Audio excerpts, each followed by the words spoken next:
The landlord threw the young man out on the street because the lease had expired. He had no money, and if he didn't find the necessary amount by the end of the day, he would have to spend the night on the street. The prices for the books he wrote have fallen sharply, and the promised royalties are delayed, so the guy is forced to consider any, even the most dubious options. He looks at the small amount of money left in his pocket and soberly assesses that this money will only be enough to have a couple more bites.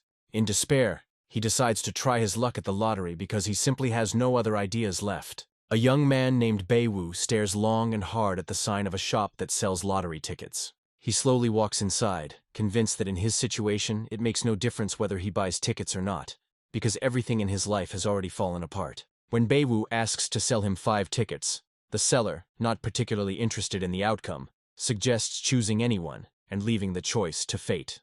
The guy, not really hoping for anything, calmly says that if he really is a lucky person, then perhaps he will get lucky right now. He takes the first ticket he comes across, and after a long and anxious sleepless night, he begins to have a strange vision. The guy begins to see strange distortions, as if reality begins to float before his eyes. He does not understand whether this is real or a hallucination. The seller continues to hand over the tickets. The guy suddenly notices strange information marked 100%. He wonders what exactly is in front of him. He reaches out with his fingers to the image, trying to touch it, and thinks about the nature of this illusion, wondering if he is the only one who can see it. Since doubts do not leave him, he decides to buy a couple more tickets to check if it was just an obsession. Beiwu begins to think about the fact that through the paper you can see the probability of each ticket winning. Wanting to test his guess, the guy scratches off the protective coating on one of the tickets and is surprised to see that he has won 10 yuan. Confident that he is right, he impatiently demands 2 more tickets from the seller, believing that his calculation will definitely be justified. When he is satisfied that the numbers above the ticket do indeed reflect the chance of success, he announces his intention to buy 10 more tickets. The seller gives him a displeased look, mutters something under his breath, but doesn't object and hands him a new batch of lottery tickets. There are 9 tickets with a 100% chance on the table in front of him, but for some reason Beiwu reaches for the ticket with a 0 chance. Having confirmed that this ticket is definitely not a winner, he experiences a real shock, realizing that he is able to see the percentage chance of success. When the salesman notices that the guy has just lost, he tells him that gambling can be harmful and that it is important to stop in time. To the vendor's surprise, Beiwu calmly hands over the money and asks him to sell him 10 tickets for 20 yuan and another one for 10. The seller asks if he is sure about his purchase, while thinking to himself that the guy is now about to finally say goodbye to his money. He transfers money to the young man's account, which only increases his feeling of the complete unreality of everything that is happening.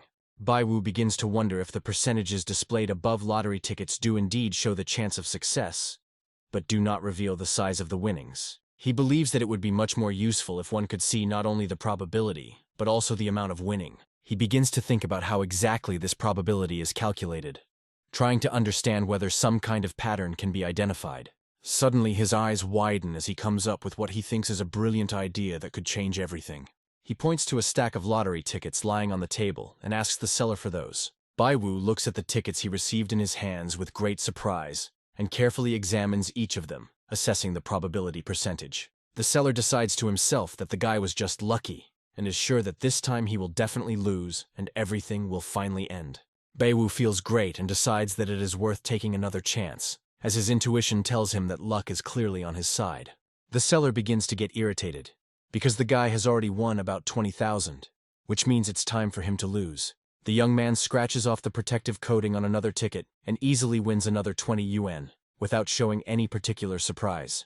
After a series of lucky wins, Beiwu begins to feel that luck is now truly on his side and he has no reason to stop. The seller clutches his heart. He simply cannot believe what is happening. The guy wins for the 6th time in a row. Beiwu hands the man another winning ticket and calmly says that today he is just incredibly lucky, and that is why he won again. Beiwu looks closely at the lottery tickets and begins to wonder what the maximum amount he can possibly get from them is. Suddenly he realizes that the percentage of success displayed depends on what kind of question he asks before making his choice. He understands that as long as he formulates his requests correctly and uses the percentages to his advantage, he will be able to fool the owner of this shop without any difficulty. The seller begins to be wary of what is happening, because he sees in the young man either a madman or a brilliant manipulator. He comes to the conclusion that it is definitely not a matter of luck, and the guy is most likely the reincarnation of some gambling deity. Baiwu seriously believes that his new ability is of divine nature, and since he is lucky today, he asks for several dozen tickets at once, or better yet, a couple of packs. The man admits that the young man is unusually lucky today, but asks him not to give in to excitement and not to become addicted. The guy calmly replies that there is no reason to worry, and he hopes that he will be lucky this time too, because he is going to win another 20,000. The salesman sighs heavily as he watches the young man and tries to explain to him that one cannot build one's life on luck alone. He watches with tension as Baiwu uses a coin to scrape off the protective coating from yet another lottery ticket. The tension builds. Beads of sweat begin to run down the seller's face. He carefully watches the guy's movements. Suddenly, he is overcome with great relief as he sees Baiwu finally pick a ticket that does not bring any winnings. With an important look, he begins to tell that in this world there is no concept of infinite luck, and everything comes to an end. Baiwu just smiles calmly, because he knows it's not about luck at all, but about his ability to see the chance of success in advance. He no longer relies on chance, because he now only selects tickets for which the desired percentage is already known. In order not to arouse suspicion, the guy began to deliberately lose, hoping that the seller would not notice anything. The man smiles happily and says that he warned him, but Baiwu did not listen, and now, having lost, he has completely exhausted his luck. Baiwu suddenly feels his luck return to him again, and even he himself does not have time to be surprised by his unexpected internal reaction. At first he thinks that he has just won a large sum, but it turns out that everything is much more modest than it seemed to him at first. Baiwu continues to admire his new ability, and deliberately buys zero-chance tickets to distract the seller. The seller, seeing that the guy is winning only small amounts, repeats that luck has already abandoned him, and now the chance of success is only 1 in 10. Baiwu thanks the man for his concern and says with a serious expression that he cannot believe that his luck has turned its back on him. In fact, he doesn't think so at all, and believes that now is the time to use his new ability to the maximum. Taking a drag on his cigarette, the seller advises the guy to forget about it. He is convinced that he will not be able to win anything else. Baiwu wins again, but this time, the man remains completely calm, because the winnings are only 20 yuan, and not several thousand, as he feared. The young man happily hands the man a ticket and says that he has won again and now received 10 yuan. The seller looks closely at the winning tickets and thinks to himself that this guy could very well be the incarnation of a demon. Baiwu begins to call upon the spirits of heaven and earth, asking them to give him 1 million yuan on the last lottery ticket. The seller considers such a request naive, because despite many victories, the chance of 1 million does not increase, and the guy should understand this. It was at this moment that Baiwu's face lit up with a beaming smile, and he handed the seller a ticket with a winning 15,000. This surprises and upsets the man so much that he is so taken aback that he can't even hold back and screams loudly. The guy watches with obvious satisfaction as 15,000 are credited to the account, and with a grin, reminds the seller of the recent conversation and the luck. The man decides to resort to trickery, knowing that the factories distribute the winnings evenly, and since the guy already has the main ticket, the chance of success is now negligible. He tells Baiwu that he is really incredibly lucky today, and asks how many more tickets he wants to buy. Baiwu begins scanning the tickets, trying to determine the probability of success. The guy notices that the maximum chance of winning is only 5%, after which he refuses to buy, and says that he has already exhausted all his luck, so he thinks it is time for him to stop. The seller tries to convince him and says that since the guy is so lucky, he should use his power to the end and not give up halfway. Baiwu responds that he could lose and lose all his money, so he concludes that now is the right time to stop. He reflects on how incredibly lucky he is today, and wonders if this ability can be used elsewhere besides the lottery. Baiwu touches the door and mentally asks what the probability of successfully opening it is at the current moment. He imagines himself opening the door, and at that moment the system tells him that the chance of success is 100%. However, he suddenly notices that the percentage of door openings is sharply decreasing, which causes him genuine surprise and concern. He jumps back from the door, realizing that the chances of opening it safely have suddenly dropped to 10%. At that moment, the sound of breaking glass is heard, and a large dog flies through the door into the room. Baiwu breathes a sigh of relief and thinks that he was incredibly lucky to have escaped disaster, as that careless dog almost knocked him down. The seller gets furious about the broken door and starts loudly scolding the stupid dog that flew inside like a storm.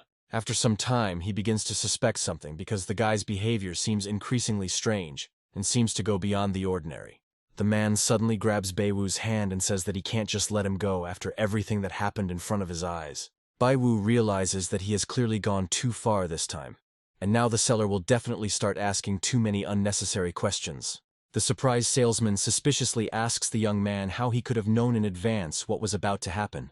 Baiwu is well aware that his behavior is starting to arouse serious suspicions in the seller, and therefore decides to act carefully so as not to arouse even more mistrust. He wonders in his mind what the chances are that the man will believe his claim that he is psychic. He gets information that the probability is 50%. Then the guy asks himself a new question. How will the chance change if he says that his parents were famous sorcerers? To his surprise, he notices that after this question the chances of success continually increase. Baiwu proudly tells the man that he has psychic abilities and asks him not to put him in the same category as street charlatans. He claims that his gift is hereditary, and that in their family abilities have been developed and preserved for thousands of years, passed down from generation to generation. To this the seller, with obvious skepticism, says that he is an educated person and is not inclined to believe in such fairy tales without convincing evidence. The man adds that if such a family really existed, it would have become famous throughout the world long ago. At which point Baiwu notices a sharp decrease in the success rate. He quickly realizes that the man is thinking rationally and scientifically, so he decides to change strategy and declares that his lineage is secret. Baiwu explains that if anyone were to learn of their powers, they could be used for selfish purposes or even destroyed. These words seem logical to the man, and his face begins to change, and the percentage of trust in the guy's words quickly increases. Baiwu states with complete confidence that the seller had just witnessed the manifestation of his psychic techniques himself and should have felt it. The man loudly exclaims that it is impossible to believe, while the chance of success rises to 80%. Baiwu smiles contentedly as he notes the increased percentage and says that this is indeed the case. The guy says that he can calculate the chance of success, and whether he will be lucky or not will be decided by the will of heaven. Baiwu tells the surprised seller that all the winning tickets were a celestial omen. He says that when he wanted to leave, he suddenly felt that something was wrong, after which he heard a whisper that warned him, which is why he took a few steps back. The seller becomes friendly. He calls the young man sir and asks if it is not too much trouble to calculate something. The guy realizes that he has an opportunity to test his new ability. He believes that the task is not really difficult, because you need to pay attention to the causes and consequences of the response. The seller starts telling the story of how his house was recently demolished and compensation has not been paid, and he wants to know how much money he can get. Baiwu asks the man a counter question, asking what reasonable compensation would suit him.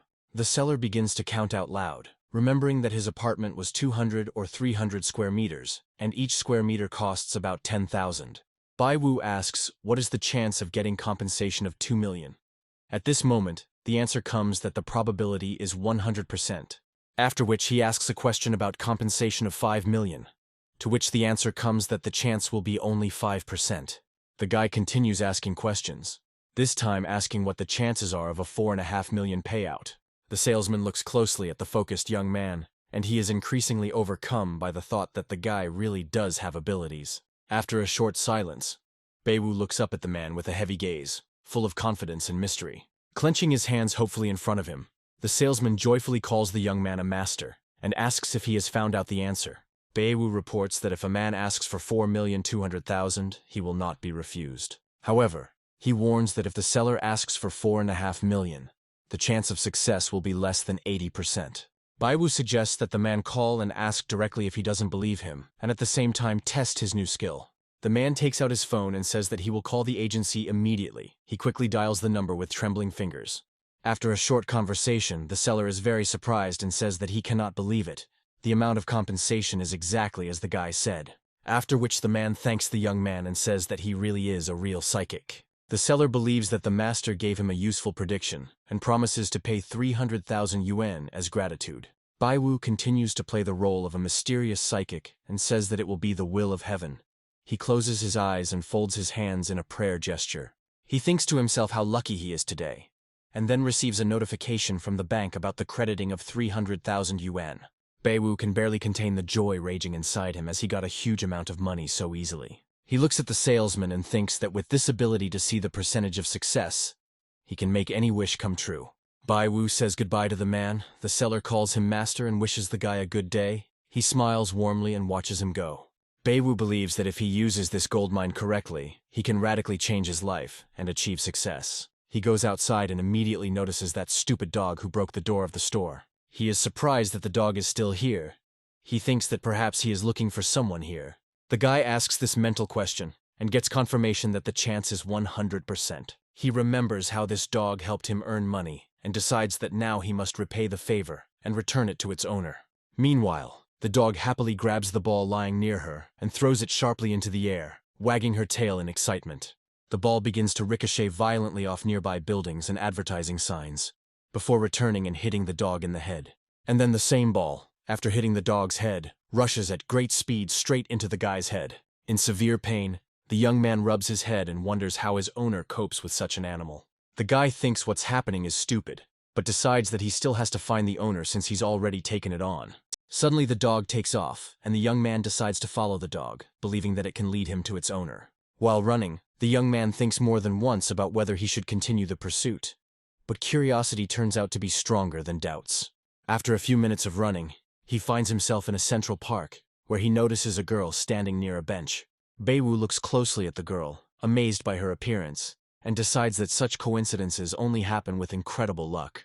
The young man thinks that this girl looks no less than a 9 out of 10. The next moment he wonders what the chances are that this girl is the dog's owner. He mentally formulates a request to the system. The system reports that the probability of success is 100%. The guy is surprised that this beautiful girl is the owner of the dog. He admits to himself that at first he only wanted to test his abilities and earn a little money. But in the end, he got much more. The guy notes that the girl looks too relaxed and takes selfies despite the fact that her dog is missing, which seems strange to him. Beiwu pauses for a moment and begins to think about how to start the conversation, running through the possible options in his head. The guy turns to the girl, who immediately stops taking a selfie and turns to him with a questioning look. He asks the girl if this is her dog, to which the girl says that the animal is strikingly similar to her dog, but begins to argue, assuring that her dog is much cuter. Beiwu is very shocked by this answer. He finds it strange that the girl is not even able to recognize her dog, and he gets the impression that he is being played a joke. The girl continues to claim that her dog is more cheerful and smarter, after which she adds that its fur is smoother. Beiwu is unable to hide his surprise. He cannot understand how one cannot recognize his dog, to which the girl, frowning, turns to him and asks what is wrong. Beiwu claims that the problem is that it is not his dog, but the girl's dog. The girl says that this is not a very funny joke, and laughingly says that her dog is tied to that bench over there, gesturing to the side. Despite the girl's questionable intelligence, the young man points out to her a torn collar located near the bench. The guy doesn't dramatize the situation and simply hands the girl the torn collar, after which she is clearly surprised, finally realizing that this is her dog. After 5 minutes of conversation, the girl thanks the guy, to which he states that he was glad to help, because the main thing is that the dog found its owner. Beiwu is stunned that he spoke to such a girl. He internally rejoices at his success, feeling his pulse quicken. He catches himself thinking that this is the first time he has added such a beautiful girl as a friend, and looks at her feed, where she posted a photo of her walking her dog. After that, he looks at the photos of the husky, and thinks that this dog really is behaving inappropriately.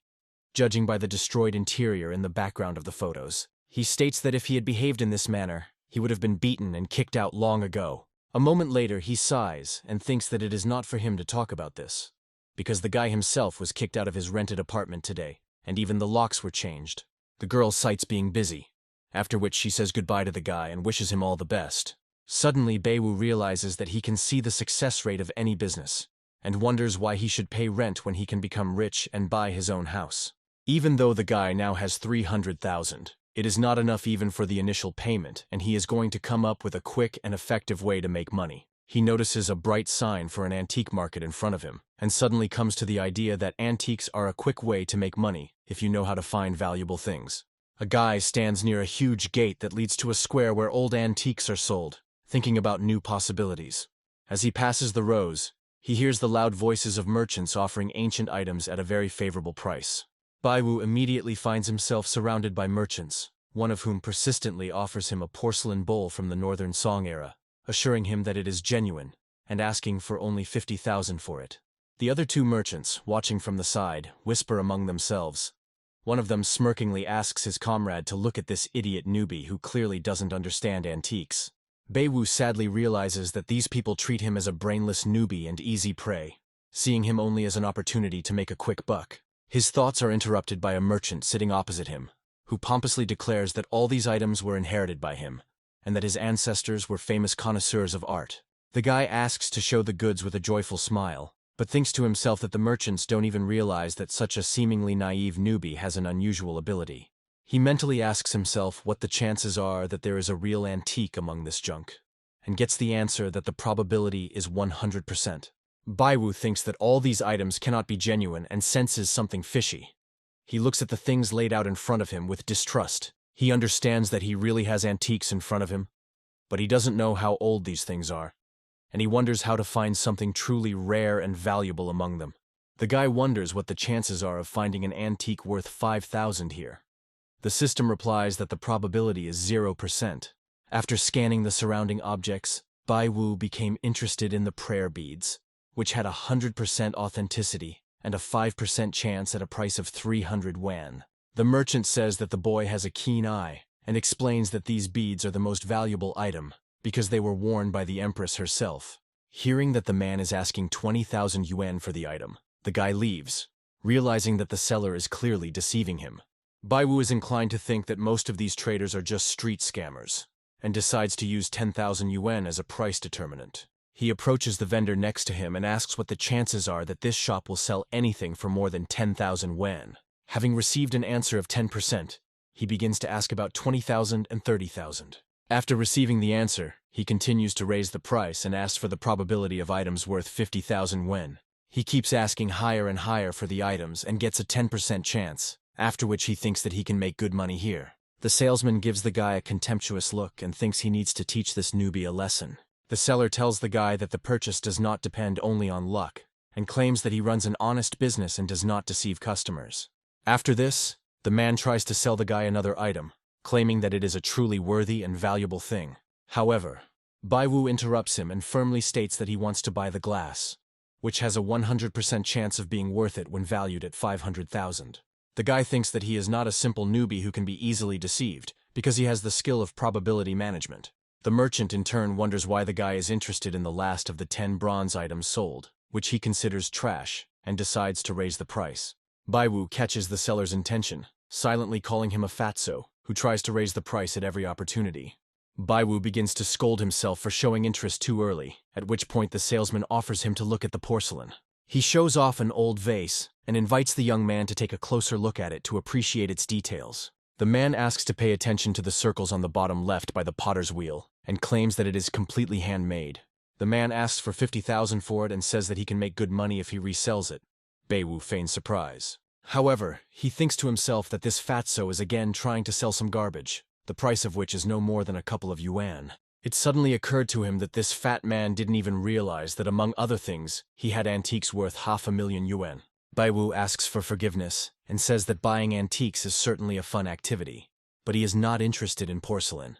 This statement alarms the merchant, and he tries to hide his disappointment at not being able to sell the vase. Baiwu says he likes this wine cup, saying it casually so the seller doesn't start raising the price. The man starts to smile and says that the guy has a very keen eye, capable of immediately noticing worthwhile things. The merchant says that this cup is a good item, bought by him for 8,000, and offers to take it for the same price. Baiwu pretends to be very surprised by this price, but to himself he thinks that it is still mere pennies. The guy understands that the seller does not know the real value of the cup, and this circumstance now plays into his hands. Baiwu tries not to show his true feelings, because 8,000 is nothing compared to the real price of the glass. A smile appears on his face as he gets an answer to his question. The guy asked what the probability is that the seller knows the real cost of the glass. The probability of this happening is 0%.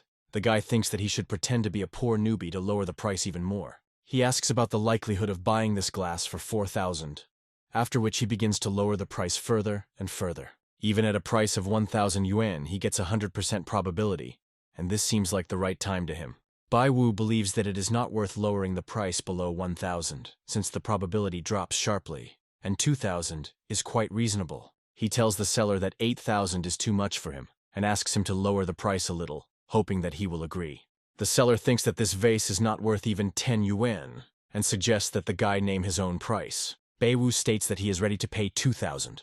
which causes obvious surprise in the merchant, who did not expect such a move.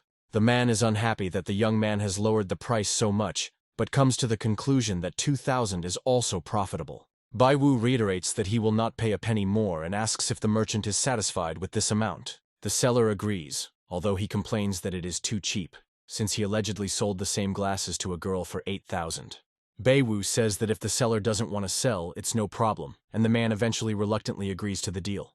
A loud phone sound is heard, which confirms the completion of the transaction. The deal is considered completed. Without showing his great joy, the young man calmly takes the box with the glass and leaves the merchant. The guy is beaming with happiness, because he paid mere pennies for a truly valuable thing, and in fact, hit the jackpot. The seller is also happy because he sold the goods he bought for next to nothing for 2,000 and thinks he deceived the naive newbie. At such moments, he especially enjoys his job, because he sells junk as antiques and earns thousands of yuan.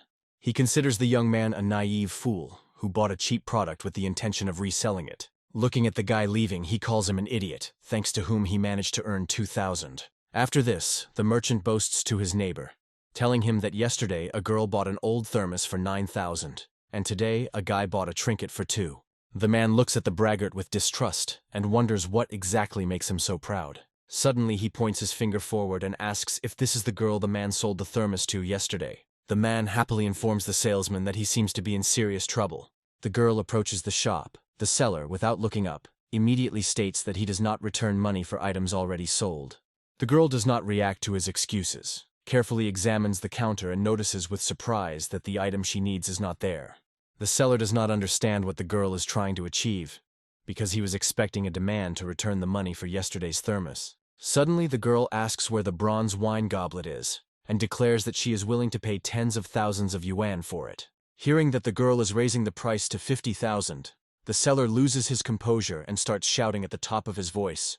He looks at the young man walking away and thinks that somewhere out there right now is his 50,000. The man is very surprised by the fact that the bronze goblet turned out to be so valuable, and he is at a loss to guess how the guy could have known about this.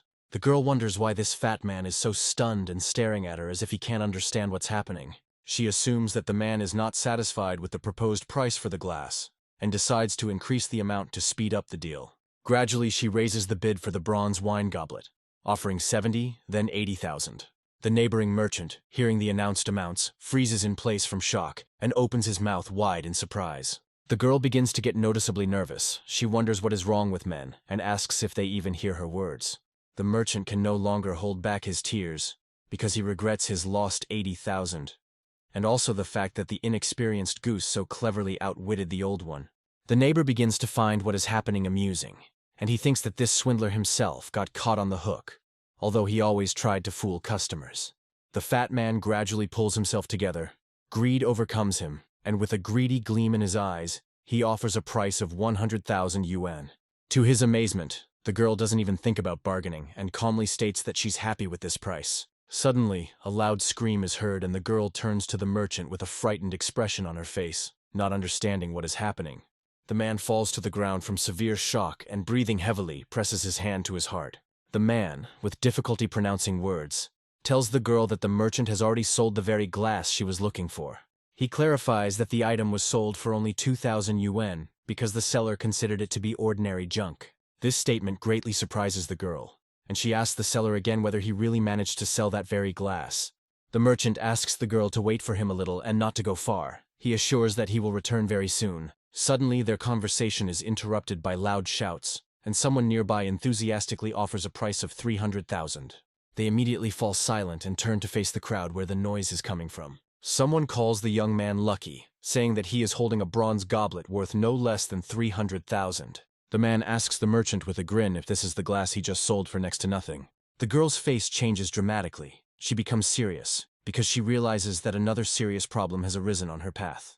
Bai Wu gestures to the man to understand that the proposed price does not suit him at all and is not even being considered. The old man refuses the deal, stating that the price quoted is too high and the item is not worth that much. A merchant who recently sold a glass runs into the crowd and shouts that if 300,000 is not enough, he is ready to give 350.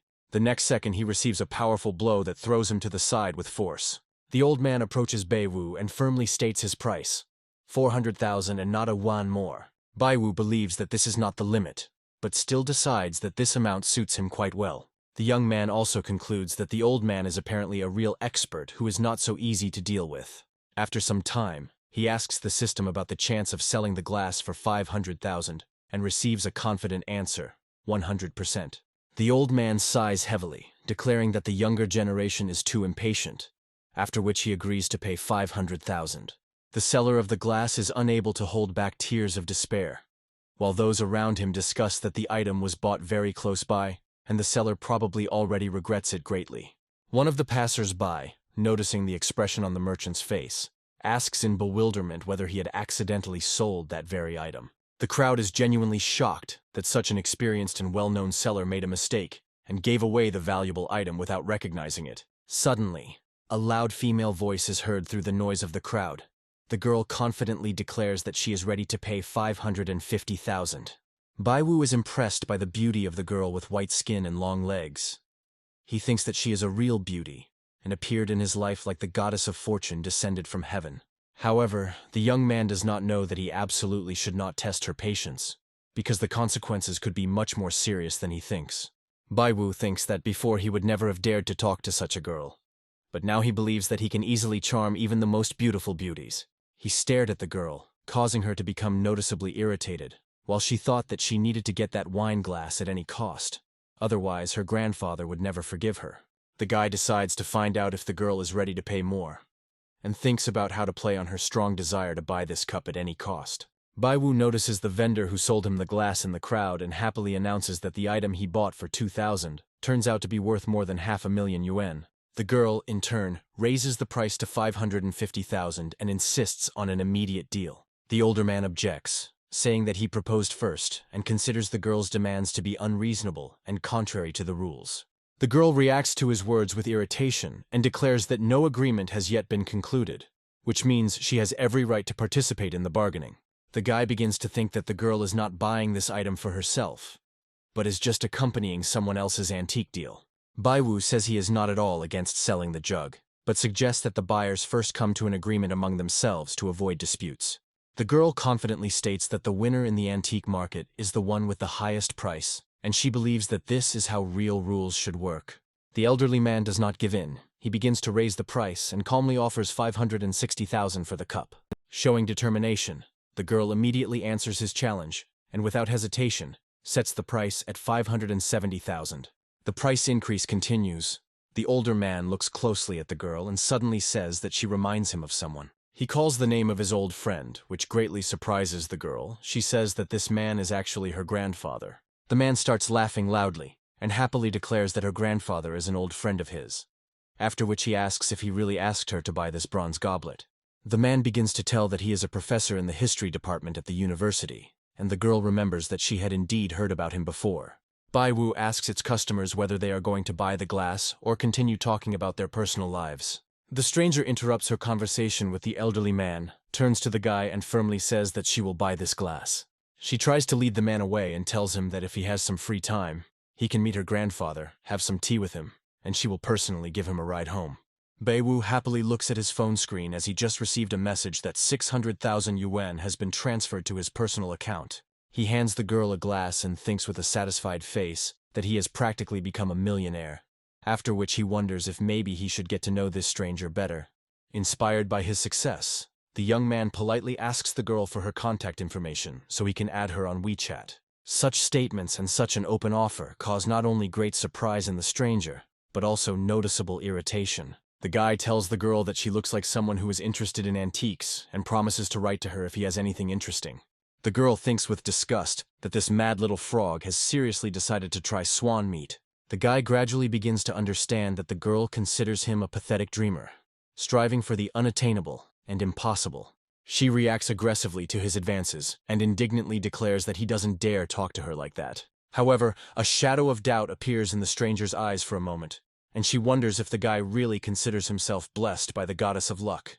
She asks the guy if he is really sure that he is older than her and therefore can allow himself to speak in such a tone. Baiwu wonders if the girl might actually be older than him and decides to use his ability to check for sure. The system tells him that the probability that she is older is 0%, and the guy begins to think that with this ability, he can win her trust. He asks what the probability is that the girl is 20 years old, and gets the answer that the probability is 100%. After which he begins to go through the months of the year one by one, trying to find out in which of them the girl was born. The guy determined the month and continues his calculations to find out exactly what day and time the girl could have been born. The stranger watches the guy giggling and muttering under his breath, and wonders what could be wrong with him. Bai-Wu asks the girl not to worry, and continues to calculate her estimated time of birth. He tries all the time intervals from morning to lunch and from lunch to evening, but each time the chances of success are 0. The young man is inspired by his success, because he finally gets an exact answer, and learns that the difference between their births is only 1 minute in his favor. Bai-Wu states that he will under no circumstances call the girl big sister. The stranger in response thinks that he is some kind of crazy. Bai-Wu believes that he needs to tell the girl her exact age and time of birth to prove that he is a real genius. He proudly states that the girl is 20 years old and was born at the very end of September. The stranger was about to leave, but suddenly turned around and wondered where he got this information from. The guy gives her a self-confident look and thinks that everything was extremely simple. He just calculated the necessary options. The stranger starts to get angry and thinks that in front of her is an ordinary pickup artist with disgusting acting and a questionable approach. She believes that anyone can find out such information, and she does not intend to waste time on another city freak. Bai-Wu believes that the girl is underestimating him and decides to use his abilities once again to surprise her. He tells the stunned girl that she was born on September 30th at exactly 15:30. The surrounding onlookers are very shocked, wonder how this is possible, and begin to speculate that the guy is a psychic. There is an elderly man in the crowd who was the first to want to buy a glass. He begins to suspect that this young man has some kind of secret. The stranger is about to leave in annoyance, but Bai-Wu does not stop and declares that she was born earlier than the specified time, namely at 15:24. Bai-Wu believes that it was not difficult to figure this out, since he simply started from the moment of his own birth. The stranger becomes very agitated and, with trembling hands, takes out her phone to check what she heard. Her mother's voice comes from the phone, asking what happened and why her daughter suddenly called her. A girl asks her mother what time she was born, and a second later she receives an answer. The stranger tries to clarify the exact time of her birth, and asks her mother if she was really born at 15:24. The mother asks to wait a little to find the documents, and after a few minutes, reports that the girl was born at 15:24 and 36 seconds. Bai-Wu guesses that the girl must be extremely curious about how he learned such accurate information about her. However, to his surprise, he hears from the stranger that she is absolutely not interested in this, and she demands that he not waste her time. The girl is in great confusion, but the guy is not going to give up and declares that he has guessed absolutely everything. The stranger claims that he accurately named the time of her birth down to the second, and wonders how it is possible to guess such a thing. Despite the girl's anger towards him, Bai-Wu believes that her beauty is comparable to that of a deity. Bai-Wu asks the girl to calm down and promises that he will explain right now how he got this answer. The girl takes a step back and says angrily that she is about to hear another lie from a madman. The stranger declares that all fortune tellers are ordinary charlatans, to which Bai-Wu objects that not all psychics should be called that, and she herself will now see for herself. Bai-Wu is confident in the accuracy of his calculations, and tells the girl that she is wearing black panties today. The stranger demands that he shut up immediately. At this time, Bai-Wu decides to calculate whether she has a boyfriend. To his surprise, he finds out that this girl really does not have a boyfriend. At this moment, the stranger screams loudly, demanding that he move away from her and stop looking at her like that. Bai-Wu wonders if his guess that the girl hates men and deliberately does not have any relationships could be true. Suddenly, he receives confirmation. The probability percentage is exactly 100. The guy believes that the received confirmation is an extremely alarming and bad sign. The stranger begins to experience increasing stress and tensely asks the guy what exactly he just said. She notices how the crowd around them suddenly becomes silent and begins to listen attentively to their dialogue. The girl grabs the guy by the sleeve and sharply orders him to follow her immediately and not to ask unnecessary questions. Pushing through the crowd, the young people head to a less crowded place. As soon as they are around the corner, the stranger aggressively demands that Bai-Wu immediately tell him how he knows everything.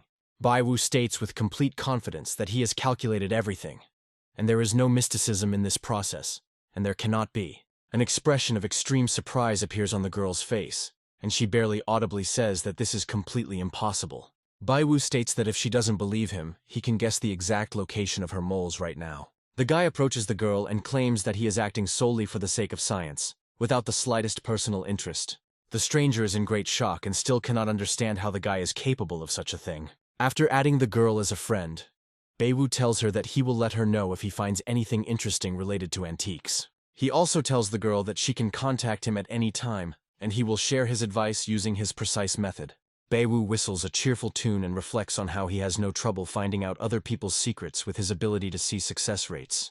However, he never expected to meet such a beautiful girl here, and even more so to use his ability on her. Beiwu notices an older man who has stepped aside and is now talking on the phone. He begins to wonder if he could have heard their conversation, and who exactly he is calling now. The guy decides to check the probability that Chin-kin is currently wanted at home, and gets the answer that it is 0%. However, after some time, the percentage suddenly starts to increase. Beiwu makes a guess that it may have something to do with their meeting. He is genuinely surprised and believes that his sudden acquaintance with Chin-kin is predetermined from above, and is not a simple coincidence. The guy asks what the probability is that this old man is currently talking to someone from the Chin-kin family. Instantly, he receives multiple confirmations with 100% probability. Chin-kin is still in a state of great shock after the strange conversation with Beiwu and continues to stand silently in the alley. She receives a message in which Beiwu calls her a beauty, and offers to tell her fortune one more time for 600,000. He tells the surprised girl that her secret may have already become known to all her relatives. Chin-kin suddenly starts running into the busy street in an attempt to catch up with the strange young man as quickly as possible. Beiwu decides to find out the probability that the girl's parents will call her within the next 30 minutes, and gets 100% probability. He wants to clarify a little and asks himself whether it is possible that the call will come in 15 or even 5 minutes. The guy tells the girl that she will be called in exactly 5 minutes, and at that very time a call comes from her mother. Mom asks Chin-kin to come home as soon as possible and states that she wants to ask her one question urgently. The girl starts to worry because her mom sounded worried. Beiwu believes that now the girl will have to somehow explain this whole strange story to her parents, otherwise serious questions may arise. The guy remembers how much his life has changed since he left his home and suddenly gained the ability to see the percentage of success of various actions. Suddenly he is startled by the sharp ringing of the phone and wonders why his mother decided to call him now, when the day was already strange. Beiwu asks what happened and is told that his mother arranged a date for him, which makes him very angry. He says irritably that a blind date is not serious, and assures his mother that he will not go anywhere because it is not his style. However, after a few minutes he realizes that there is no point in arguing with his mother, and if a date has been set, it is better to arrive on time. Beiwu looks at the photo of the girl sent and thinks that she looks too hot to need a blind date. Beiwu turns around and looks away with genuine surprise, gradually realizing that something in what was happening definitely did not go according to plan. He notices a girl standing in the doorway of the cafe where his mother has arranged a date with him. After a brief moment, he notices Chin-kin, who is clearly trying to dissuade the girl standing next to her. This girl rudely pushes away Chin-kin's outstretched hand. Beiwu, in shock, wonders to himself what the probability is that there is a romantic relationship between them. The answer comes instantly, 100%, and from surprise he almost chokes on his tea, spitting it back into the glass. He realizes that one of the girls clearly wants to end the relationship, while the other is desperately trying to save it, and he finds this an extremely cruel development. Beiwu notices that there is determination in the girl's eyes, and she is definitely determined to go all the way. With a sharp movement, the girl jerks away her hand, which was held by Chin-kin. Tears appear in Chin-kin's eyes. The guy thinks that this situation is clearly too complicated, which makes him feel internal discomfort. He catches Chin-kin's murderous gaze and becomes clearly uneasy. A stranger approaches a guy and says that her name is Muir, after which she extends her hand to him for a handshake. Muir tells the young man that he considers him decent and unexpectedly offers to date. The girl's voice sounds too loud. All the visitors of the cafe are surprised to hear such a direct offer. Beiwu himself is in great confusion, as the guy clearly did not expect such an outcome of the situation. He turns his attention back to Chin-kin, who is unable to hold back her tears. Beiwu is very tense and thinks that all this is somehow wrong. The guy feels growing anxiety. Muir, meanwhile, demands an answer from the young man and asks if he really doesn't like her. Beiwu says that it is not that at all, adding that no matter how you look at the girl, she is very beautiful, thinking to himself that she looks like an angel. Muir leans over the young man and in a quiet voice says in his ear that she is not joking and is absolutely serious, after which the girl unexpectedly presses herself against Beiwu, which causes a storm of emotions in him. The guy cannot believe that everything that is happening is real. An internal response comes that the probability of success is 0%, and Beiwu finds himself thinking that he has a bad feeling about this. However, the girl is determined and is not going to retreat, continuing to persistently pursue her goal. She takes a step forward, hugs the young man tightly, and kisses him on the lips, showing unexpected courage for such an acquaintance. Qingqian is speechless with surprise. She opens her eyes wide and silently watches what is happening. Unexpectedly, Moore invites the guy to go with her. The young man wonders where exactly they are going. The girl says that it is obvious, and they will go to her house to meet her parents. She says this phrase with theatrical pathos, as if quoting a cheap novel. At this time, Qingqian runs out of the cafe. The guy, feeling that he is getting a benefit, still feels a strange feeling of guilt. He begins to think that Moore used him to break the girl's heart. Baiwu asks the system a question, and is told that the success rate is 100%, which only adds to his confusion. He looks at the girl's determined gaze and understands that she does not intend to back down. The guy begins to doubt whether he should go or not, and whether the girl is really taking him to meet her parents. Moore loudly asks the young man what he has decided, and whether he is going with her or not. Baiwu still wonders what the girl is planning and how she will use him. He comes to the conclusion that Moore is looking for a guy in order to calm his parents down. A moment later, he receives numerous system responses stating that the probability of success is 100%. Baiwu stops and after a short pause, loudly calls the girl by name. Moore asks what's wrong and wonders if the guy regrets what just happened. Baiwu feels very angry and irritated, realizing that the girl, being a beauty, thinks that she can do anything. He is surprised to see tears welling up in Moore's eyes after his harsh words, causing him to feel conflicting feelings of anger and unexpected pity. Baiwu says that he has no regrets, but begins to analyze the possible relationship between the girl and Qingqian. The guy is very sorry that he does not know what Moore is thinking. In a cozy and expensively furnished apartment, the voice of a girl is heard loudly announcing her return to her parents. A disgruntled mother appears on the threshold, and irritably asks her daughter if she has returned from another unsuccessful blind date without results. Moore proudly announces that she wants to introduce her new boyfriend to her mom and dad, gesturing to an embarrassed Baiwu standing in the doorway. Baiwu is very worried, feeling as if he was dragged here against his will, and everything that is happening is just a performance in which he must play an assigned role. The guy resigns himself to the fact that he will now have to finish playing this strange comedy, since he has already found himself drawn into it. The mother immediately asks her daughter why she hadn't said anything about having a boyfriend before, looking suspiciously at the unexpected groom. Suddenly his father's voice is heard from the next room, asking if he had heard wrong. The father enters the room, takes Baiwu's hand and notes that the young man looks extremely agitated. Moore improvises, stating that they have known each other since middle school, but broke up when Baiwu's grades dropped, and now they unexpectedly met. The father, still holding the young man by the sleeve, suggests not to stand at the entrance like strangers, and tells his wife to prepare a festive dinner. The mother asks her daughter why she didn't warn her in advance about such a joyful event. The father leads the young people into the room, inviting them to chat while he and his wife prepare a snack. The situation becomes more and more strange, and the young man wonders if Moore is really the daughter of these people. He mentally asks the system if Moore is the biological child of these parents, and gets a 100% confirmation, which confuses him even more. At this moment, the mother appears on the threshold of the room with a plate of fruit and smiles sweetly at the young people. The father, noticing this, drives his wife away, asking with displeasure what she is doing and why she is interfering with the young people. He apologizes for disturbing the young people and asks them to continue their conversation, after which he informs them that dinner will be ready soon. After the door closes, the girl begins to tell that her parents have long hinted at the need to find a boyfriend, as they are concerned about her future. Baiwu begins to think that he is most likely the first guy she has brought home in a long time, which explains her parents' strange behavior. The young people continue to communicate, while their parents stand quietly behind the door and eavesdrop on their conversation. The father wonders why nothing is happening. He becomes nervous and suspects that the guy might want to take advantage of the situation. The woman asks why the man doubts the sincerity of this boy's feelings. The man turns to his wife and asks her not to speak so loudly because they might make a noise and the guy will suspect something. He clutches a huge kitchen cleaver in his hand and tells his wife that everything is planned and under control. Baiwu is still confused. He hasn't quite figured out the situation yet, but he wants to clarify something. He takes a decisive step towards the girl and declares that it is time for them to talk directly. The girl, in turn, takes a few steps back. The guy feels her tension, thinking that he needs to stay away for a while. Baiwu asks the girl to calm down, explaining that he only means the need to sit down and calmly discuss everything that is happening. Muir apologizes for her behavior and says that she needs some time to get used to their relationship. Baiwu can tell the girl is nervous, and when he gets closer, she chooses to keep her distance. The girl thanks for understanding and says that everything is fine, and with time she will be able to get used to it.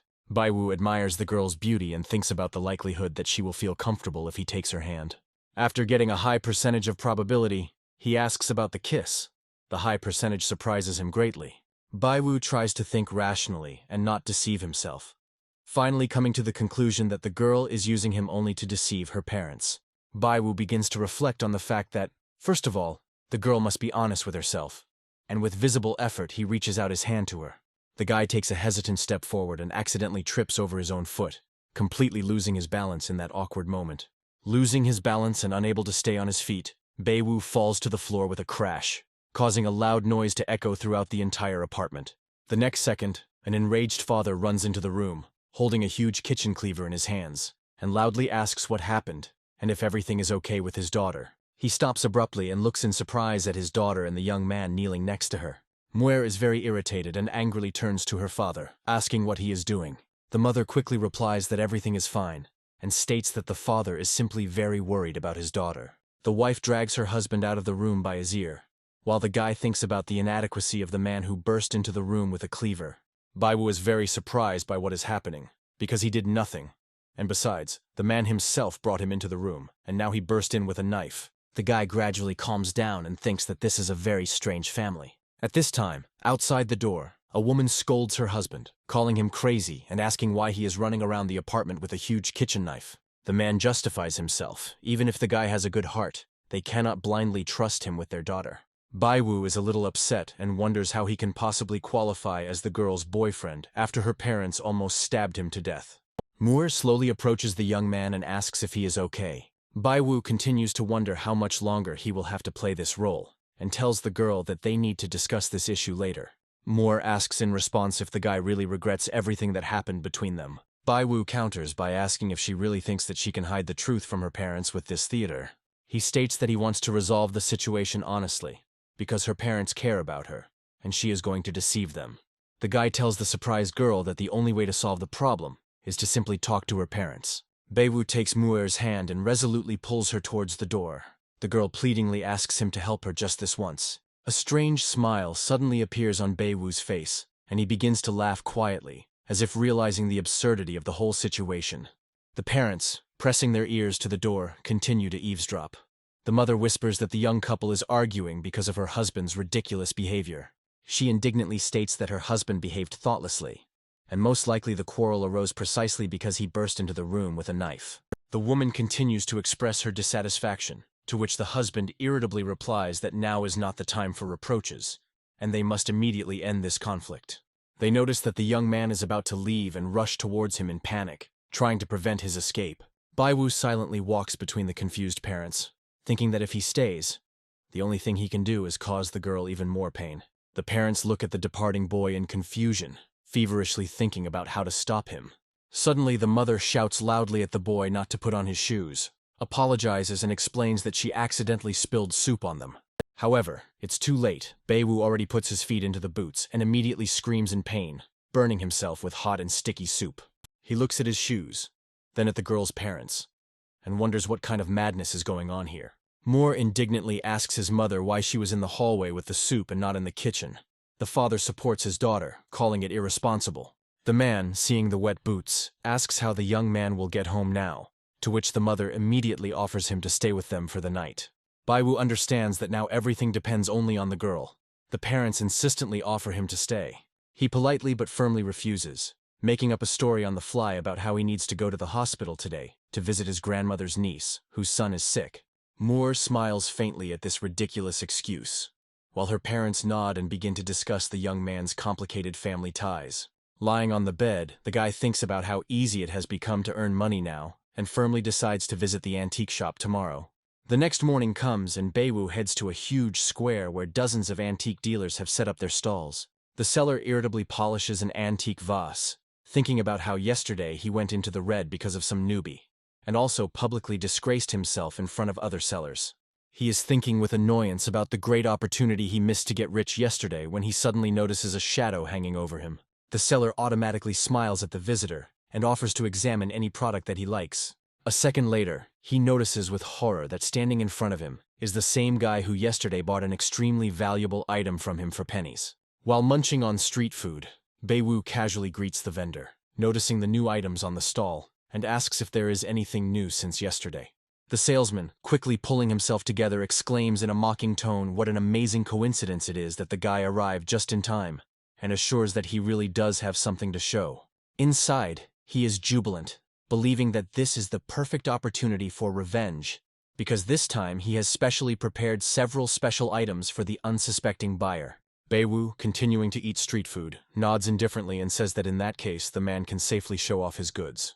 The seller triumphantly points to new items that he supposedly brought from a remote village where the locals do not understand true value.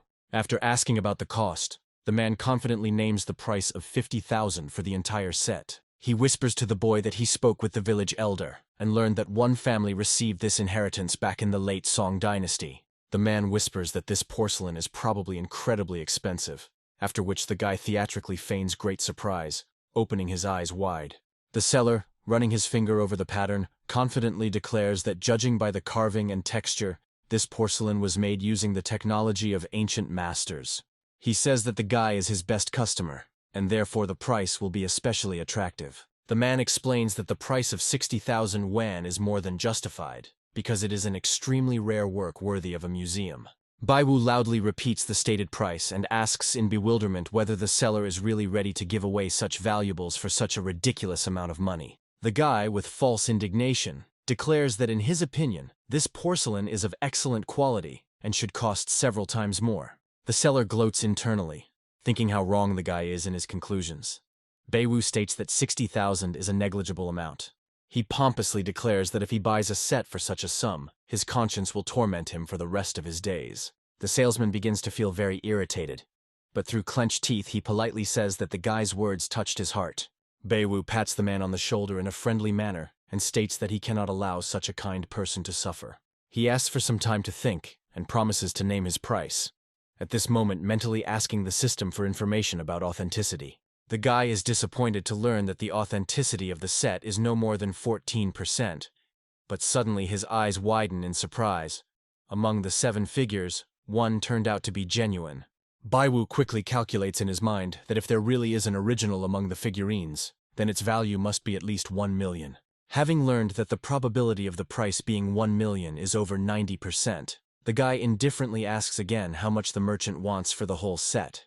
The merchant experiences wild joy and barely holds back his evil laughter, internally rejoicing that his plan has worked, and he is about to get rich at the expense of this fool.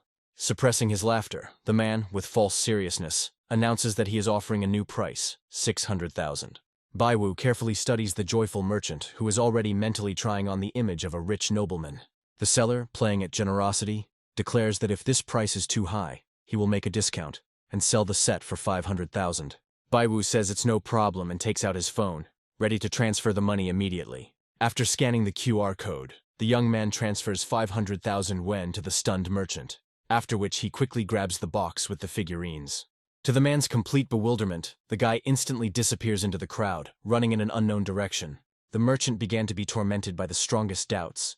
What if among these figurines there really was an original, and he had just given away a fortune for a pittance? However, a moment later he reassures himself that the younger generation always thinks they are smarter, and confidently concludes that the set was definitely a fake. Rubbing his hands with pleasure, he recalls with pleasure how he bought this antique for only 15,000, and now has earned 500,000. His joyful thoughts are suddenly interrupted by the sharp screech of brakes.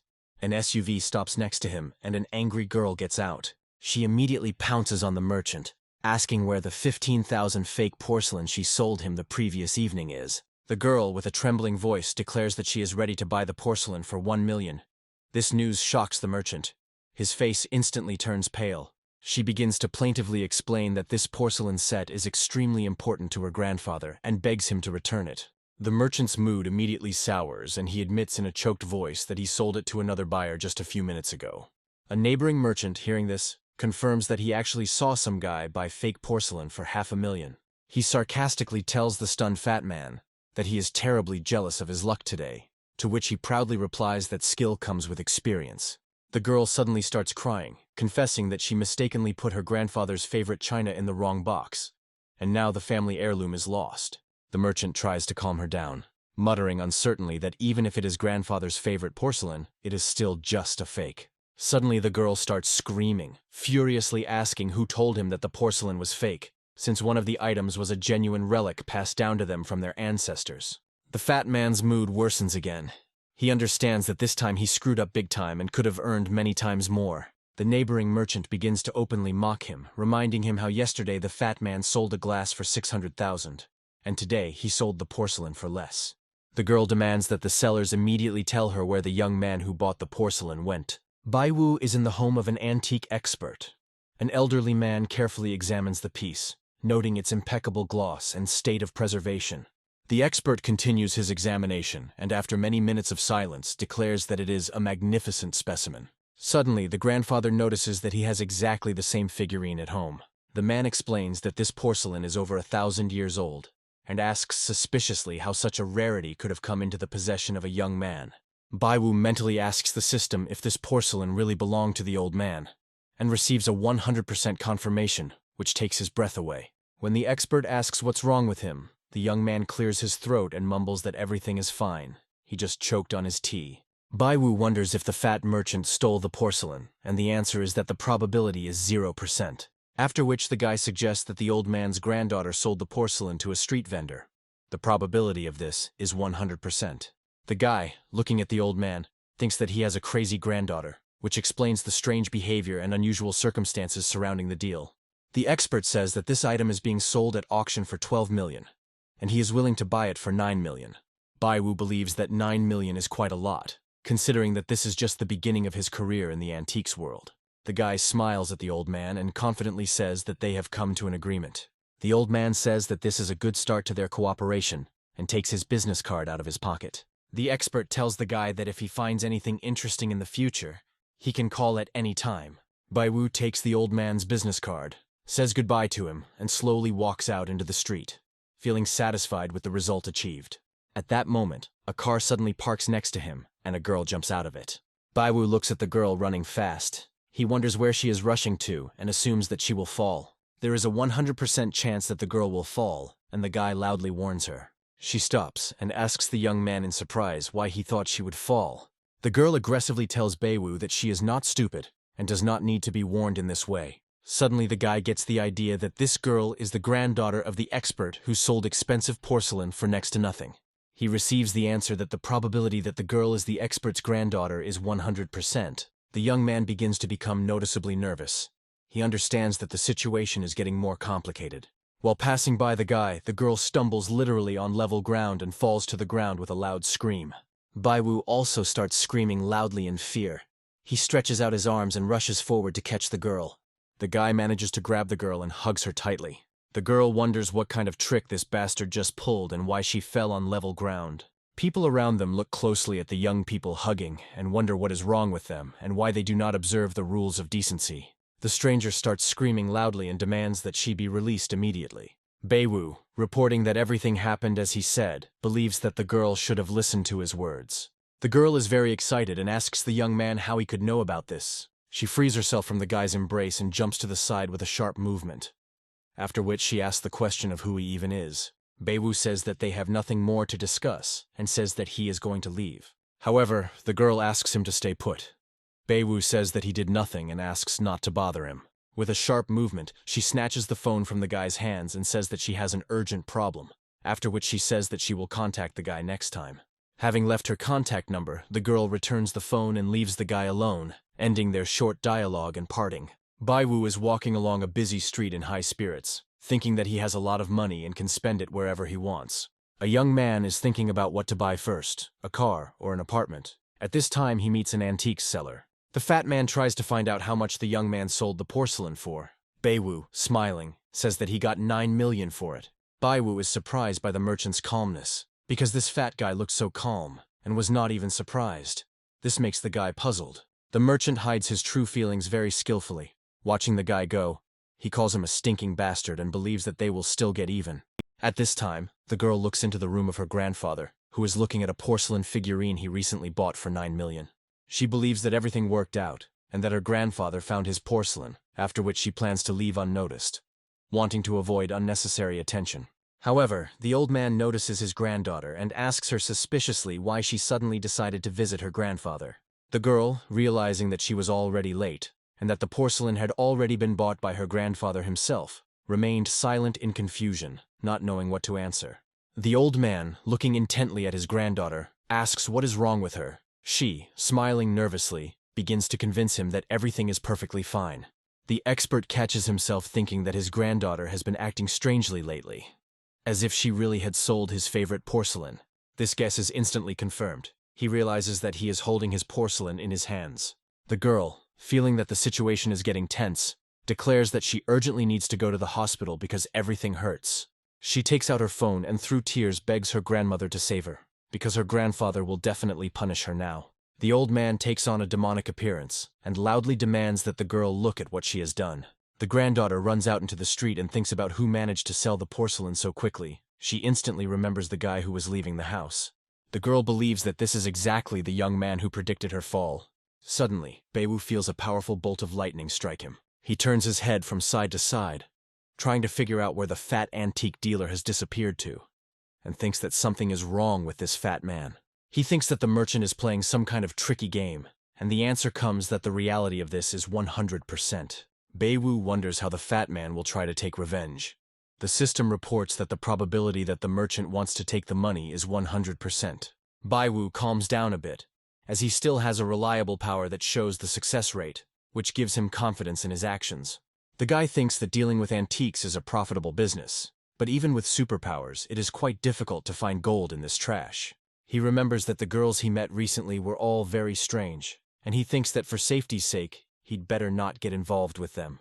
However, the guy would be interested to see what would have happened if he had not missed this opportunity. He learns that the probability of having a genuine antique on the market tomorrow is 100%, and decides to continue speculating on it. Baewu is counting on a daily income of 1 million, and is thinking about where to spend such a huge amount of money. He thinks he needs a car and wonders if he can get to the dealership from this stop.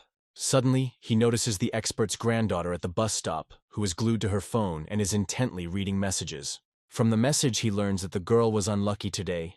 She mixed up the boxes and sold her grandfather's figurine, after which, because of his anger, she did not dare to get behind the wheel. Baewu smiles and wonders if this girl is really that stupid.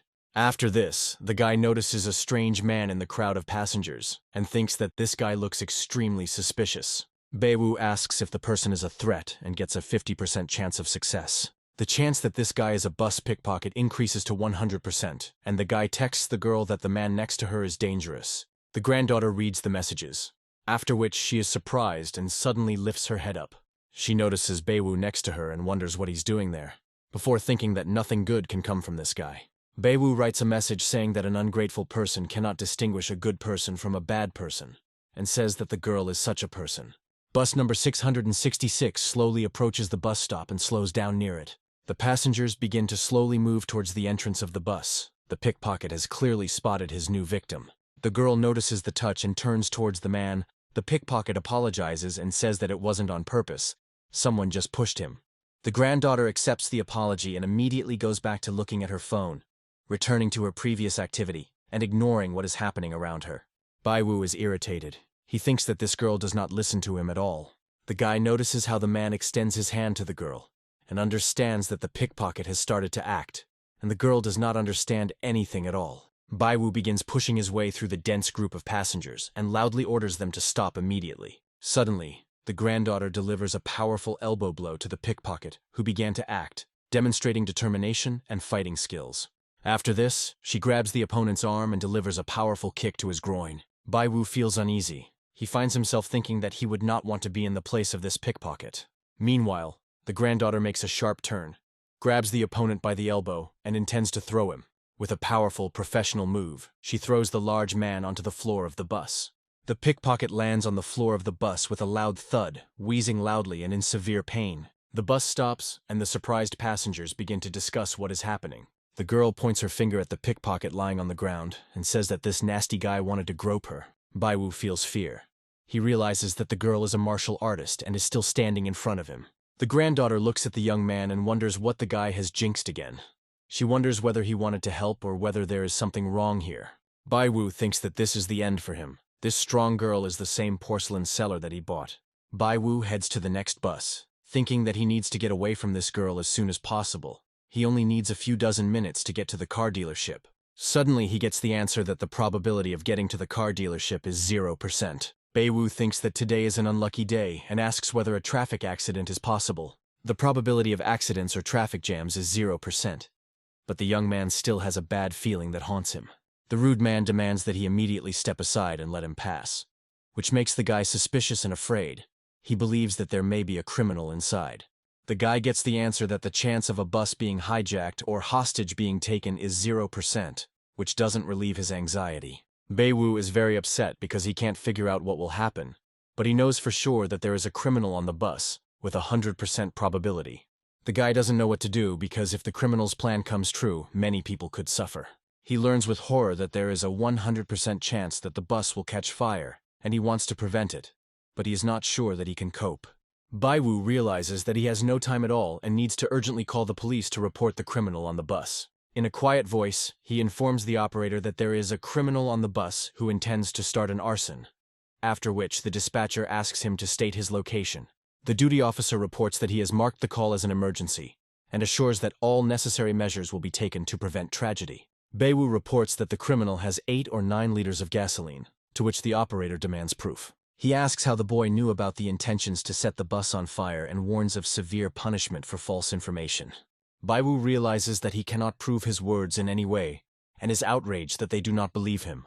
He understands that the police will not have time to intervene, and in this case, he will have to stop the criminal himself by any available means. Baiwu notices the expert's granddaughter boarding the bus behind him, who gives him a displeased look. However, he understands that now is not the time to be distracted by personal matters, and the main thing is to save people, which becomes a priority for him. Remembering the powerful kick to the groin, the guy thinks that this girl is really dangerous, but at the moment he needs to focus on how to catch the criminal. Suddenly, an officer from the police station calls him and informs him that there is a police officer on the bus and asks him not to take any hasty action. Baiwu becomes a little calmer. He feels an unexpected relief when he realizes that there is a police officer on the bus. This gives him confidence. He slowly turns his head and is surprised to see the expert's granddaughter staring at him with an attentive and wary gaze. Baiwu realizes that just like him, the policeman has no idea what the alleged criminal looks like. When he becomes aware that the perpetrator is almost certainly occupying a seat in the back of the bus, Baiwu begins to move down the narrow aisle between the seats. Baiwu soon senses that someone is following him, and turning around, he notices the same girl, after which he wonders why she is following him, because now is not the time for games. The guy reasons that it would be extremely difficult to bring 8 to 9 liters of gasoline onto the bus, which means that the criminal probably has a roomy backpack with him. He stops next to a man with a backpack and seriously wonders if this suspicious man could really be a criminal capable of setting the fire. Baiwu carefully studies the man's appearance, noticing how sloppy he looks and how different his appearance is from the usual passengers. After that, he notices how he nervously and convulsively clutches his backpack with his hands. Baiwu approaches the man cautiously, thinking that he shouldn't act too provocatively, as being too suspicious could ruin the whole plan. The guy is tense to the limit. He is tormented by doubts about whether he should lie low and wait for the moment or take advantage of the chance and suddenly neutralize the man. The bus jerks sharply and begins to brake smoothly. Someone's hand suddenly reaches out to it from the crowd of passengers. Baiwu tries hard to hold back a scream, trying to maintain his composure, but the girl's sudden touch on his shoulder almost knocks him off balance. Baiwu instinctively jumps to the side, turns sharply, and realizes with horror that the same aggressive granddaughter of the expert is again next to him. The guy gets 100% confirmation that there is a police officer next to him, and to get his attention, he approaches the man and starts talking loudly. He glances at the man next to him and figures it's the perfect moment to both get the officer's attention and expose the suspicious guy. Baiwu comes to the unequivocal conclusion that there is no longer any room for delay, and action must be taken right now.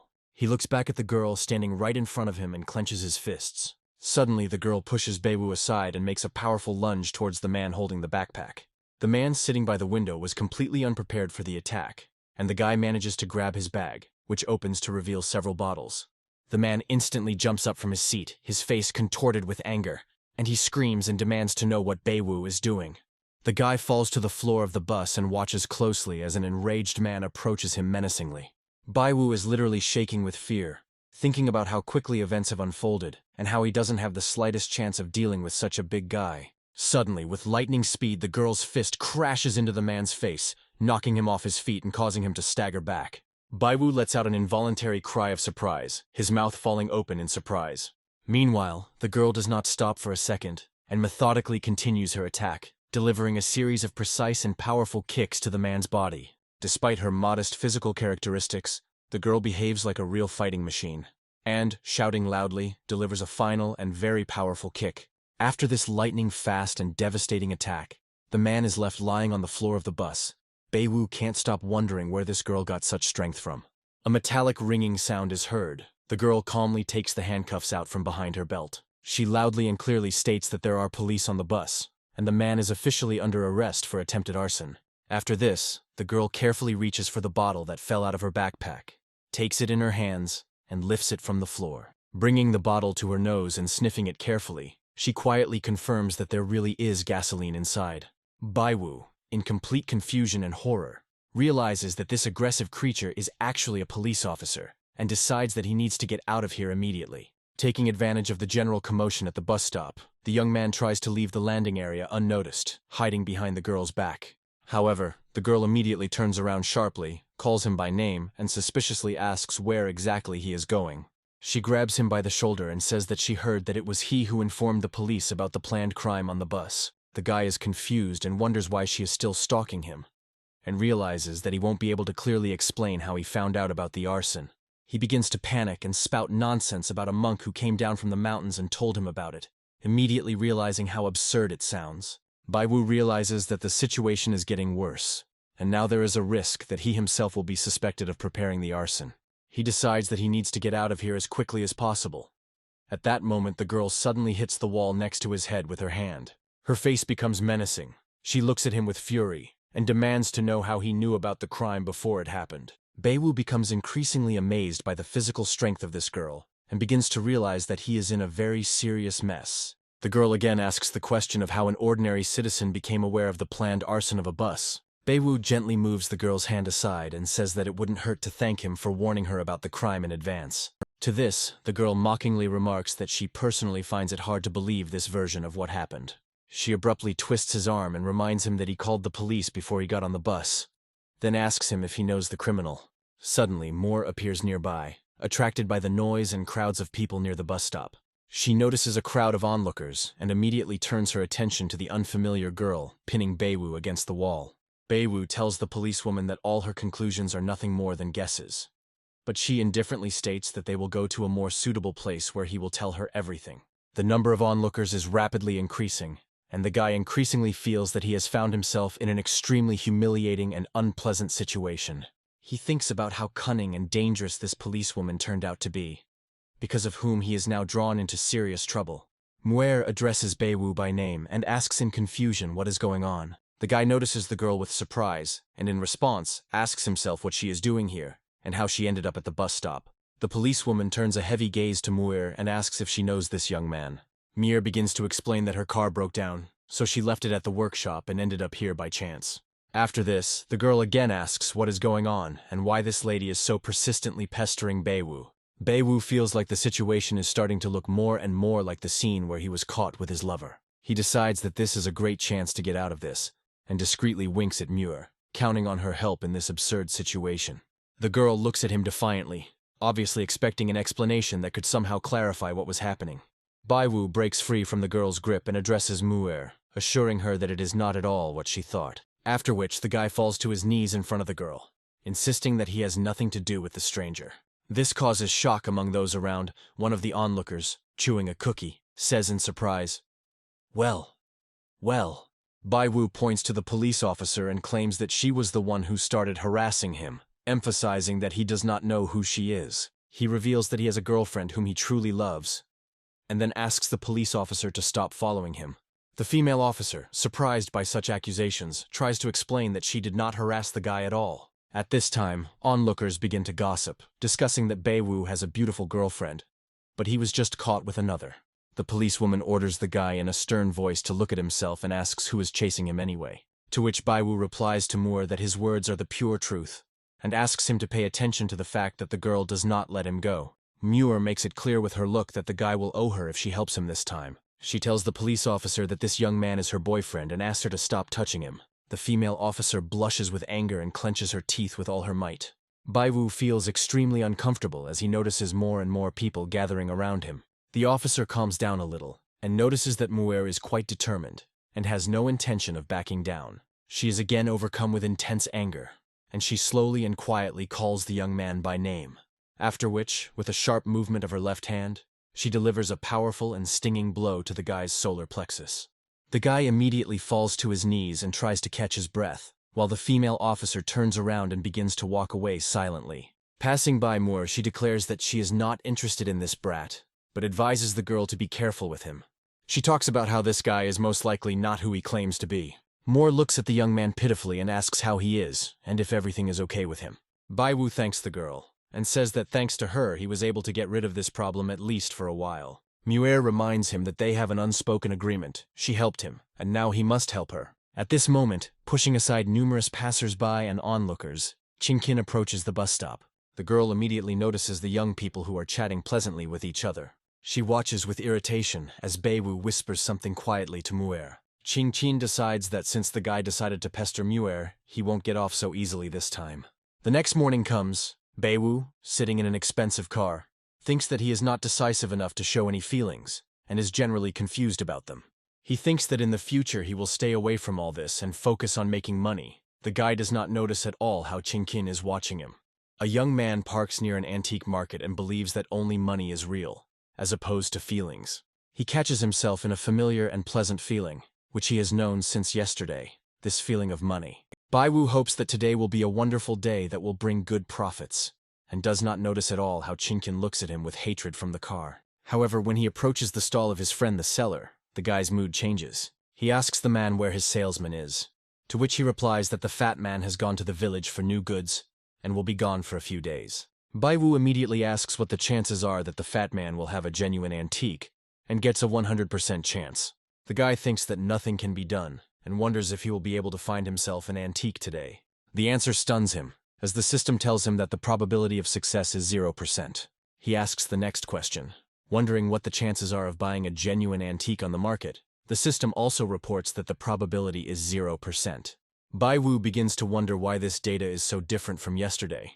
He thought there were antiques here, but he can't find them without the fat man. The young man decides that he will handle this task himself, while Chin, hiding around the corner, continues to watch him. 30 minutes later, Baiwu returns to the fat man's neighbor and begins to examine his goods. While examining an old cup in his hands, he suddenly notices an inconspicuous vase. After asking the question, the young man learns that this is a genuine antique with a 100% success rate.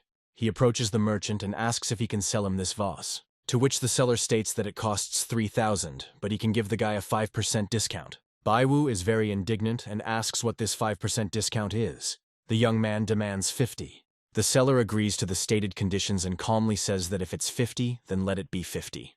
Baiwu tells the man that he agrees to the proposed terms, as he is quite satisfied with the 50% discount.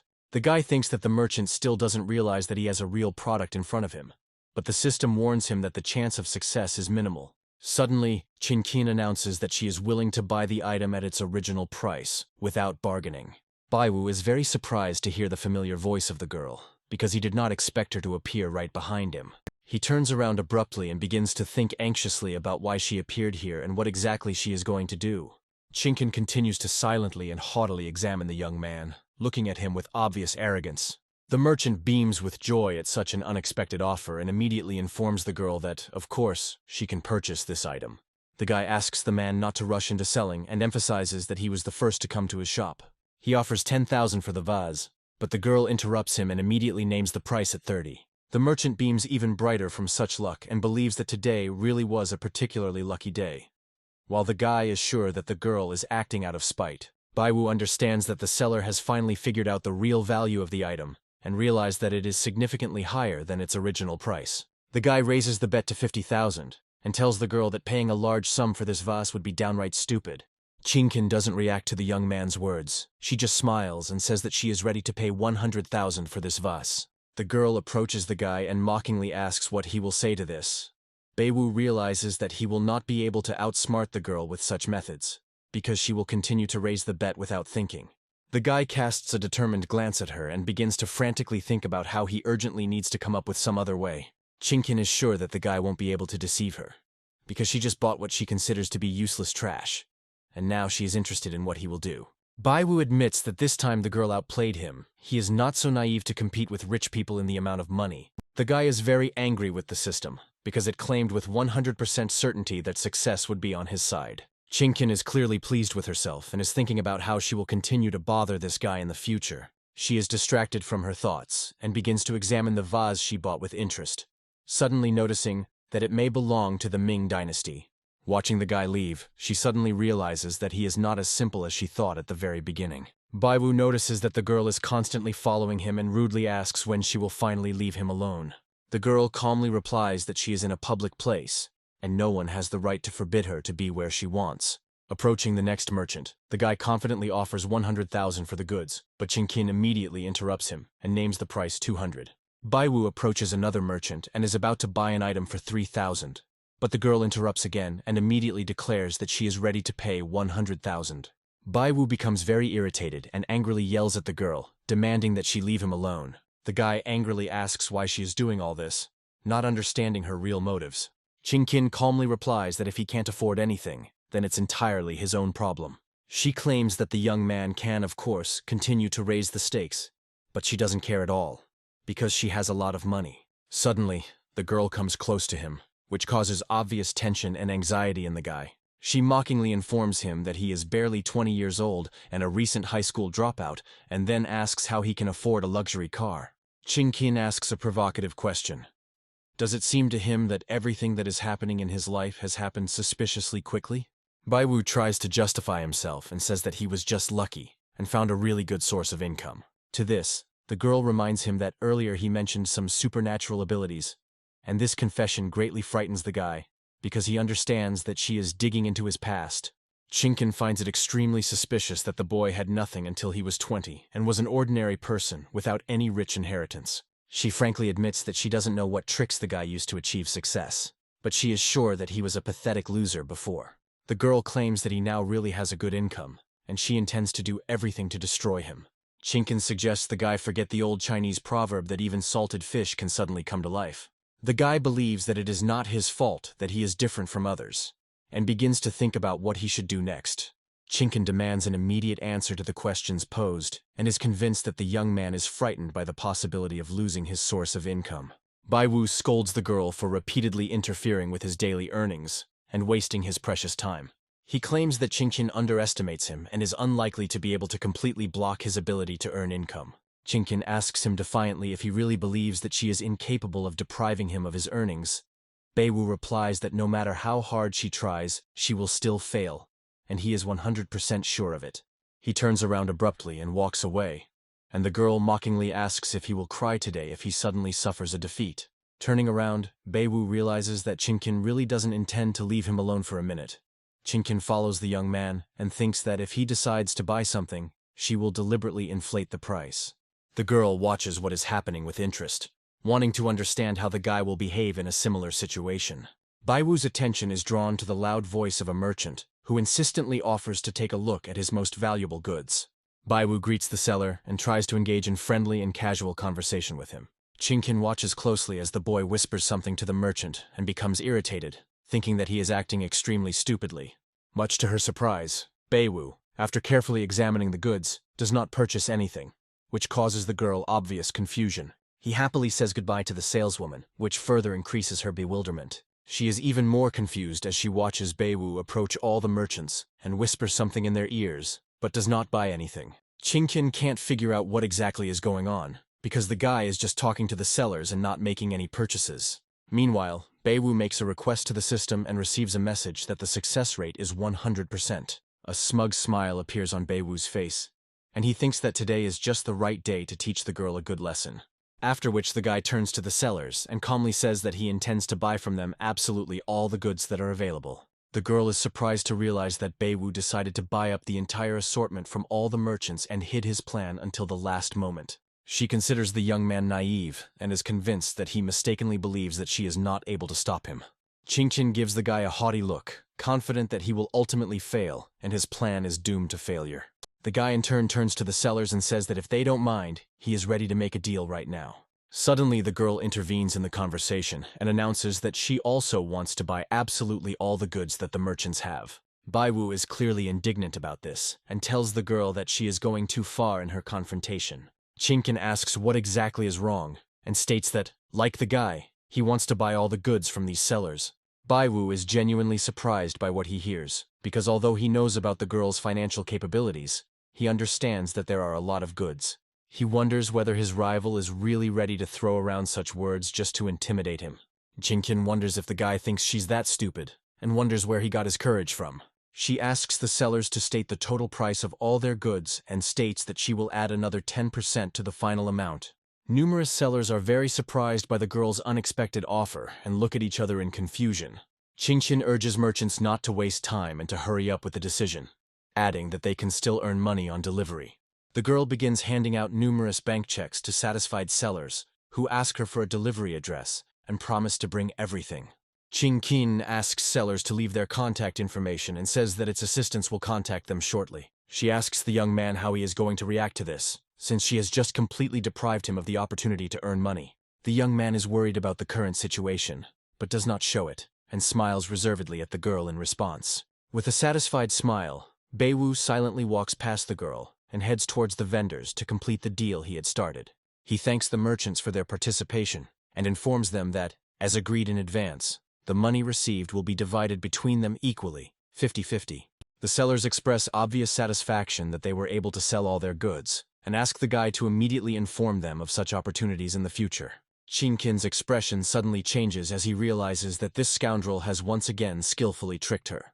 Baiwu shows the details of the transaction, and ironically asks the girl if she is surprised by this development. Qingqian reacts violently to the realization that the guy was in cahoots with the traders from the very beginning. Baiwu does not hide his joy and reports that he was simply strolling around the market, offering cooperation to interested sellers. The young man clearly enjoys watching how irritated his rival looks now. He believes that he is in a winning situation, because even if the girl buys all the goods, he will still be in the black. The guy claims that Qingqian will never be able to deprive him of his source of income, no matter what method she tries to do it. Qingqian answers with restraint so that he doesn't get too excited too soon. The girl feels very irritated, turns around and, without saying another word, walks away. Baiwu responds by feigning goodbye to her and loudly saying that he is not going to see her off. To his surprise, he notices a message on the screen about the start of downloading a new system update. The guy reflects on the fact that thanks to the girl's actions, he managed to earn a fortune, but understands that her family is too influential for open confrontation.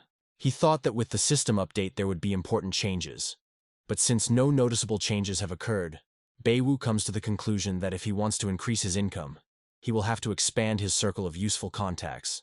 The guy takes the car keys out of his pocket and regretfully thinks that it will be very difficult to implement this now. Suddenly near the car, he runs into a stranger who introduces himself as Mrs. Qingqian's assistant and politely asks if he could go with him. Baiwu wonders why, after everything that happened between them, the girl still wants to meet, and these thoughts cause him a slight bewilderment mixed with suspicion.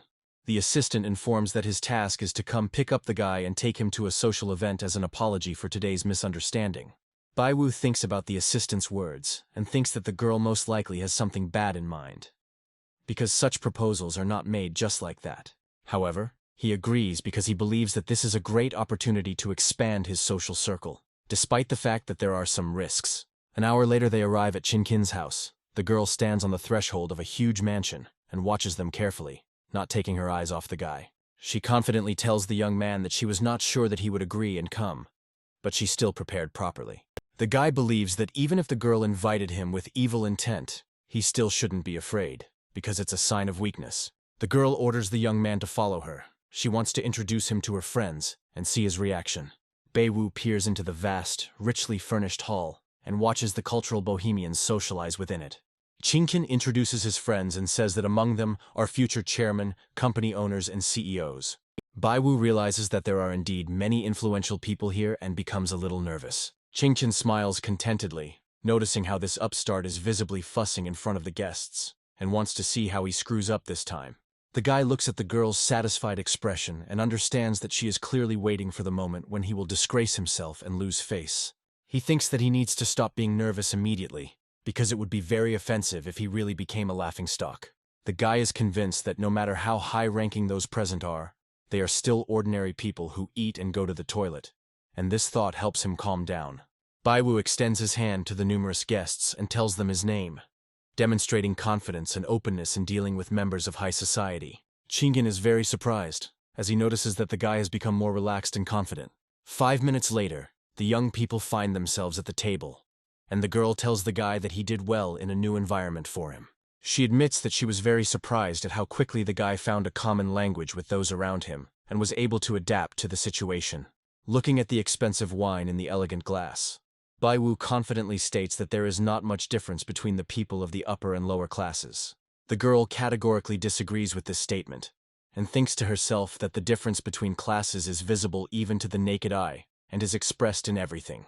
At this point, the silence is broken by the host, who asks those present for a moment of attention, and invites the ladies and gentlemen to come into the auction room and take their seats. Baiwu is surprised to realize that the charity auction is about to begin and prepares to watch the event unfold. Chingkin dismissively calls the guy a country bumpkin and asks if he needs to explain what an auction is. Baiwu calmly states that he is not stupid and of course knows what an auction is. The girl announces that she has a Ming Dynasty porcelain bowl in her hands and intends to put it up for auction, wanting to draw the attention of those present to the value of the item. Handing the guy the box, the girl states that he is well versed in antiques and hopes that he will help her correctly evaluate this item for a successful sale. Baiwu says that he can handle the task without any problems and asks what he will receive in return for his services in appraising antiques. Chingkin states that she is in a good mood today and will therefore allow the guy to sell the item on her behalf. She understands that it is important for him to earn money and make a good impression on the guests. Baiwu thinks that this is a great opportunity for him to earn some reputation among the guests here. However, a minute later he expresses his distrust to the girl and says that he does not believe that she just wants to help him. Sighing heavily, Chingkin confidently states that she has no malicious intent and that she truly wants to help, despite the guy's doubts. Baiwu thinks it's best not to trust this girl and is 80% sure that this is a scam. After which he takes the box to check the authenticity of the antique. The system reports that the success rate is 100%, confirming that the item is indeed from the Ming Dynasty. Having learned that the vase costs 12,500,000, the guy wonders what is wrong with this auction and why he has doubts about it. He learns that the auction has a 100% success rate and thinks that in that case, he has nothing to fear or worry about. The girl asks the guy if he agrees and warns him that if he refuses, he can forget about her kindness and support.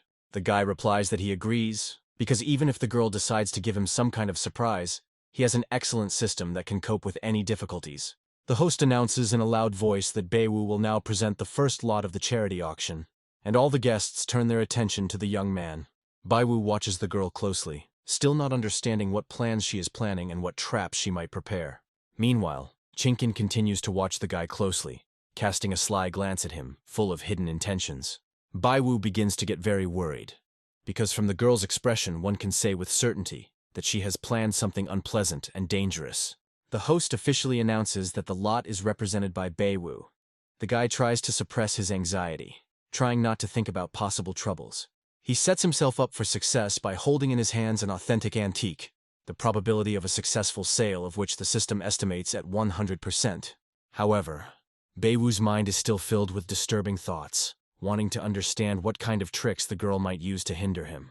Trying to show confidence and calmness, the guy starts smiling at the guests, says his name, and in a joyful voice tells them that he is going to present them his lot. He carefully opens the box, trying not to show his excitement in front of the audience. Unexpectedly, inside he discovers not an antique but an ordinary roll of toilet paper. The young man is in complete shock and does not understand how this could have happened.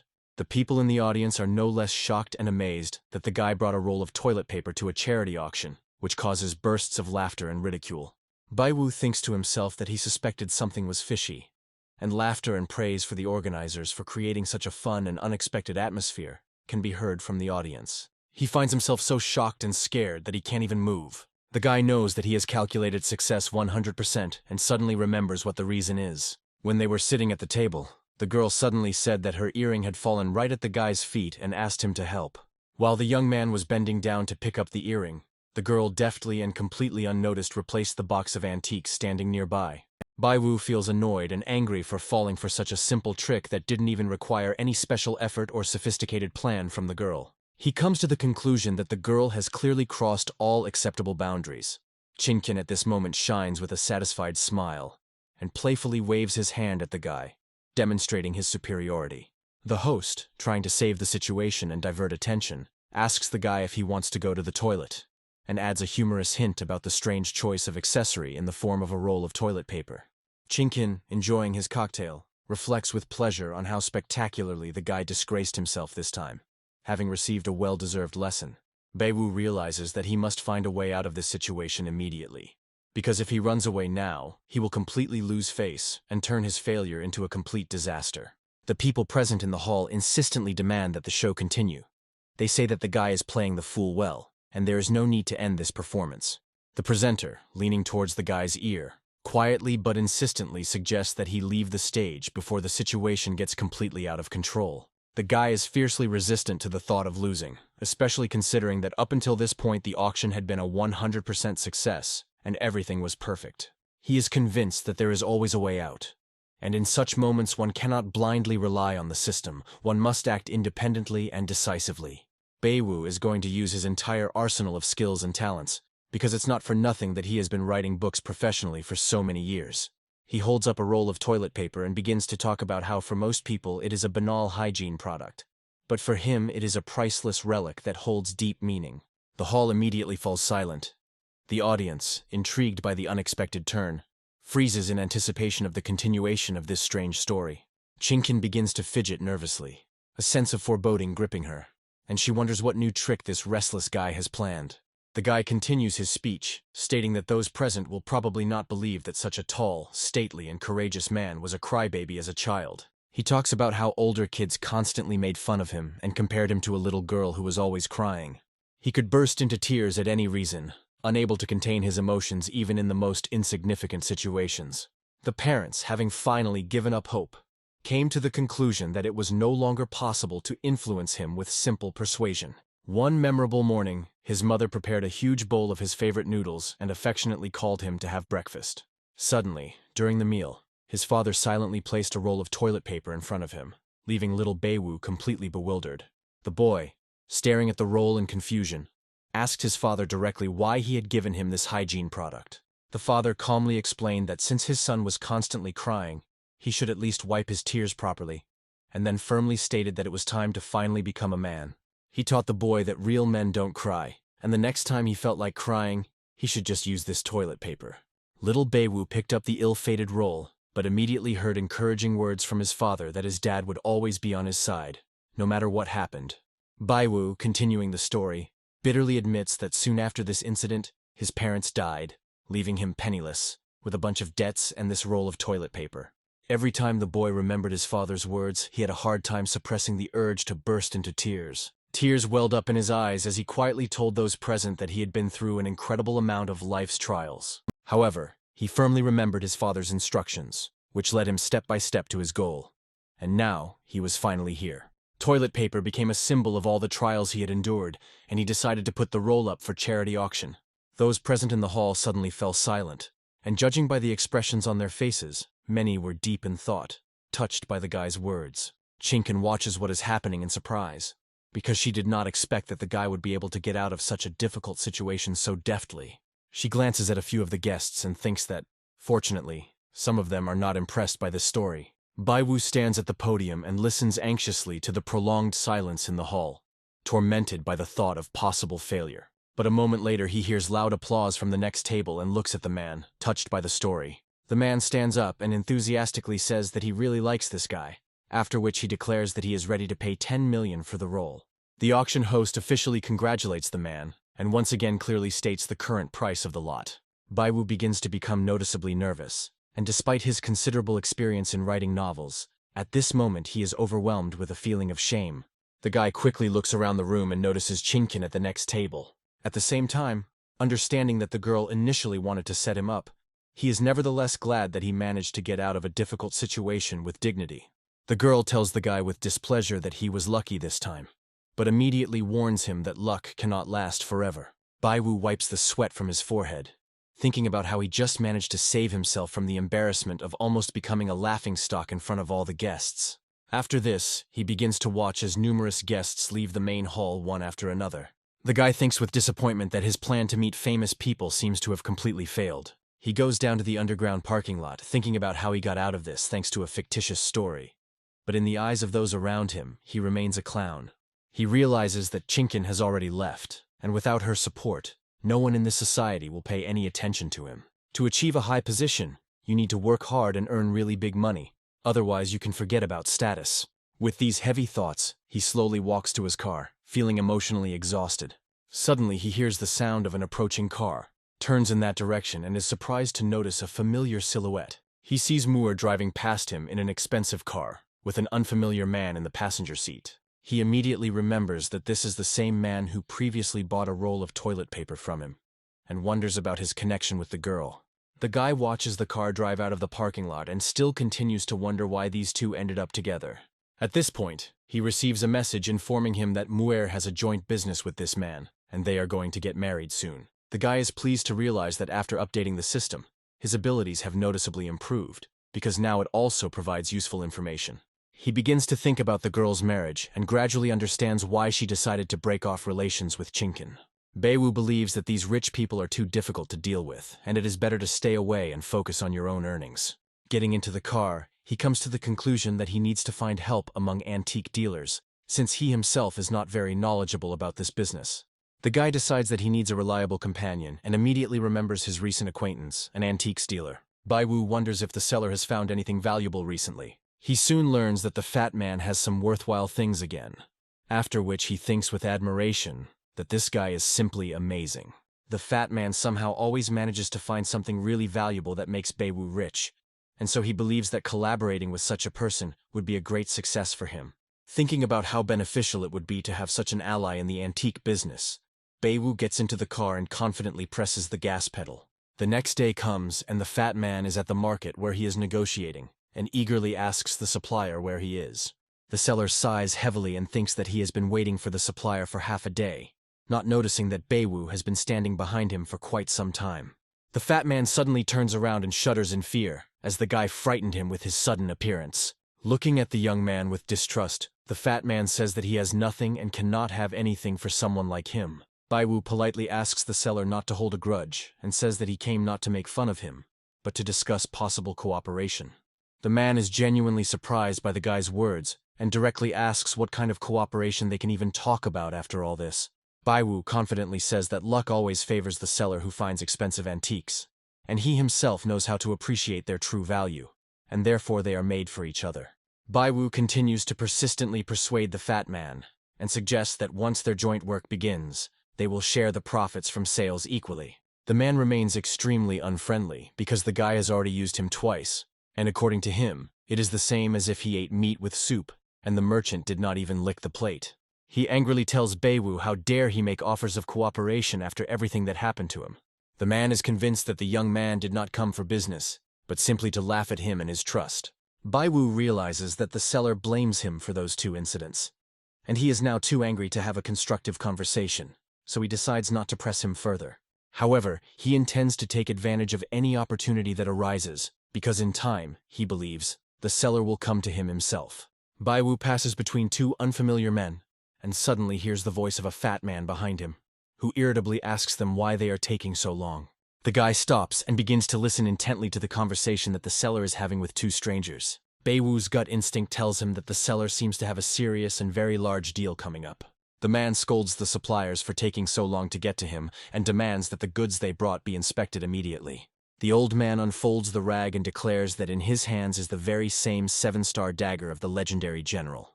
The seller suddenly snatches the weapon from the old man's hands and begins to examine it carefully with obvious surprise.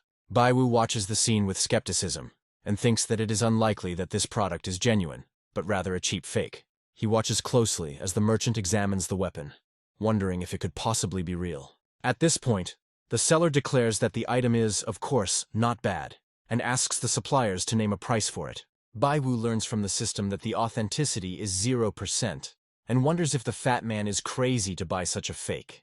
The guy believes that this fake is specially made in such a way that it is impossible to distinguish it from the real thing, because the probability of detecting a fake is 0%. The fat man is quite a sly one, however. He cannot distinguish this dagger, which means that the level of counterfeiting is really very high, although Beiwu has a secret ability that allows him to recognize a fake. Beiwu tries to communicate with the system to detect any flaws, while pondering how exactly this ability works. Suddenly, an image of a dagger appears in front of him, with an enlargement of the stone that is embedded in its handle, and looks suspicious. The guy decides that perhaps the whole thing is about this stone, and it may turn out to be a fake element of the product. However, after some time he dismisses this assumption, because he believes that the fat man has been in this business for a long time and would immediately recognize a fake stone. Beiwu concludes that the defect may be hidden behind the stone and believes that he needs to demonstrate his skills to the merchant so that he will decide to cooperate. The guy approaches the fat man and calmly declares that now he will show everyone present a real masterclass. Beiwu claims that there is no need to hide or worry about the dagger, as it is in fact just a skillfully crafted fake. These words stun everyone present, and the fat man asks incredulously how this could even be possible. Beiwu tells the merchant that he has become completely lax and has lost his professionalism by making such a mistake. The fat man aggressively states that he carefully examined the knife, and if the shape or blade were damaged, he would have noticed it immediately, because everything in this example is flawless. He defiantly reminds that he has been working in this field for 10 years and understands perfectly well what the guy is really trying to achieve, after which he once again refuses to cooperate. Beiwu asks if he will agree to work together if the guy proves that this knife is indeed a fake. The man continues to insist that the blade is genuine and accuses the boy of simply using the situation to lure him into a partnership. Beiwu decides to change the subject and ask how much the fat man is going to sell this supposedly valuable dagger for. The fat man irritably repeats that he already said that he would not work with him, and names the price, 500,000 yuan. Beiwu says it is willing to pay 10 times the amount the merchant is asking for in the event of a mistake. This statement arouses the man's interest, and he says that everyone has just heard about the bet the young man offered. He then, in a sarcastic tone, asks Beiwu to open his eyes wide and point out exactly where the dagger is fake. Beiwu begins to examine the object slowly and with concentration, after which he confidently tells the fat man that he is now going to teach him an important lesson.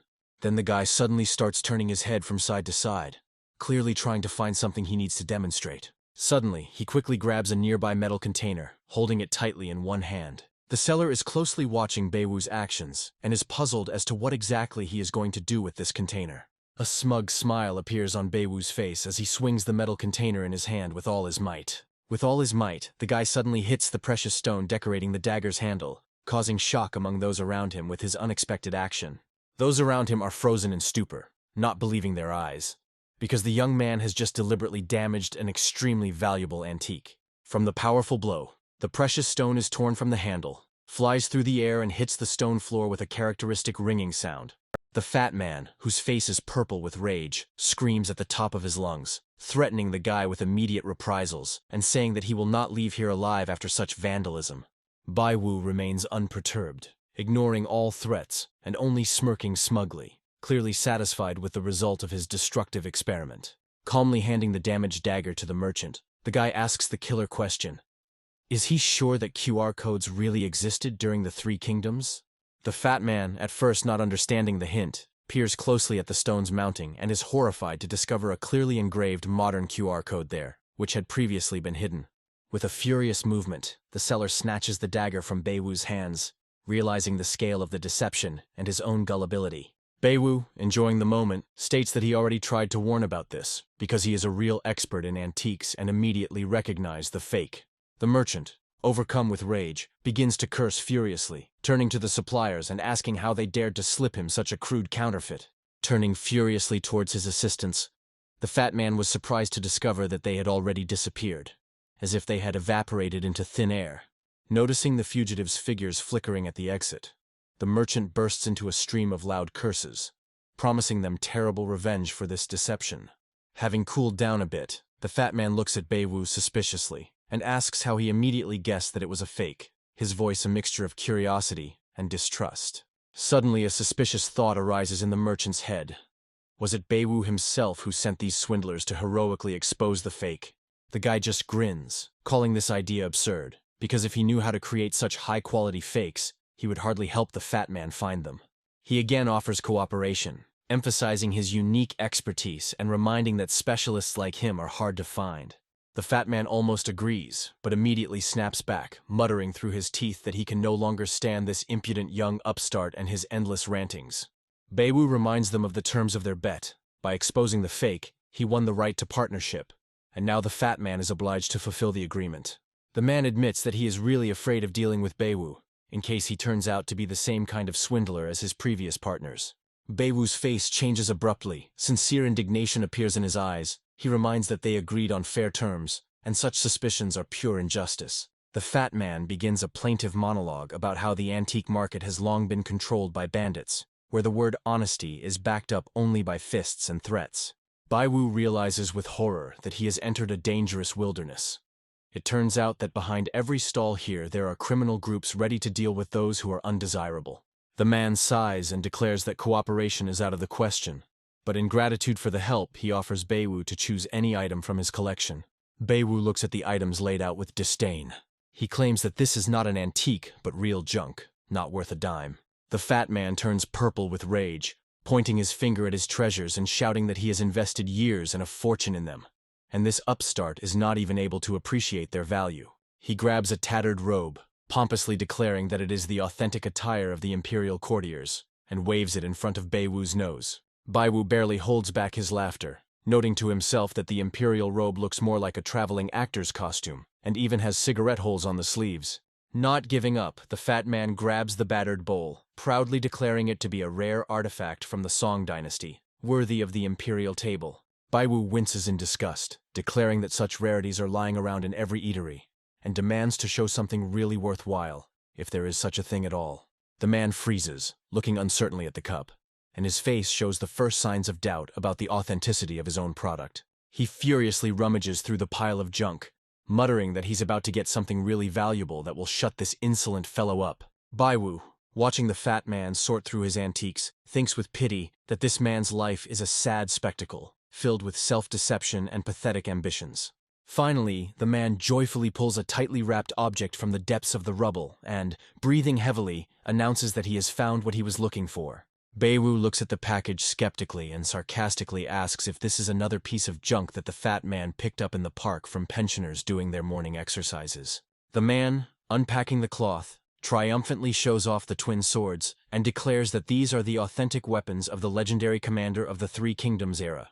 Beiwu smiles with a confident expression on his face and immediately decides to use the system to verify the authenticity of the presented product.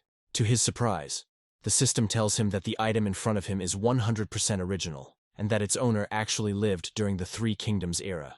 The examination result stuns Beiwu. He quietly repeats, "Is this really the original?" The fat man, pleased with the effect, nods and admits that he cannot part with the swords.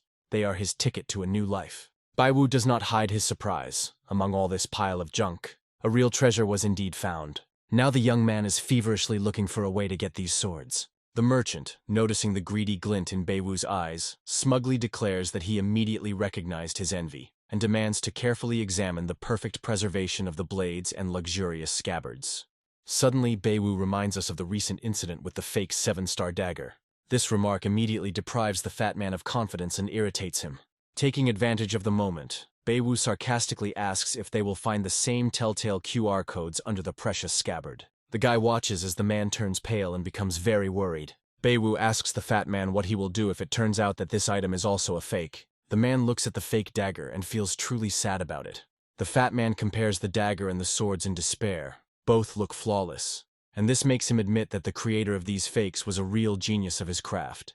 Tears well up in his eyes, because he truly believed that he had collected a collection of rare weapons that would bring him a fortune. And now his dreams are shattered into pieces. He begins to scream furiously that fate is mocking him, time and again slipping him fakes, and it seems that the gods themselves decided to bring him to the grave in such a cruel way. Beiwu tries to calm the upset merchant by offering to buy the swords, and asks him to name any reasonable price for them. Beiwu states that he will not bargain, but the fat man, overcome with sadness, waves his hand and says that he will simply give him the swords as a token of gratitude for his help. Beiwu thanks the merchant, wishes him luck, but inside he feels a heavy sense of guilt. He deceived this man twice, and now he is sincerely ashamed. The fat man, lighting a cigarette, bitterly admits that he has been a loser all his life. And even this last hope for success instantly crumbled to dust. Baiwu decides that he must somehow help the merchant earn money. Otherwise he will be haunted by pangs of conscience, because he does not want to be in debt to this man. He then remembers that it is time to meet with the expert and heads towards his house, thinking about the upcoming conversation. On the way, he remembers the pleasure he felt after a successful deal with porcelain, and hopes that a new meeting will bring no less benefit. As he approaches the house, he is nervous, wondering how he might run into the same aggressive expert assistants who nearly ruined the deal last time. Upon entering, he immediately notices a woman who is carefully wiping the glass display cases and putting exhibits into boxes, bringing the room into perfect order. Baiwu greets her politely and asks if he can see the expert. The woman smiles but politely explains that the master is currently busy and does not accept visitors, no matter how important they are. Baiwu insists, asking directly whether the expert would agree to meet with him, and is confident that he will receive a positive answer, like last time.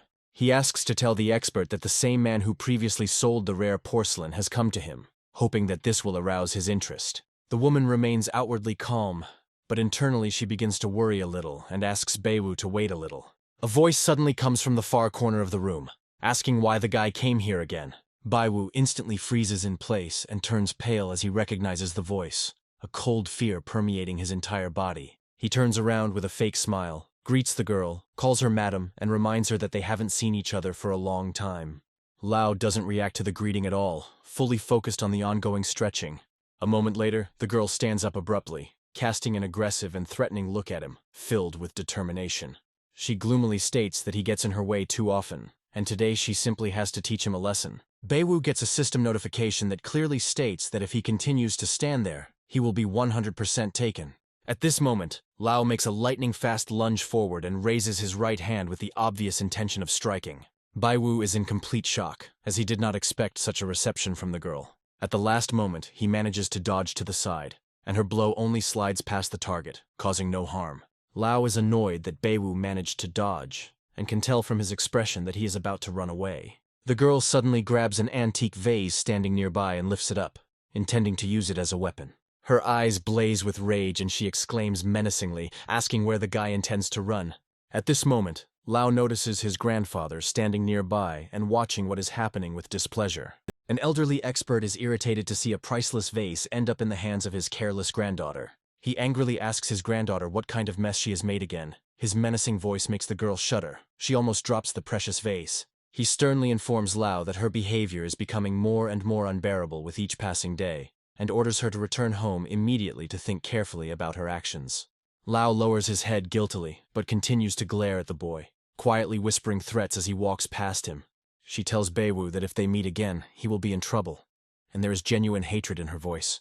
Baiwu thinks that he was definitely lucky this time, but he understands that Lao is not the type to just stop. Lao slowly walks away and begins to wonder why Baiwu came to her grandfather. When the girl goes outside, she notices an open window and suddenly realizes that she can't just leave. The expert apologizes to Baiwu and says that Lao is spoiled by her grandmother, is spoiled and is not smart at all. Baiwu looks closely at the old man and concludes that from his appearance, it is clear that something is bothering him. The guy is wondering why the system can't read thoughts, when the expert asks him to go down the stairs and talk in the tea room. A few minutes later, they find themselves in a spacious tea room, where the expert invites the young man to sit down at a large wooden table. Baiwu reports that he was genuinely amazed by the tea room, as it is as unusual and unique as the expert himself. The old man slowly pours tea into the cups and again apologizes for his granddaughter's inappropriate behavior. The guy ponders why the old man is apologizing again, and comes to the conclusion that he is simply throwing dust in his eyes with these words. The expert suggests that the young man brought something with him when he decided to visit him. The guy confirms his guess and hands over the ancient double swords to the expert. Without hurrying, the man takes the weapon with great caution and begins to examine it carefully. The old man's face reflects genuine amazement, and he wonders out loud whether this is really an artifact from the Three Kingdoms era. Baiwu reports that nothing can escape the expert's keen eye, as he immediately recognized the extraordinary thing. The old man becomes increasingly convinced that what he sees in front of him is an original, worth millions. The guy adds that this weapon belonged to one of the legendary commanders of that era. The expert replies that if this is indeed the case, the value of the swords could increase tenfold. He says that if sold on the international market, the price of these weapons could reach fabulous heights. The guy continues to speak with admiration, claiming that antiques have only one path, to find a worthy owner. He emphasizes that these swords must belong to the old man, and even for untold riches he will not sell them to others. Baiwu doesn't understand what's going on and wonders if the expert isn't interested in these swords, or if he's simply not happy with them. The guy gets a response from the system that the percentage of interest in swords is 100%, as is the interest in the young man himself. The man states that such a gift is too expensive, and for this reason he cannot accept it. He adds that in friendship, actions and relationships are important, and not the cost of gifts or their rarity. The guy believes that he heard a direct refusal because the old man made it clear that they were not equal in status for friendship. He turns to the system with the question of whether everything really boils down to his lack of proper status. At this point, the man writes out a bank check and says that the swords are excellent and their market price starts at 5 million. The boy realizes that the old man has authority in the antiques industry and treats him the same way he treated the fat man at the market. Baiwu realizes that the expert is absolutely right and decides that the situation needs to be changed immediately and not allow the man to form a bad opinion of himself. Suddenly, his attention is drawn to a sound coming from the yard, and he is momentarily distracted. The guy says that business is business, and if an expert decided to buy swords, then the current price is not suitable for them. The old man politely addresses the young man, calling him sir, and asks what exactly the matter is. Baiwu says the man himself admitted that the swords belong to the legendary commander, which means the price should reach 50 million. The expert asks whether the guy is sure that in front of him is really the weapon of that very commander. Baiwu states that he is completely confident in this. He has never encountered things of this level before, and he wonders if it can be tested through swordsmanship. The man states that the young man's intelligence burns like fire, and asks if he comes from a family of scholars. Baiwu replies that he does indeed come from a family of scholars, but he himself knows nothing about evaluating antiques and relies only on calculations. The man reflects on the fact that the guy clearly understands art, and wonders how much can be calculated like that. Baiwu says the system can not only easily determine the authenticity of antiques, but also verify other things, such as whether Lao is listening outside the window right now. The expert is so shocked by what he heard that he asks again whether he had misheard, and whether he had correctly understood what the young man had just said. The guy expects that today's meeting with the girl will lead to an unexpected opportunity to resolve another long-standing suspicion. Lao, hanging by the window on a steep wall, is angry at the guy and considers him a scoundrel who decided to deceive her respected grandfather. Pulling herself up higher to the windowsill, she decides that since she can be made to feel guilty, it's worth at least listening to what exactly is being discussed inside. When Lao looks into the room, she is horrified to find that her grandfather and Baiwu are already looking at her. The guy is pleased that his calculation was accurate. Lao makes a pitiful excuse to his grandfather, not knowing what to say, and says the first thing that comes to mind. Baiwu mockingly says that he didn't know Lao could climb walls, to which she sharply scolds him and demands that he stop bullying her. Lao indignantly declares that she is going to teach the impudent guy a lesson, but the expert's intervention makes her instantly shut up. With a spectacular jump, Lao pushes off the wall, lands on his feet and, already running away, shouts to his grandfather that he is hurrying home to repent and will repent doubly. Baiwu asks the expert if he is convinced of his ability to foresee and understands what he is truly capable of. The man condescendingly replies that the young man simply heard a rustling sound outside the window, guessed that it was his granddaughter, and there was nothing special about it. Realizing that the old man still doubts his abilities, Baiwu asks him to name a condition that, if met, will make him believe in his strength. The expert coldly states that if the guy really had the gift of foresight, he wouldn't have asked him such stupid questions. The percentage of Baiwu being able to convince the old man of his rightness exceeds 87%, and he begins to think about how he should act. A slight smile suddenly appeared on Baiwu's face as an idea came to his mind. He decides that if he can describe in detail all the antique objects in the room, it will help him earn the old man's trust. The system instantly confirms his thought, informing him that the probability of success of his plan is exactly 100%. Baiwu confidently claims that he has just carefully examined the tea room and found 26 antique items in it. The guy says that he knows all the characteristics of these objects and he can retell them without mistakes. The expert, although skeptical of such a statement, decides to give the young man a chance and says that he will listen to him carefully. Concentrating, Baiwu activates the system's abilities and begins a detailed scan of all the items in the tea room. Almost immediately, he receives complete information about all 26 antique items, including their history and value. Pointing to a set of sandalwood furniture, Beiwu claims it dates back to the Qianlong period of the Qing dynasty. The old man looks at the young man with obvious distrust, but admits that his answer is indeed accurate and deserves attention. Beiwu adds that the said furniture set was used in the imperial room, and its estimated value is 20 million. The expert confirms that this is absolutely true, but notes that one correct answer is clearly not enough for complete trust. Continuing the story, Beiwu claims to be holding a top-quality jade inkwell dating back to the Ming Dynasty reform era and valued at 10 million. The expert, nodding his head slightly, confirms with satisfaction that the information matches again. Beiwu clarifies that this inkwell was used in the palace by the chief secretary of the Ming Dynasty, a detail that clearly surprises the old man. The old man, amazed, asks how the young man can know such rare and precise information, which they had to collect for 2 years. He clarifies that in order to establish the exact origin of this inkwell, they had to spend 2 years studying historical sources. Beiwu claims that all this knowledge is nonsense, because he calculated everything using his own approach. The expert repeats the word calculated in surprise and wonders how this is even possible, since it seems incredible to him. Beiwu smiles and assures the man that his ears are not deceiving him, because this is all the truth. The expert is amazed by the depth of the young man's knowledge and, with obvious interest, asks him to continue the story further. Beiwu begins by telling about a brush stand that was in the Imperial Library. After this, he describes in detail a turquoise teapot that came from the Song State. The young man then moves on to the Yunnan-era porcelain and explains in detail the process of its production and the history of its owners. Everything Beiwu tells the old man is even more shocked, mixed with genuine admiration. Beiwu finishes his story, covering all 26 antiques, and asks if the man now believes his words. The expert admits that he would never have believed it if he hadn't heard it with his own ears. After a short pause, Beiwu asks if the man now believes that these swords actually belong to the great general. The expert, still in awe of the young man, explains that all the things in the room were passed down to him by inheritance and had undergone professional examination. He notes that to confirm the authenticity of the swords based solely on evidence would be an insufficiently substantiated decision. Beiwu is deeply upset that despite all his efforts, the old man still continues to doubt his words. The system reports that the expert's level of trust is exactly 100%, and the guy begins to think about the reasons for the old man's answer.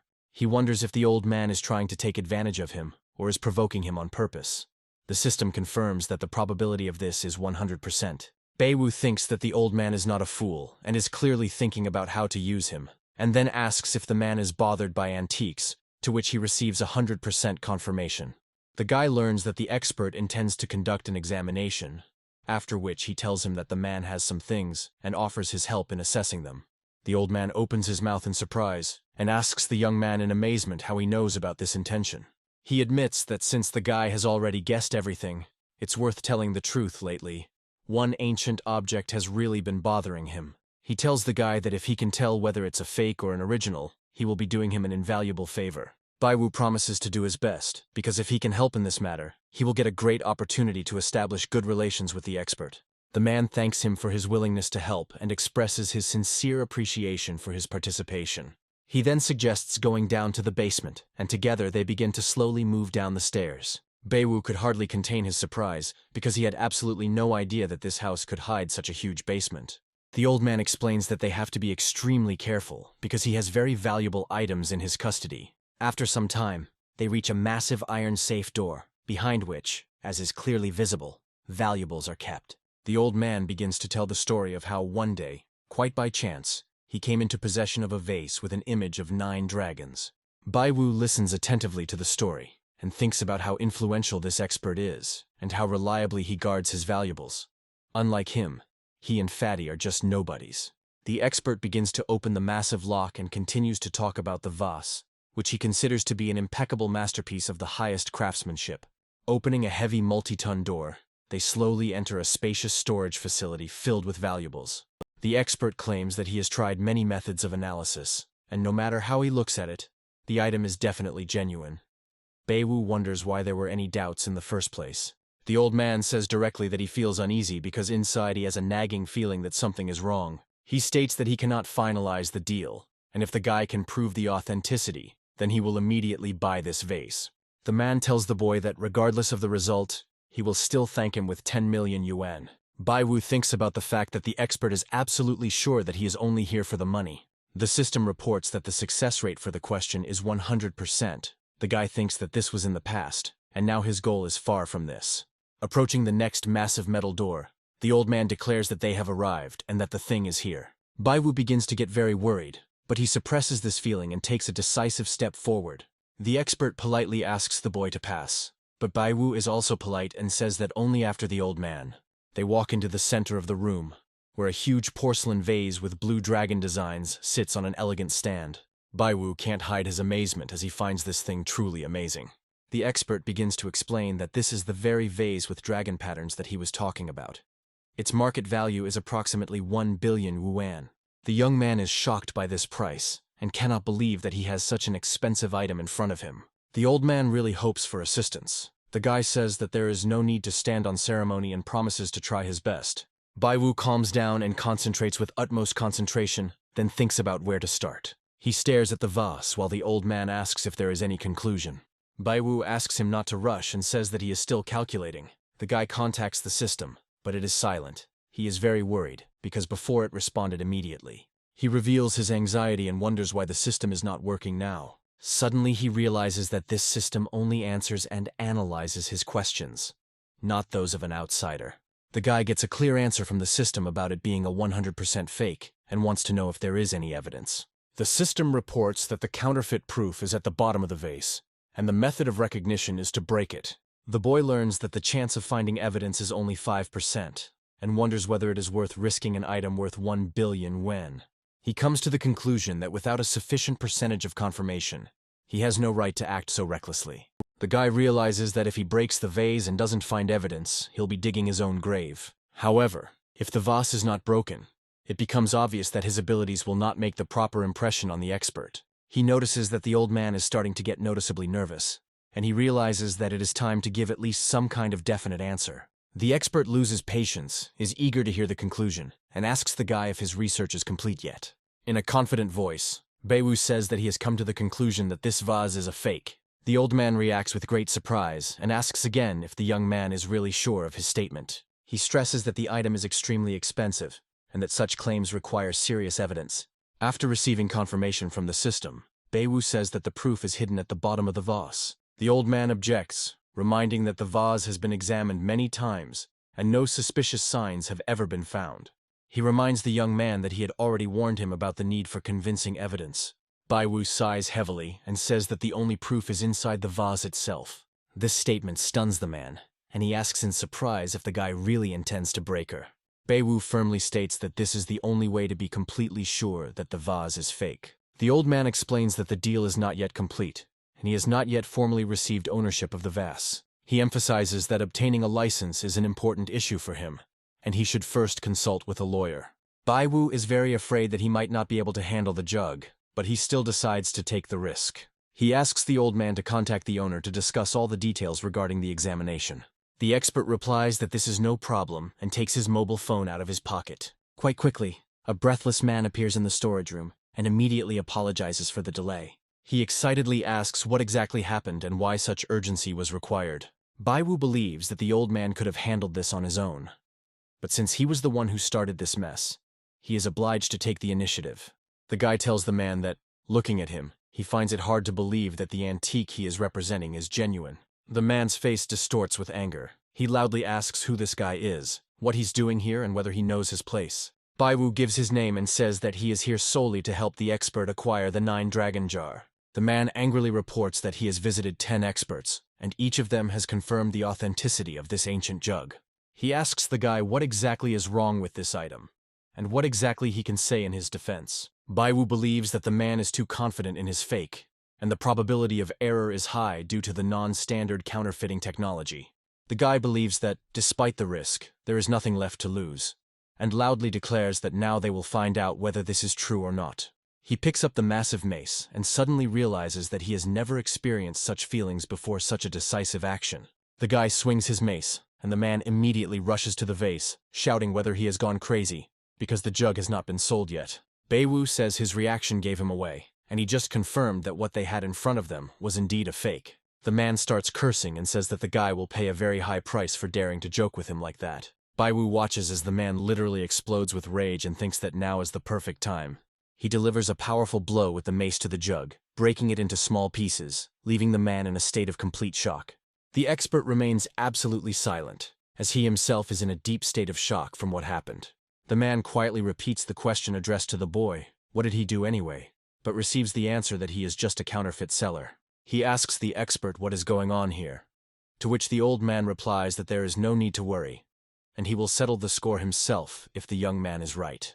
Baiwu looks at the old man carefully and understands that there is no turning back now, and if he does not prove the forgery, he will be in trouble. He is fully aware of the step he has taken, and understands that he could lose everything, since such an action is fraught with serious consequences.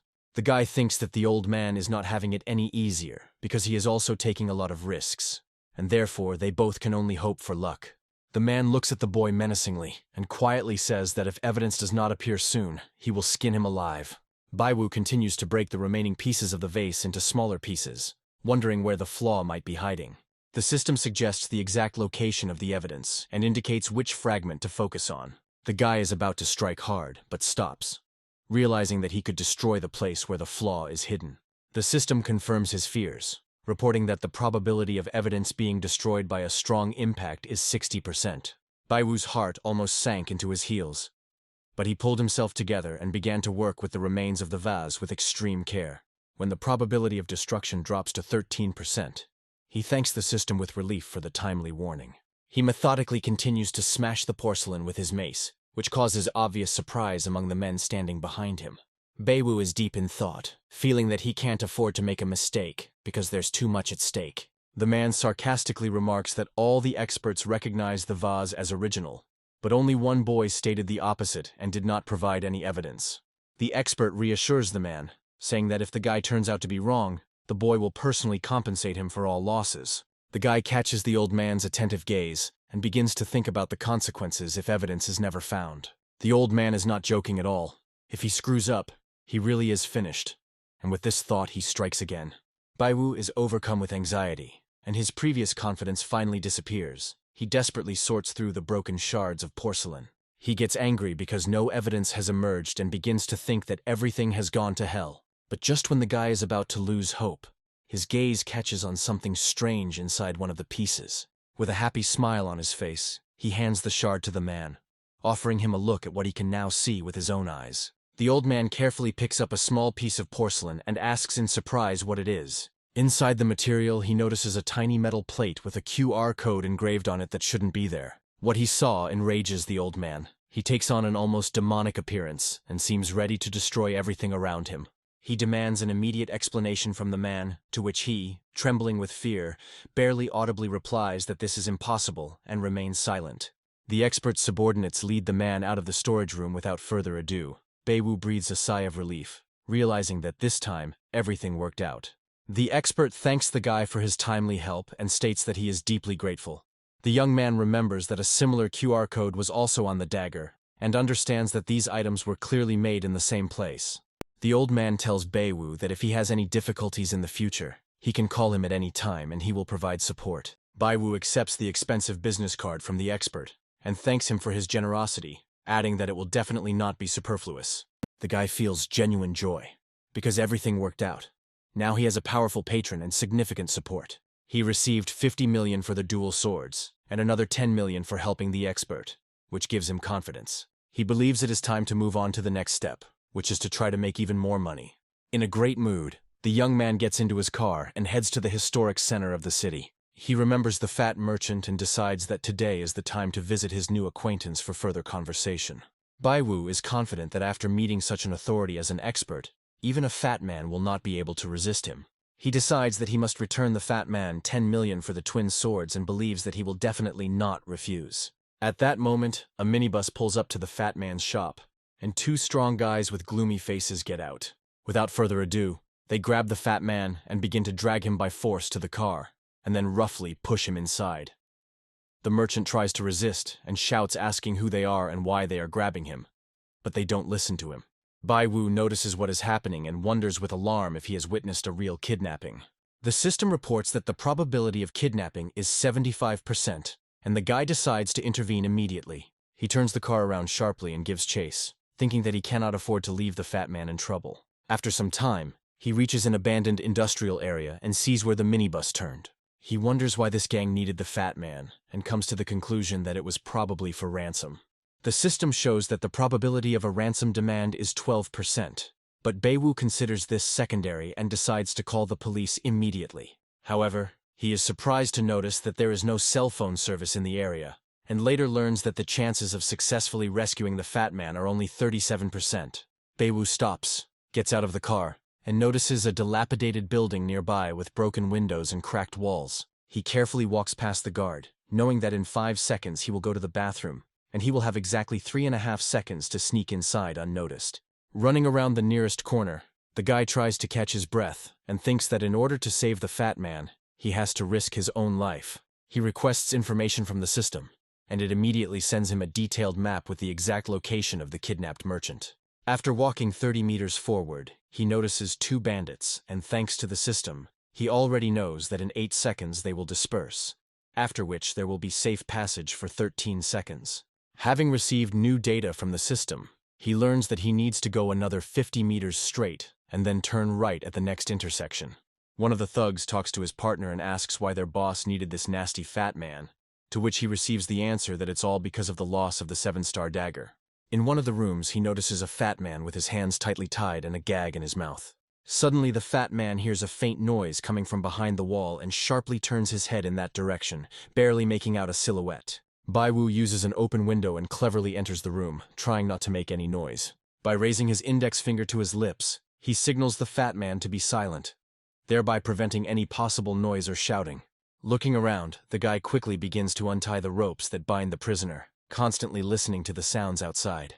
Having gotten rid of the gag, the fat man immediately asks in a hoarse voice how the guy even knew where to look for him. He glances suspiciously at Baewoo, wondering out loud if he's been following him all this time, or, even worse, if he's one of those sneaky bandits who kidnapped him.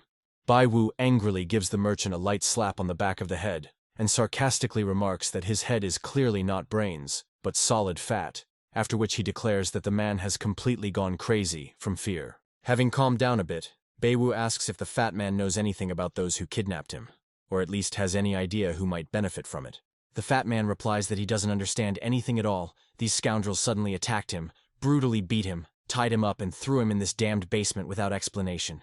Baewoo states that they have no time to sit around here and suggests that they leave immediately.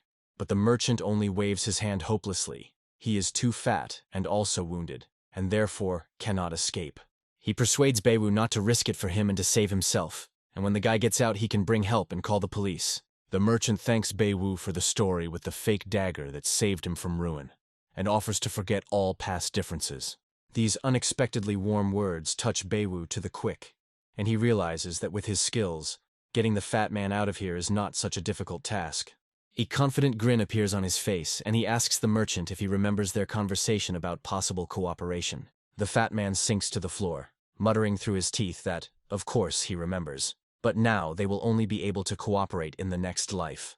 Baewoo states that now is not the time to die, and to cheer the merchant up, he takes out a large bank check from his pocket and unfolds it in front of him. The merchant begins to look at him carefully, after which he becomes very surprised. The sum of 60 million brings him to his senses and gives him additional physical strength. The man jumps to his feet and begins to jump joyfully. The salesman starts acting as if he hadn't been beaten at all and asks the guy where he got so much money. Baewoo says that they need to leave and they will talk about everything later, after which he announces that he will give the fat man 10 million. The merchant agrees to leave as soon as possible, the UN signs reflected in his eyes, expressing his greed. Meanwhile, 2 bandits approach the room with the prisoner. One of them says that the fat man doesn't know anything. The second replies that they'll have to dig a big hole for this fat guy. Baewoo and the merchant instantly fall silent as they hear the bandits approaching them. The seller begins to tremble with fear and thinks that the end has come for them. Baewoo, in contrast, is determined. He asks not to be afraid, and says that he will definitely save him. One of the bandits kicks the door. It opens with a bang, and they enter the room. They are instantly overcome with anxiety. They look around and begin to wonder where the prisoner has gone. One of the bandits notices a rope sticking out of the window and orders an immediate pursuit. However, this was just a ruse, In fact, the young people hid behind a pile of boxes, carefully disguising their location. Cautiously peering out into the corridor, the fat man praises the guy for being witty enough and for setting everything up so well. Meanwhile, the bandits raise the alarm. They split into several groups in order to comb the territory of the abandoned plant and not miss the fugitives. As soon as two bandits run past a pile of construction waste, young men look out from it, carefully watching the movements of their pursuers. Beiwu points to the side and tells the merchant that they need to run in that direction quickly, without wasting a second to think. While running, Beiwu asks the system which side has the highest chance of escaping. Having received the answer that the chance of escape is higher if they turn left, they rush in that direction, following the directions without delay. The fat man is very surprised and asks the young man why he is so sure. Has he been here before? Beiwu responds with a general phrase that everything is possible. After which he says that it is not the time to chat and promises to explain everything later. However, the fat man does not calm down. He is interested in why the guy is so confident, and he wonders if it is intuition. Beiwu understands that the seller will not leave him alone, and reports that he has an extraordinary talent, and he has the skill of prediction. The seller says that he has dreamed of something like this since childhood. Beiwu says that in this case, as soon as they get out, they will begin to cooperate together. The seller agrees to the offer and says that he is very grateful to the guy for this. In one of the rooms, in front of a huge number of monitors, sits a man who slowly smokes a cigar and watches the fugitives, not missing a single movement. A man's voice is heard pointing at the screen and telling him that this guy is Beiwu. The man tells the man with the cigar that they still don't have enough information about the guy. The man with the scar asks his subordinate to tell him how much this kid did, making it clear that he is interested in the extent of the damage caused. The man reports that this scoundrel has disrupted their plans. He has ruined the deal with the 7-star knife, and also prevented the sale of the fake urn of the 9 dragons. The man with the scar is very surprised at how the guy found out about the deal, but he thinks that this kid and the fat man will not interfere with them. The man tells the boss that these little shrimps really won't make waves, and they'll solve the problem with the old man in the near future and catch him tomorrow. Suddenly, the man with the scar abruptly gets up from the table and delivers a powerful kick to the man, clearly not holding back his anger. He calls the man an idiot and says that if he acts in a crude manner, he will be the one to shed the first blood. Taking a drag on his cigar, the scarred man continues to ponder how this brat got wind of those items and finds no rational explanation. He thinks that it must be that old Fox's tricks again. The man thinks that the old man knew everything and kept quiet, and also used that little rat to quietly destroy his business. Beiwu and the salesman are standing around the corner of a ruined brick building, waiting for the best moment to make their next run. The guy gets different chances to escape, but they are constantly changing, and he has to quickly navigate what is happening. There is a lower risk road, but it goes through the wall. He understands that there is no choice, and in this case, they will have to go along the near road and carefully watch the change in the percentage of success of the escape. They begin to move slowly along the narrow passage. The escape rate is 40%. The young men take a few steps. Beiwu notices that the escape success rate is starting to drop, which makes him wary. After which they walk another 15 meters and the escape percentage begins to increase, reaching 41%. Beiwu peeks around the corner to make sure there are no bandits nearby. He informs the fat man that at the end of this path there is a passage through which he entered the territory, and they can get out the same way. Fatty believes that victory is just around the corner. Beiwu, in turn, does not think that one should delude oneself so early and says that one must be very careful. They continue to move forward slowly and notice an open door inside a narrow corridor, which could be their chance to escape. Beiwu takes a few more steps forward and notices that the success rate of escaping is increasing. Approaching the doors, he notices that the chance of success is almost 100%. The fat man begins to rejoice and says that it looks like the bandits have lost them, sincerely believing that everything ended well. He happily announces that this is a wonderful ending, and the next second the door to freedom closes with a bang. Suddenly the success rate drops to 7%. Beiwu is in great shock and can't understand what's going on. The fat man throws all his strength at the doors, trying to knock them down, but the strong metal structure does not give in to him. Beiwu notices the sound of an engine behind him, and then bright halogen headlights flash behind him, blinding them and causing them to turn around sharply. A group of thugs emerge from the minibus, laughing loudly and telling the fugitives that their end has come. Beiwu tries to contain his excitement and wonders if it's all over. He realizes that there is nowhere left to retreat. The guy apologizes to the fat man and says that he thinks he screwed up. Surprisingly, the merchant has a strong fighting spirit, and he offers the young man to kick some bandits' asses together. Baiwu supports him and shouts loudly. The fugitives rush to attack the thugs, deciding to act decisively. The man with the scar watches what is happening with obvious pleasure. His thugs start shouting loudly, and as if on command, they all rush forward together. A fierce fight ensues, in which the young people have difficulty resisting the numerous and aggressive bandits. The young men are breathing heavily and trying to regain their strength after they manage to fight off the first attack of the thugs. The remaining bandits, having lost several men, silently watch what is happening and do not dare to launch a new attack. The man with the scar slowly gets out of the car and casually throws the butt of his cigar out of the open window. He notices that the young people are holding up well and asks them if this is really all they can do. Baiwu becomes very angry, screams loudly and raises the pipe fragment, preparing to deliver a powerful blow to the enemy. However, the bandit boss makes a sharp move to the side, dodging the attack and allowing the pipe to fly past. A moment later, he counterattacks and lands a powerful blow to Baiwu's head, causing him to lose his balance. After this, the gang leader turns his attention to the fat man and hitting him, knocks the seller down. The scarred man demands that the fight continue, claiming that he hasn't even warmed up properly. The fat man starts complaining, saying that he is too heavy and tired, and then asks to just finish him off. The gang leader wonders if the young people really thought they could die so easily after everything. Baiwu is very surprised by such a statement, and asks the man in bewilderment what he is talking about. After this, the guy decides that now is not the time to go into details, and it is important to get out of this mess as quickly as possible. He asks the system about the probability of a successful escape, and it immediately answers that the chance is 33%. The guy glances at the fat man and thinks that even with such a small chance, there is still at least some possibility of success. The seller assumes that Baiwu has a specific plan and decides that the most important thing is to buy as much time as possible. The salesman struggles to his feet and mentally admits that, despite his weight, he should still try again. The attempt is unsuccessful. The man with the scar delivers a powerful kick to him, throwing the fat man aside. The bandit leader then continues his attack and unleashes a series of hard and merciless blows to the merchant's head. Baiwu is impressed by the fighting spirit of the salesman, because despite his obvious fatigue, he fights quite well. Suddenly, Baiwu learns from the system that the seller is the key to escape, and the probability of this is exactly 100%. Baiwu hopes that this figure has nothing to do with the possible death of the merchant, and does not mean a tragic outcome. Baiwu tells his comrade that they have one last chance, and urges them to use all possible techniques. The merchant turns to the guy doubtfully and asks if he really wants to see him impersonate Kung Fu Panda. Suddenly, the seller throws himself at the feet of the gang leader, and begging for mercy, promises to pay absolutely any ransom amount required. The bandits instantly freeze, shocked by the seller's unexpected action. At this moment, the fat man suddenly uses a trick. He firmly grabs the leader's leg and forcefully throws him to the ground. A dark, demonic smile appears on the scarred man's face.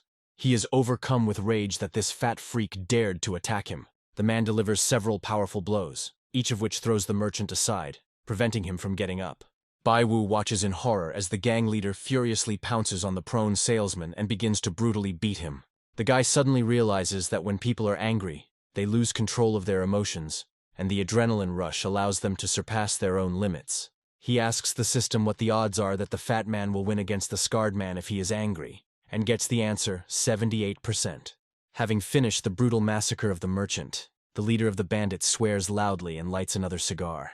Looking at the defeated salesman lying motionless on the cold ground, the man indifferently says that he didn't even have time to stretch properly. At this point, the merchant remains lying completely motionless. He barely breathes, makes muffled groans, and cannot even move. Bloodthirsty grins appear on the bandits' faces, and they happily offer the young people the chance to say their last words before death. Baiwu begins to apologize to the salesman, saying in a guilty voice that he regrets hiding one important fact. The fat man continues to quietly moan, and with difficulty asks the guy what exactly he has been hiding from him all this time. Baiwu sighed heavily and admitted that those blades were actually genuine and not fake at all. The fat man lets out a desperate cry, full of pain and hopelessness, after which he falls backwards, exhausted, and the chance of escape drops below 7%. Baiwu continues the story, and reports that the amount indicated on the receipt does indeed reflect the real value of those swords. After this, the guy adds that he told many people about the contents of the store, and now the management intends to kick the seller out of the antique street. These confessions send the merchant into a fit of rage, and he goes into a rage, causing his chance of a successful escape to instantly increase to 40%. Baiwu continues to deliberately provoke the merchant, calmly informing him that the people who tried to sell him the legendary 7 Stars blade were actually his subordinates.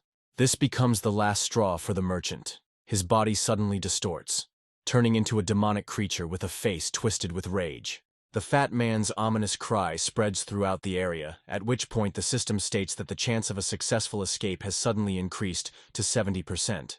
With loud cries that everyone here without exception will die today, the enraged man rushes at the bandits. The probability of salvation has increased to 80%.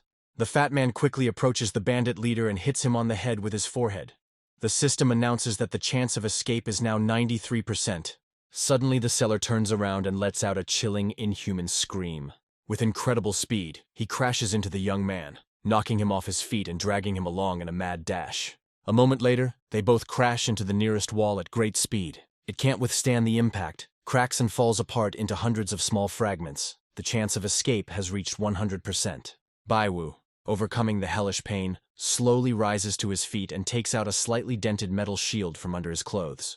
The guy thinks with relief that it was not in vain that he thought of putting this piece of iron under his clothes. Otherwise, Fatso would have really killed him. Baiwu struggles to drag the fat man's unconscious body towards the car, muttering under his breath in annoyance about why the big guy has to be so incredibly heavy. He asks the seller not to go to heaven yet, because they still have to figure out where these bandits came from and what exactly they wanted.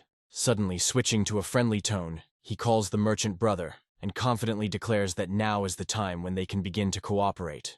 The gang leader slowly comes to his senses after a powerful knockout, rises with difficulty, lights a cigar, and loudly declares that this guy will now have to constantly look back. A loud scream from a fat man is heard from the corridor of the medical complex, calling the guy a freak and indignantly asking why only he had serious injuries. Baiwu asks the merchant to calm down, admitting that he is indeed not in the best shape, but emphasizes that they should be glad that they are still alive. Baiwu says that apart from those same double blades, all the other weapons were indeed fakes, and the merchant was wrong to be so angry about the cheap copies. The guy apologizes for his behavior and says with a slight grin that in the future, if he deceives the merchant again, he might just leave him to die on the street. The fat man bursts into tears. He accuses the guy of being a shameless liar and a real crook who has been deceiving him from the very beginning of their acquaintance. Baiwu tries to calm his upset comrade and promises that he will definitely compensate him for all losses. The fat man reminds that the guy once swore an oath to take him as an apprentice and teach him all his clever tricks. Baiwu, assuming an important appearance, condescendingly informs that with the fat man's current skill level, training will be extremely difficult. A satisfied grin suddenly appears on the seller's face. He declares that he doesn't care about these difficulties and asks the guy to simply not forget that he is now his debtor. The fat man, suddenly in high spirits, hints that the guy could do with a small material gift. Baiwu informs his new friend that he is just a greedy, stingy psycho. The seller's mood noticeably improves. He raises his hand in a solemn gesture and pompously announces that from now on, they will begin a completely new, happy life. This sudden movement makes the seller suddenly wince from a sharp pain in his shoulder blade. He instantly grabs his shoulder and starts screaming loudly about how much pain he's in. Baiwu asks his comrade if he really doesn't know the people who kidnapped him. The fat man replies that if he knew them, he would have already made them pay in full, and then adds that he never had real enemies, only dissatisfied clients. After a moment of silence, he suddenly remembers that he recently examined a fake knife from the 7 Stars series, and it dawns on him that perhaps it is somehow related to the attack. Baiwu instantly realizes that all the fake items had a QR code, and he is now certain that these fakes were most likely made by the very gang that is hunting them. The system confirms his guess, reporting that the probability of this group's involvement is 100%. The guy is suddenly overcome with great fear. He realizes with horror that he has ruined 2 major deals in a row, which means the gang has been watching him for a long time, perhaps from the very beginning. The guy learns from the system that the probability of this event is exactly 100%, and realizes that the merchant is partly in trouble because of him. He reflects on the fact that it will be extremely difficult to resist the enemy now, and perhaps the guy himself has unknowingly stirred up a hornet's nest. His thoughts are interrupted by the merchant, who quietly asks for forgiveness, explaining that he feels guilty for getting the boy into such a serious mess. Baiwu suddenly realizes that Fatty most likely really didn't know anything about it, and since he acknowledges him as his senior, he shouldn't put the man in danger any longer. He firmly tells the merchant that from now on he will take on the solution of all problems himself, and asks the fat man to think only about how to get better faster. The merchant respectfully calls Baiwu boss, and once again expresses gratitude for the care and support shown during difficult times. He confidently states that he completely trusts the young man and believes that he will cope and be able to resolve all their common difficulties. Suddenly, their conversation is interrupted by a loud phone ringing. Baiwu sees the expert's name on the screen, but does not immediately realize that it is really him. The guy accepts the challenge and cannot hide his sincere surprise that such a respected person personally contacted him. The old man confidently declares that he is aware of all the recent events, and the first thing he asks is if everything is okay with the young man. Baiwu happily replies that he is fine, and mentally thinks that since such a person is calling him, he has already joined high society. The old man informs him that he will be out of town for 2 days, and asks Baiwu to be extremely careful, as the gang will not forgive what happened. During the conversation, Baiwu learns from the expert that they are dealing with a professional group of counterfeiters with a long history and a dangerous reputation. Baiwu anxiously tells his friend that, according to the expert, they are in for a difficult period in the near future. The old man asks Baiwu not to take any unnecessary actions until he returns and says that they will definitely meet later. The fat man is delighted that his new friend just spoke to such a serious person, and assures that such friendships do not just happen. He tells Baiwu that now that they are both part of high society, they must act with extreme caution. Baiwu begins to think that something really did happen to the expert, and it is directly related to the actions of that very gang. The young man comes to the conclusion that the current situation is actually much more complicated than he initially assumed, but all he wanted was to simply enjoy life in peace. He feels growing irritation and admits that perhaps he shouldn't have gotten involved with counterfeit items in the first place. The fat man, meanwhile, silently watches Baiwu's internal struggle, greedily eating a banana and showing no emotion. A huge flock of crows flies over a luxurious mansion, cawing loudly. The gang leader assumes that the old man really does have serious connections, and they urgently need to think through possible options. On the phone, he tells his interlocutor that they recently managed to verify this personally, and they would like to avoid any complications. He assures his interlocutor that there is no reason to worry, because, despite the difficulties, he still has control over the situation. The interlocutor strongly advises to exercise extreme caution and adds that he will involve his personal connections in what is happening.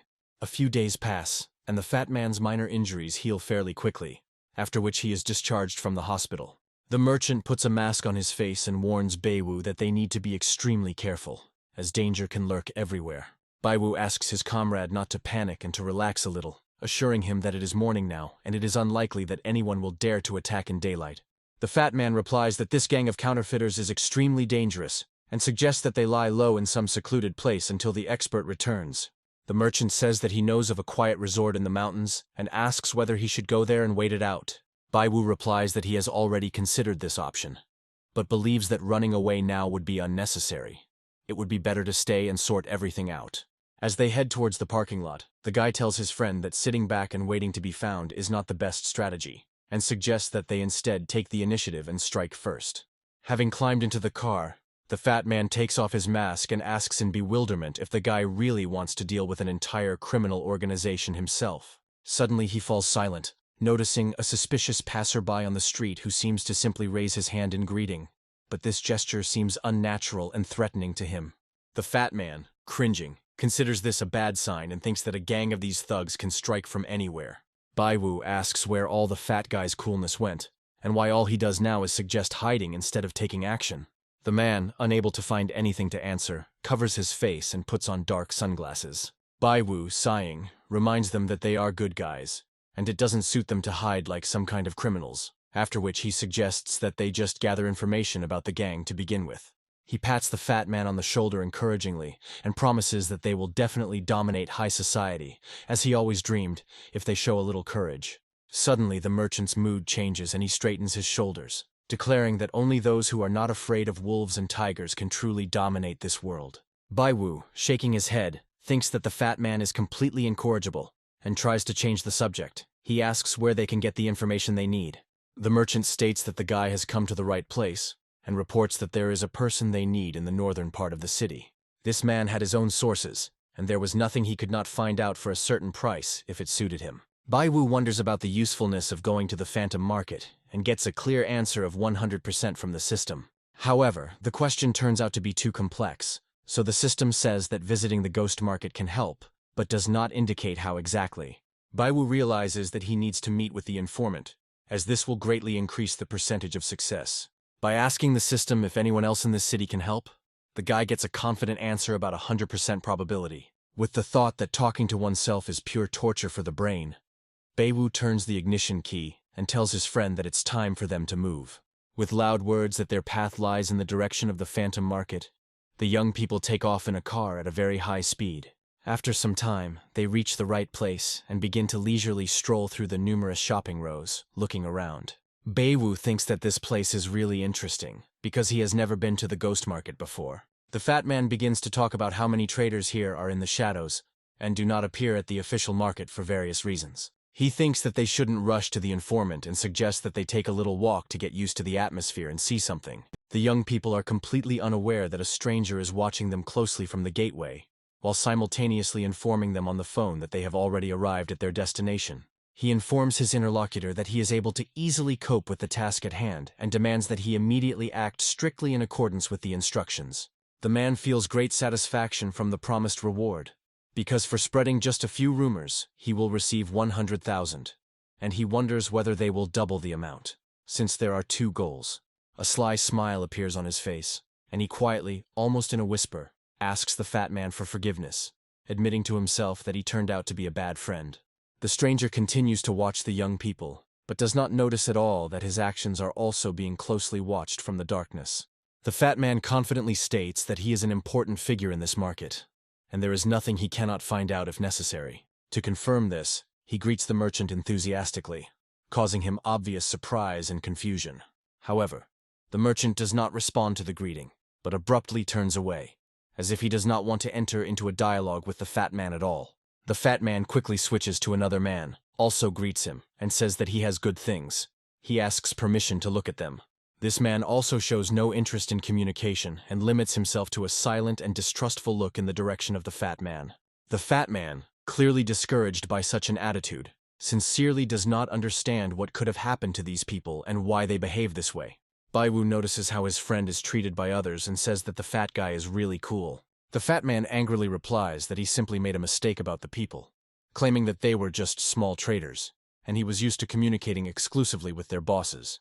He turns around and walks decisively towards one of the traders, clearly intending to achieve at least some normal communication.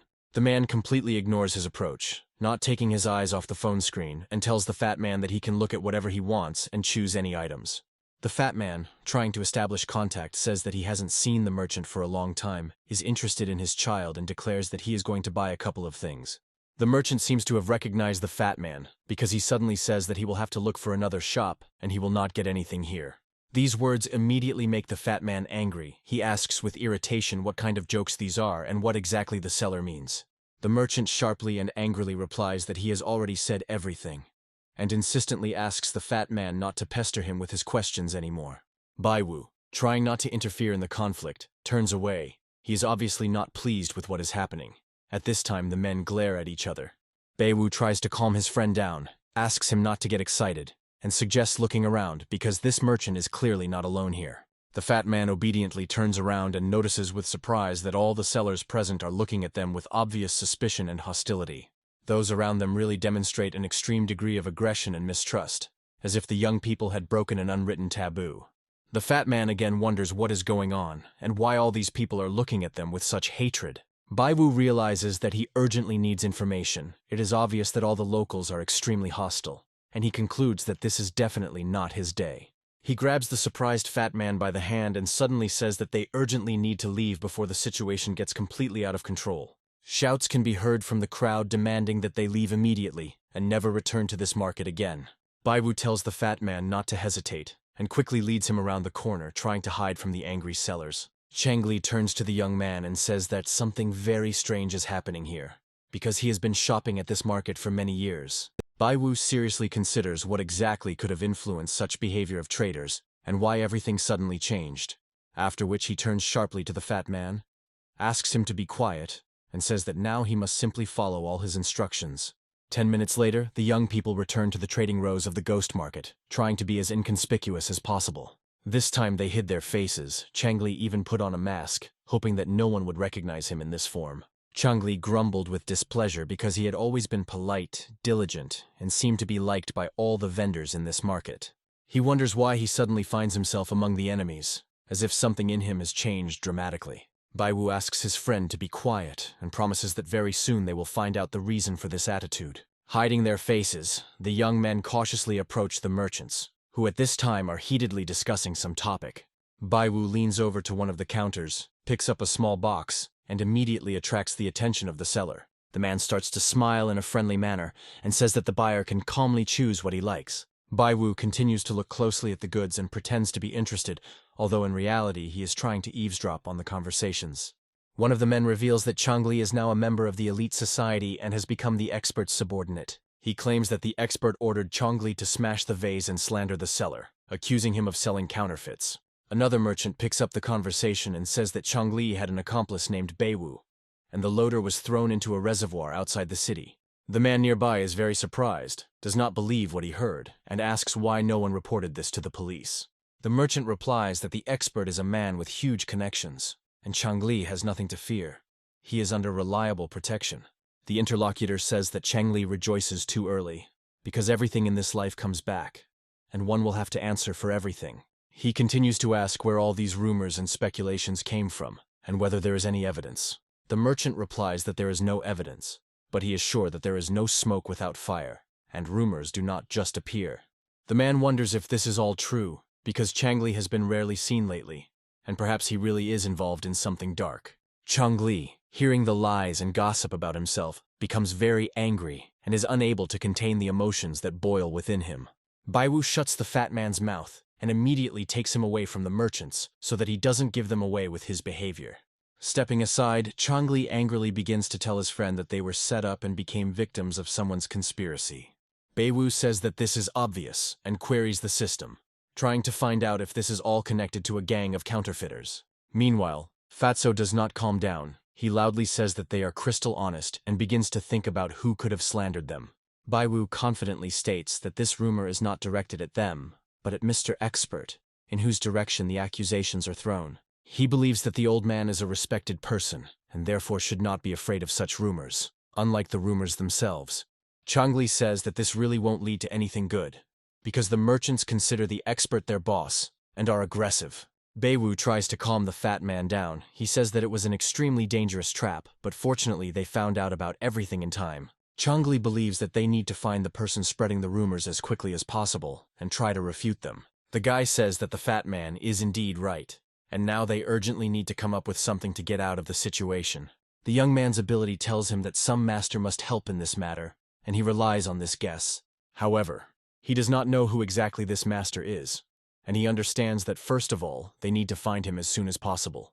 Baiwu turns towards the fat man, but is surprised to notice that he has disappeared somewhere, and is nowhere to be seen. Changli is located near the merchandise stalls. The seller says that this box from the Qing dynasty is an ancient and mysterious item. Baiwu is irritated to realize how quickly his new friend changes his mood, forgetting about what is happening around him.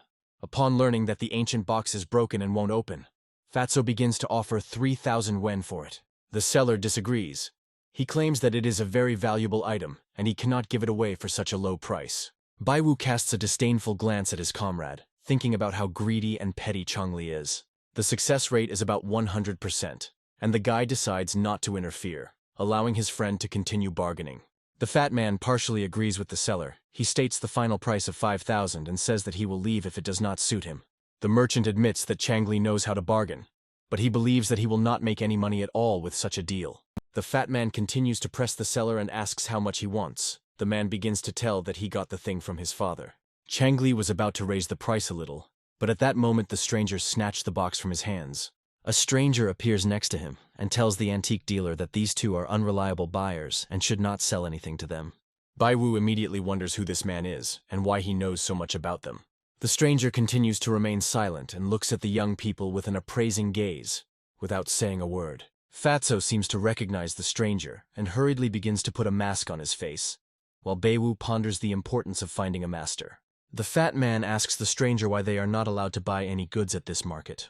Hongtai says that this box belongs to the Ming dynasty, not the Qing dynasty, and the young people were greatly mistaken in their assessment of it. He states that its market value is no less than 300,000, which leaves everyone around him in great surprise.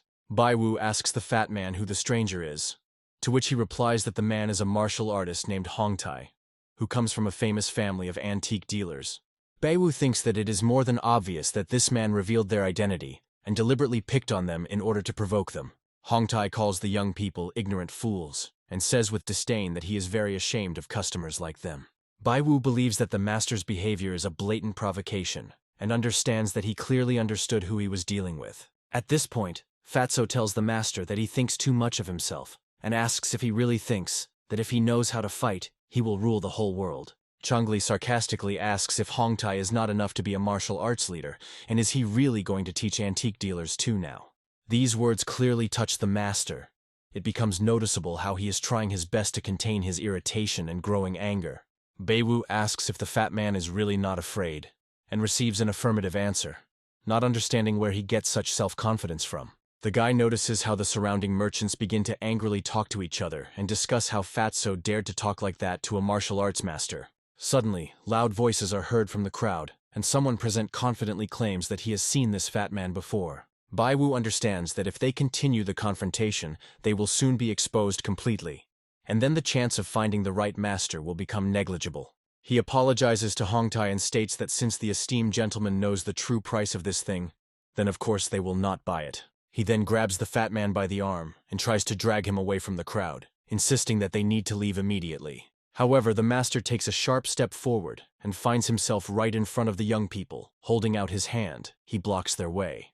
Baiwu irritably asks what this strange gesture means and why the master decided to stop them in this way. The man claims that the young people did this deliberately, and deliberately did not disclose the real price of the antique box, thereby misleading the seller. He repeats the accusation with cold confidence, believing that such actions cannot be justified by ignorance or haste. The fat man begins to become noticeably nervous, realizing that he and his friend are trapped and their plan is rapidly falling apart. The guy urgently requests information from the system, and finds out that the probability that the box really belongs to the Qin dynasty is 100%. Baiwu politely addresses the master and apologizes for the recent criticism. He clarifies that he assumed the item belonged to the Ming dynasty, not the Qin. Hongtai accepts the challenge with an unperturbed expression, and declares that right now everyone will see who is really right. The fat man begins to loudly complain and demands to know how exactly the authenticity of this box can be determined. The man calmly replies that everything is elementary. A verification system will be carried out, and if he is right, the young people will buy the item at full market value. The fat man asks Baiwu doubtfully if he is really sure that this thing belongs to the Qin dynasty. After this, he loudly addresses the master, declaring that they accept the conditions, but if he loses, he will finally leave them alone. The man reacts to the attacks with restraint and readily agrees to the agreed-upon rules of this deal. Baiwu watches the master's actions carefully, and a faint smile appears on his face. With sharp, confident movements, Hongtai begins to put together a complex puzzle, which is in fact an ancient box. With incredible speed, he takes out some elements of the product and moves them to another position, transforming the structure before everyone's eyes. Those around him watch what is happening with increasing interest. They are amazed at the dexterity and precision with which the master manipulates the object. Baiwu feels a strong inner tension and grows excited to think that the master really knows how to handle antiques. After completing the transformation, Hongtai reports that the box consists of two parts, the outer layer being made in the Qing dynasty. Slowly revealing the inside of the object, he reveals a hidden compartment and explains that it was created by a Ming dynasty master. Hongtai confidently emphasizes again that the real market price of this product is no less than 300,000 yuan. The antique dealer sincerely thanks the craftsman for his help and respectfully acknowledges that he really opened his eyes. Baiwu looks at the item in amazement and cannot believe that there was a secret compartment hidden inside the box that he knew nothing about. Those around him start laughing loudly and asking where all of Fatso's courage and determination went after such a turn of events. The merchant looks at the young people carefully and with interest, after which he says that he seems to have met them before. The fat man becomes visibly nervous, calling Baiwu boss and admitting that it looks like they really did make a big mistake. Baiwu realizes that they are now in real trouble. The system was not lying. The core is indeed from the Qing dynasty, but no one knew about the secret compartment. He wonders why the master is pressing them so hard. But the system cannot give a precise answer, as its knowledge of this man is extremely limited. In an attempt to get out of the difficult situation, Baiwu steps forward and begins to compliment the master on his skill and insight. The fat man, trying to be sarcastic, quietly mutters that this Jackie Chan is really cool, and apparently it's not for nothing that he is respected. Hongtai does not react to the barbs and calmly reminds that the young people lost the bet and are obliged to fulfill the conditions. Baiwu notes to himself that although the master seems frightening, arrogant, and tough, he still does not give the impression of being an evil person. Suddenly, Baiwu has a revelation. He suddenly realizes that this man is the master he has been looking for all along. At this point, there is a noise among the traders. Many recognize Changli and loudly declare that he is the one who decided to harm their market. The crowd begins to shout and insult the young men, accusing them of intending to destroy the phantom market and deceive all its participants. The fat man responds sharply in an offended tone, calling the merchants idiots for believing in ridiculous rumors, and promises to prove that he is an honest man. Realizing that the situation is quickly getting out of control, Baiwu grabs the fat man's arm and tries to pull him aside to avoid conflict. He asks the system to confirm the master's identity. The result shows only 50% probability, but that's enough for the guy.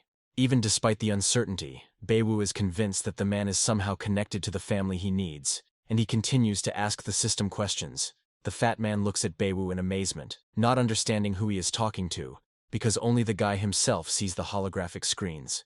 Hongtai also notices Baiwu's strange behavior. A shadow of doubt appears in his gaze. He begins to wonder why the old man attaches so much importance to this particular teenager. Meanwhile, another man appears from the shadows of the gateway, discontentedly declaring that the old man has completely lost his mind. In a loud voice, he asks if this youth is really the one he was ordered to watch by the old man. The fat man, noticing the approaching stranger, again begins to become noticeably nervous. Baiwu, demonstrating calm, pats the fat man on the shoulder in a friendly manner and confidently states that he knows exactly what actions should be taken. However, Changli can't shake off the growing feeling of fear, and with a trembling voice, he asks his comrade to explain the plan of action in more detail. Baiwu loudly declares to those present that Master Hongtai has truly keen eyesight and amazing skills, which he sincerely admires. After this, the guy firmly asserts that the box in question is actually worth significantly more than 300,000 yuan.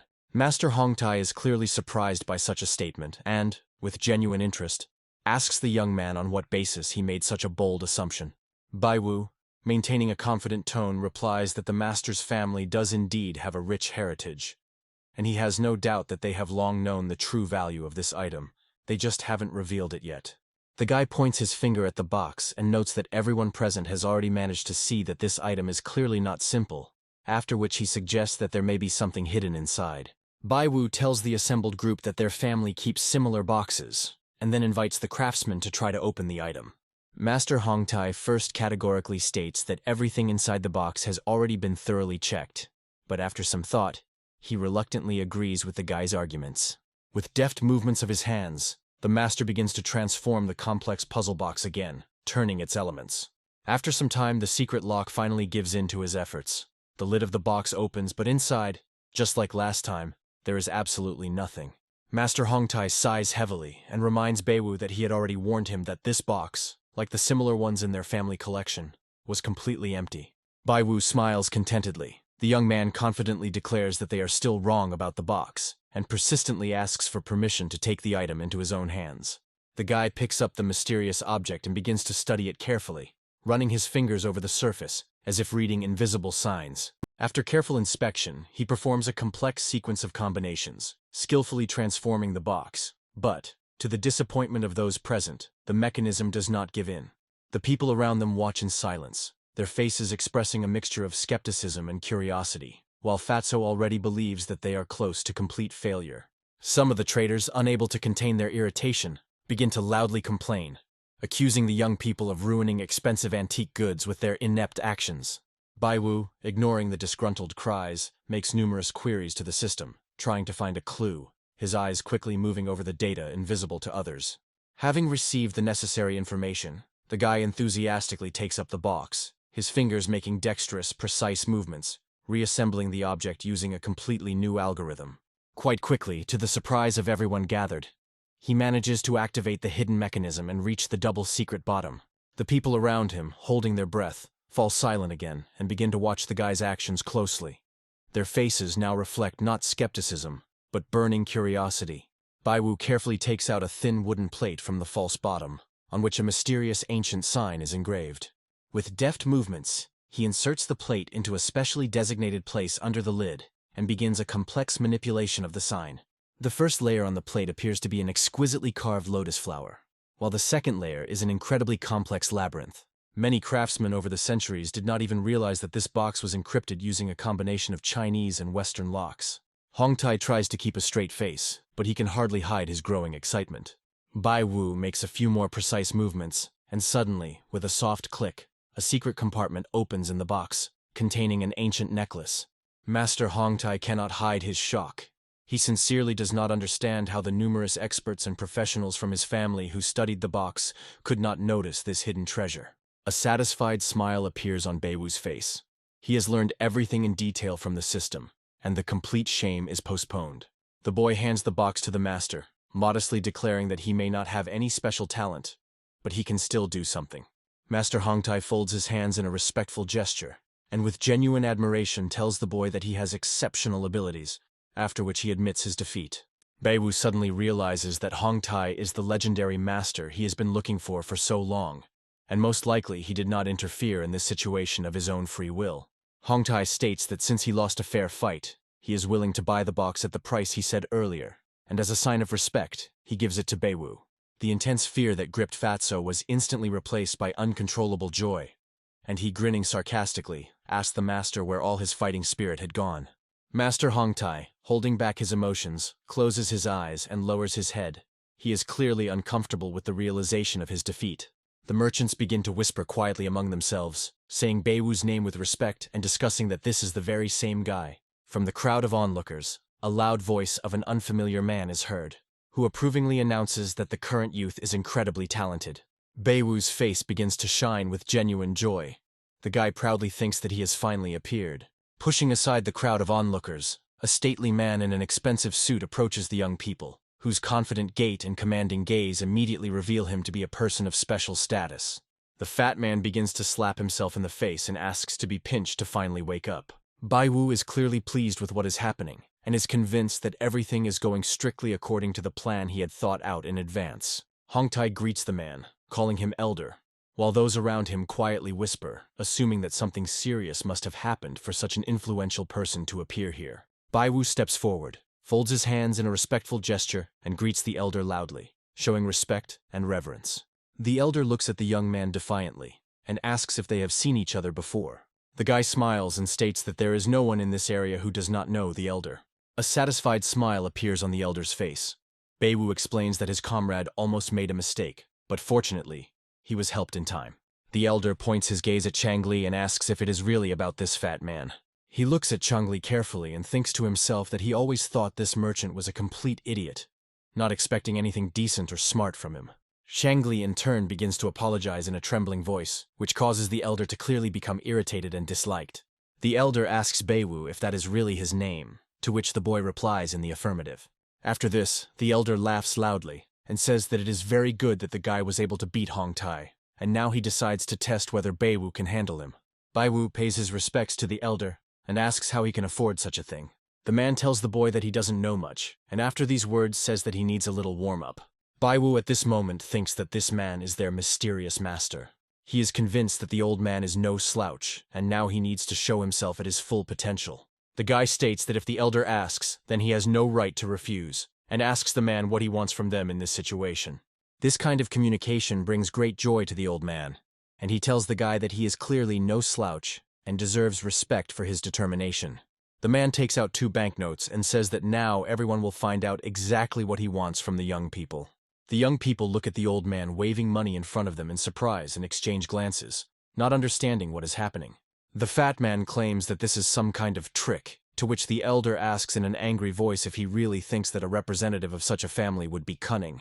Baiwu asks again with displeasure, then why all these bills and what is the meaning? The elder states that the young people will have to buy the most valuable thing on the market in 1 hour, with only 100 yuan in their pockets. In this competition, the winner will be the one who manages to buy the most valuable thing. Baiwu takes the bill from the man's hands and says that they have an agreement. The guy turns around, takes the fat man with him, and confidently walks towards the rows of merchants. The crowd of onlookers is very excited about the upcoming confrontation, considering today to be an amazing day and anticipating the Battle of Masters, because for 100 yen you can only buy small change on AliExpress. The fat man begins to distract the young man, pointing to one object after another, causing Beiwu to noticeably become nervous, and he asks him to at least keep quiet for a bit. Changli grumbles in displeasure, explaining that he only wants to help his comrade. The guy states that Fatso is only pointing to fakes, so he demands that he shut up immediately and not interfere with him so he can concentrate. Changli makes excuses that he didn't have time to see everything clearly, to which Beiwu confidently states that he will still lead them to success. He asks the system to show everything it can do, and instantly holographic screens appear around him that only he can see. The elder looks arrogantly at the fat man, who is holding a vase in his hands, and thinks that the young people are not able to compete with him. When displaying the piece, Beiwu explains that it is a blue and white vase that imitates the Qin dynasty of the early Republic of China. The elder is surprised by this expert assessment, despite the fact that it is a copy. The artist's craftsmanship is superb, and it is worth tens of thousands. He is surprised that the young man was able to find such a valuable thing, and in response shows him old books published after the founding of the Chinese Republic. The fat man happily reminds the elder that even a full set of these books only costs a few thousand yuan. He continues to rejoice and congratulates his friend on his victory, sincerely admiring how skillfully he coped with the task. The elder is very indignant in response. He says that Fatso's milk has not yet dried on his lips, and he is too self-confident. Changli begins to feel fear and anxiety as he realizes that he has greatly angered the elder with his behavior and words. The man annoyedly states what thousands we can talk about, because he knows his business very well and claims that these books are priceless. The elder believes that tens of thousands do not even come close to this truly priceless treasure. In response, Fatso says that these are some strange jokes, and he absolutely does not understand what there is to be so happy about. Beiwu realizes that the elder clearly has no intention of losing this fight, and will not miss the chance to save face. The man is very upset that these young people are trying to teach him, and wonders how they dared to doubt his rightness. He turns to the many onlookers and traders, and loudly asks what they think about what is happening. Numerous people have no desire to argue with such an influential person, and all unanimously confirm his words. Beiwu clutches his head with his hand. He had calculated everything, but he didn't expect Elder Wu to do something like this. The man declares that he will be fair, and does not intend to forcefully convince the young people of the pricelessness of his treasure. He tells Beiwu that today's battle ended in a draw and orders the young man to come to his house tomorrow, as he has what the boy is looking for. The elder gives Beiwu an irritated look and quietly calls him an impudent boy, clearly not hiding his irritation. After which he turns around, telling the master standing next to him that they are leaving and there is nothing more to do here. Hongtai follows the elder's order without question, and bids farewell to the young men with a respectful gesture. Beiwu smiles contentedly, because he thinks that the old man is really something, and he was clearly not mistaken in his calculations. Suddenly, the elder turns around and asks the boy if he wants to find the one who was spreading the rumors, after which he says that he has already found the source. He feels the surprised looks of the young people and thinks that this teenager was looking for him for some reason, and the old man is still not in the city. Changli is very surprised by the elder's statement that he has already figured everything out, and wonders where he learned everything from. Beiwu doesn't know the number of members of the secret society, but he understands perfectly well that he is definitely moving up the right path. The guy doesn't know what exactly awaits them tomorrow, but he's looking forward to this moment, anticipating an important meeting. Suddenly, the young people realize that it was the fat man's informant who was spreading all these rumors, and this guess greatly shocks them. Changli tries to call him, but only receives a message that the subscriber's device is switched off or out of network coverage. He wonders what could have happened, because this man never turned off his phone and was always in touch. Beiwu asks the system whether the informant was really spreading rumors, and gets an answer with a 100% probability. He wonders why the expert would put on such a show and guesses that the old man cannot help him openly. All these thoughts tire the guy out a lot. He thinks that he needs to focus only on understanding the elder's plan. The fat man remembers that the elder invited them to his place tomorrow and asks if they will go to this meeting. To this, the guy replies to the surprised fat man that the elder actually called only him. The fat man says to this that they are comrades, and he must go where his friend is going regardless of everything. Beiwu states that the elder is not their enemy, and if he asks to come, then most likely the matter is really very important. The fat man has no intention of abandoning his new friend, and says that even on his deathbed, they will be together until the very end. The next day, the young people come to the specified address and look at the huge, expensive estate with surprise. Baiwu sighs heavily because he thinks that this is the life he truly desires. Changli boasts that he has taken many photos of this huge palace and is going to send them to his friends to show off. Baiwu doesn't understand why he's bragging about someone else's house and says that in the future, he and the fat man will have their own much better palace.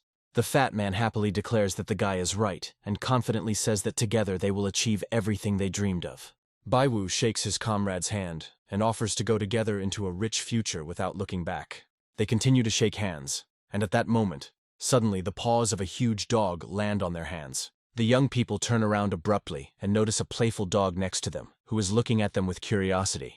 Baiwu feels a strange feeling and begins to remember where he might have seen this dog before in his life. The young man is very surprised and declares that he now feels a strange and obsessive feeling of déjà vu. A moment later, a girl appears next to them. She asks for forgiveness and says that she was going to leash the dog. Baiwu is very surprised as he remembers that this is the same girl he met in the park who couldn't recognize her own dog. The girl looks at the guy in surprise and says that he looks familiar to her, while wondering where exactly she could have seen him. She asks to wait a minute, stating that she will remember everything now, her face expressing a concentrated attempt to remember. The fat man asks his friend if he knows this girl, to which the guy replies that he could say so, since he had met her before. Suddenly the girl exclaims loudly and joyfully declares that she has finally remembered everything and is now confident in her guesses. She begins to jump up and down happily, and tells the young man that she remembers his name, as if it were a great personal achievement. After this, she asks what the young men are doing in front of her house, which clearly surprises the boys, and they wonder who she might be related to the elder. The girl says that the elder is her grandfather, and since the young people have come to him, she will take them inside. Together they head to the huge wrought iron gates, Baiwu thinking about how strange and unexpected all this is. The guy thinks that the girl has an open and good-natured character, but despite this, he still feels that something is wrong here. Meanwhile, the girl opens the gate, happily waves her hand and invites us inside, as if she had been waiting for guests for a long time. The young people begin to slowly move through the estate, surprised at how expensive and well-groomed everything looks. The girl looks around in surprise and wonders out loud where her grandfather could be, since he is nowhere to be seen. The fat man asks in surprise if this girl knows what family she was born into, because she, without unnecessary ceremony, takes strangers straight to the head of the family. Baiwu at this moment warily thinks about what the girl has in mind, and whether her goal is to lure them into a pre-prepared trap. She is about to send the dog to look for her grandfather, but suddenly hears a loud male voice asking what she's doing here. The girl looks happily at the man, recognizes him, and calls him her brother with a smile, clearly happy to meet him. Her brother turns out to be the master of Hongtai. The girl points to the young people and says that they have come to see their grandfather, and she wants to see them off. After this, she begins to grimace, and, with feigned innocence, admits that she actually does not know where her grandfather is now. The master sighs heavily and reminds her that he has already warned her many times not to bring just anyone into the house without permission. He casts a heavy glance at the young men and gloomily remarks that this is especially true of the suspicious, rootless strangers. The fat man is offended by this statement. He gets irritated and begins to express his indignation out loud. But Baiwu demands that he calm down immediately. The master orders the young people to follow him, explaining that the elder is already waiting for them on the terrace and does not like being late. The young people silently follow the master. Baiwu waves goodbye to the girl, hiding his slight excitement. Looking at her, the guy thinks that he was imagining things too much, because in reality, this girl is pure and innocent. They climb up to the roof of one of the buildings, where the elder is lying in a relaxed pose in a chaise lounge on the terrace overlooking the garden. The master approaches him, bows respectfully, and quietly informs him that the young people have arrived at his invitation. The elder shows a flashcard and says that it contains information about a group of counterfeiters. He says young people must prove their abilities if they want to gain this valuable information. Baiwu approaches the man and asks how he is to prove his qualifications and suitability. The elder reports that he heard from an expert about the incredible talent of this young man. He explains that the conditions of the test are very simple. The guy will need to examine the treasures from his personal office and explain why they are considered so valuable. Wu begins to smile and says that if he recognizes the young man's abilities, then this flash drive will undoubtedly belong to him. Baiwu accepts the challenge with determination and subduedly states that they have reached an agreement, thereby confirming his readiness. After that, they reach the elder's office, and with a sharp movement the man opens the massive doors in front of them. With pride in his voice, He announces that this is his personal office, and that it contains treasures that he has collected over many years. Baiwu states that in this case, he will demonstrate everything he is capable of and prove his qualifications. The guy walks past an ancient vase, stops near it and begins to carefully examine every detail of it. After that, his gaze falls on an ancient teapot made of yixing clay, and he cannot take his eyes off it for a long time. The young man experiences strong nervous tension and wonders to himself what this object is in front of him.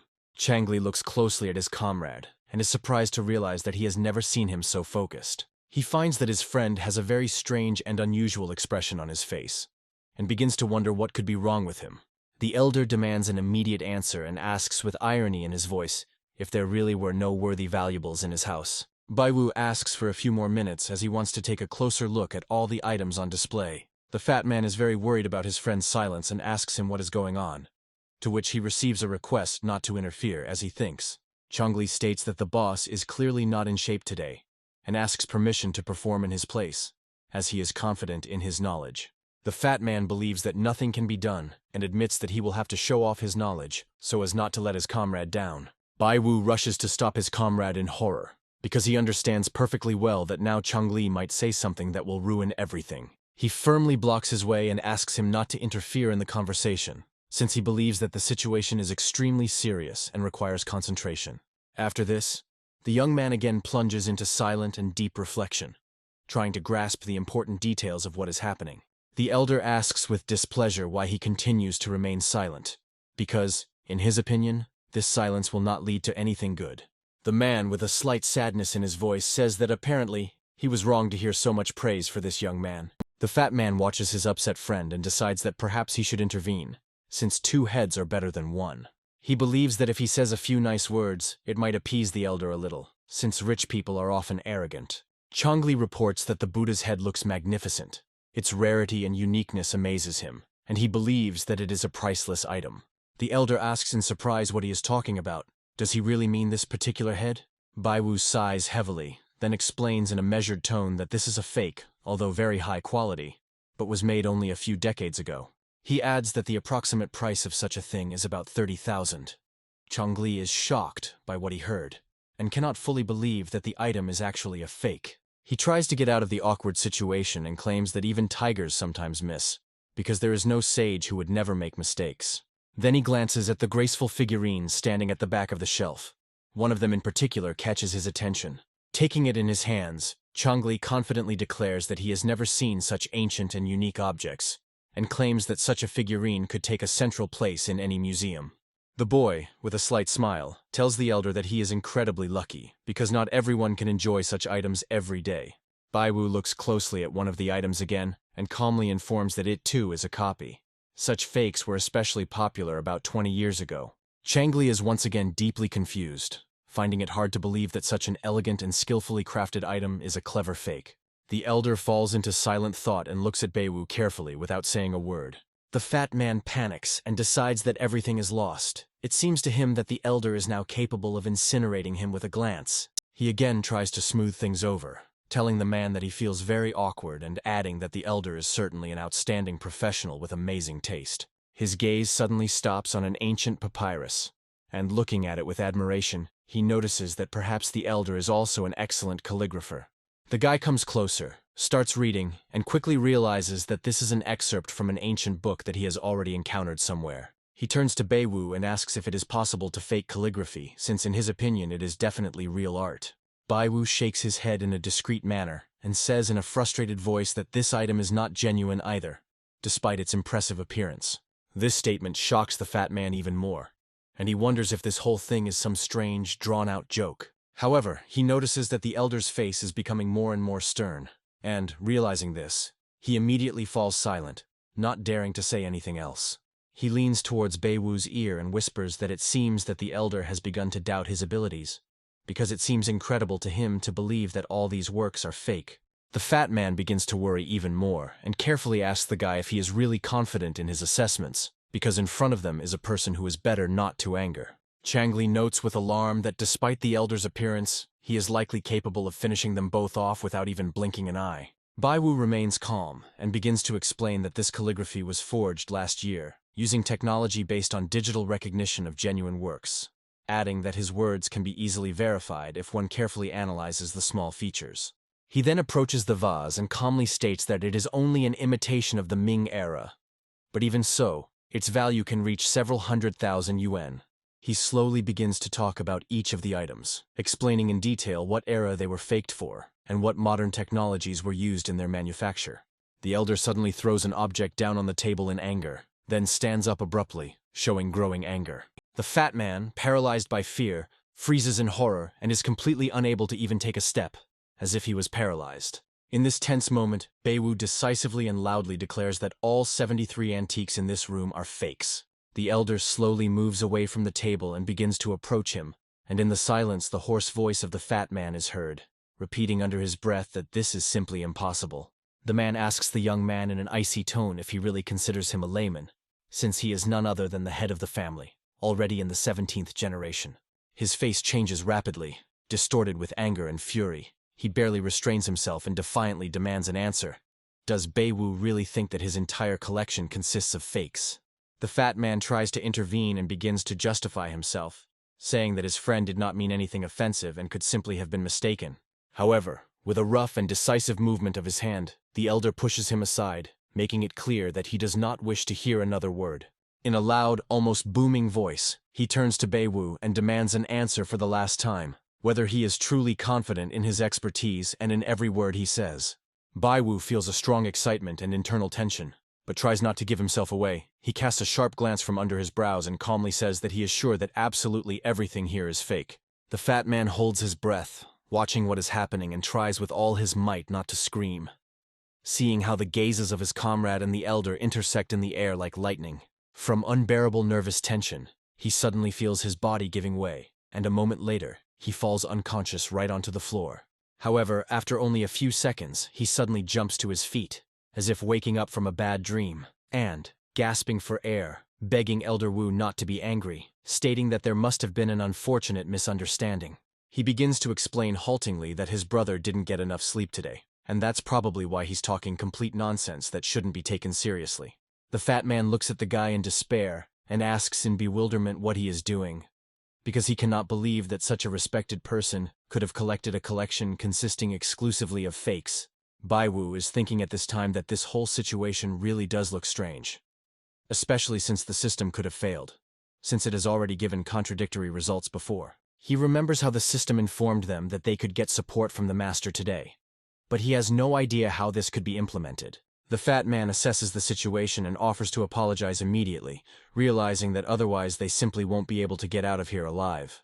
Keeping his cool, the guy asks the system if it's really that serious and if there's another way. The elder slowly leans towards him, boring his eyes into his, and sternly informs him that he is giving him one last chance. Beiwu apologizes, looking the man straight in the eye, and regretfully confirms that, unfortunately, everything in his collection is high quality, but still fake. The fat man lets out a muffled cry, overcome with wild horror, as if the whole situation threatens him with death, and begins to repeat without stopping that this is the end. Wu, barely containing his rage with a threatening expression on his face, demands from the guy whether he is ready to take full responsibility for every word he says. The fat man, in a panic, rushes to the elder and begs him to calm down, trying in vain to make amends. However, the man, in anger, roughly twists his arm and again forcefully throws him away, as if he was simply interfering with what was happening. Beiwu clearly states to the man that his friend has nothing to do with what was said, and should not be punished just for being there. The elder casts a heavy look at him, and with a casual but strong movement throws Changli aside again, making it clear that the conversation will be with him alone. He hoarsely says that since that's how it's going to be, they have no right to blame him for the consequences. The next moment, the elder assumes an ancient fighting stance, after which a blinding aura flares up around him with a deafening crack. Instantly, a furious energy blast erupts from this aura, crashing down on Beiwu with incredible force. The guy is unable to repel the attack. He feels his entire body being pierced by thousands of tiny lightning bolts, causing unbearable pain. He barely remains conscious and begins to think with horror. Is this the end, and the system made a fatal mistake by sending them here? The thought comes to his mind that perhaps the elder did not intend to help them in the first place. Despite the fear that has gripped him, Fatso, gritting his teeth, begins to slowly crawl towards his friend and, gasping for breath, weakly calls him by name. Suddenly, there is determination in his voice, and he answers the elder with a rude challenge, demanding that he not dare even touch his brother. Elder Wu, with a gloomy face, asks loudly whether the young man will change his mind now. Bai Wu catches his breath and replies that the original can never become a fake, and the fake can never become the original, and no one can change that. At that very moment, an expert suddenly enters the room and, looking at the elder, coldly remarks that he was excessively cruel. He quickly walks up to Bai Wu and uses 2 fingers to perform several precise touches on his body, activating hidden healing techniques. Bai Wu immediately feels the pain recede, his breathing is restored, and he begins to greedily draw air into his lungs, returning to life. The expert asks him with a slight smile how he feels, since Wu activated an acupuncture point that blocked his airways. The elder patted Bai Wu on the shoulder with a creepy grin, saying that the expert has a very cute disciple, although he is in bad shape. He continues that he did not attack with full force, and in these words one can hear both mockery and hidden praise. The fat man, in despair, rushes to his friend, kneeling down next to him, and, almost crying, begins to ask how he feels and if everything is okay with him. Bai Wu replies that he is already much better and there is no serious danger. Then, suddenly, Changli falls to the floor with a crash, and sobbing like a child begins to loudly complain through his tears, telling how scared he was. The elder clearly doesn't like this behavior. He slowly clenches his fists and approaches the frightened fat man with a threatening look in his eyes. The fat man trembles and cannot even move from fear, watching as the enraged man gets closer and closer to him.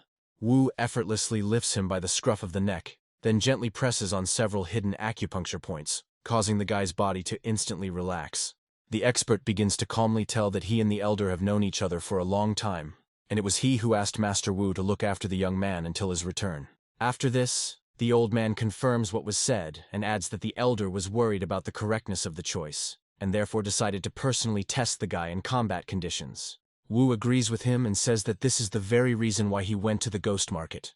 Having already started playing out this entire complex combination, he begins to laugh loudly, praising himself for his acting skills, and stating that the young guests looked so scared that he could hardly contain his laughter. Changli chuckles softly in response and says that the elder is really a great actor because he was scared to death and even thought that they were finished. He pats the guy on the shoulder and says that he really has a sharp tongue, and for such endurance he deserves a reward, after which he decides to voice the amount. The elder announces that Bai Wu will receive 50 million and Changli 10, which immediately causes the latter to become upset and protest. The fat man immediately asks why there is such an unfair difference between them, to which the man calmly replies that everyone gets exactly as much as they put in. After this, the elder again portrays an evil and stern man, but now in a joking manner. Bai Wu is happy to himself. Everything ended well and turned out to be just a test. The expert asks the guy with interest if he would like to know why the place is completely filled with fakes. Bai Wu confirms that he was incredibly surprised when he first entered this strange room. The expert asks Wu to explain everything, but he remains silent and important, not wanting to share the details right away, as if his story is worth a fortune. It turns out that all the objects in this room were not collected by chance, but exclusively for testing, because the members of this family are required to be able to accurately recognize fakes. Wu believes that in doing so they must not lose their honor and their own convictions, always remain vigilant, and not allow the demons of greed and self-interest to take over their minds. He argues that every fake here can look like a genuine work of great art, but this is precisely what makes their verification especially important. Wu explains that, firstly, he collects such exhibits to study the technique of their creation, and secondly, to temper his character in the fight against temptation. And thirdly, and most importantly, according to him, the majority of the counterfeits presented were created by the same criminal group of counterfeiters. He states that it is these falsifiers that the young man is looking for, because only by finding them will he be able to complete what he started. Only by knowing their methods well can this family defeat them. So this place was named the Room of Lies. Bai Wu is seriously considering whether it is possible that someone from this family is related to a gang of scammers, because the system gives a probability of 7%. He wants to find out the truth and ask the elder to accept him as a disciple because he feels that this is the way to solve the mystery and fight against falsification. Wu calmly replies that there is no need to get into formalities because he has already seen an honest man in the guy and is ready to accept him without long ceremonies. He then says that the family has one important proposal that he completely agrees with, his gaze becoming serious. The expert turns to Bai Wu, looks at him closely and announces that they are both representatives of a secret society. They formally invite the young man to join them as a full member, giving him a chance to make a difference. Baiwu thinks that he should definitely agree because today is going just great and everything seems to be moving in the right direction. The men continue to praise the young man, assuring him that he has both honor and ability, and that he is the perfect person to carry out their mission. The fat man asks his friend not to worry about trifles, and assures him that everything is just beginning, because this is only the first step on the path to a great future.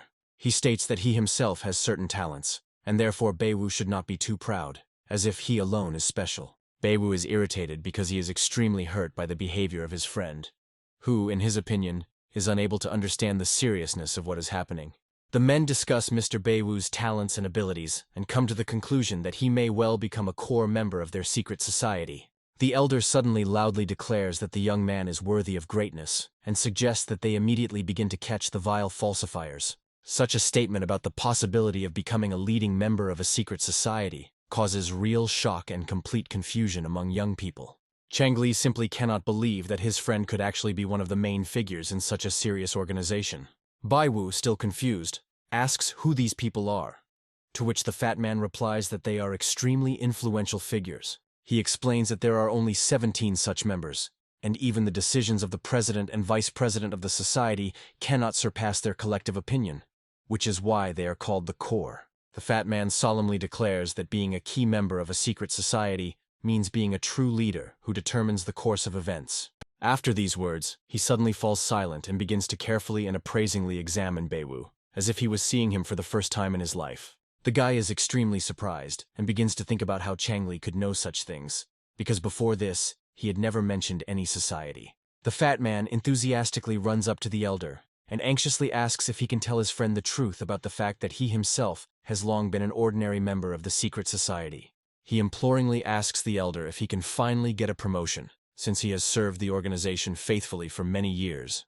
Wu calmly advises the young man not to rush things and to continue working on himself in order to fully realize his potential. An expert intervenes in the conversation and says that in order to become a key member of society, desire alone is not enough.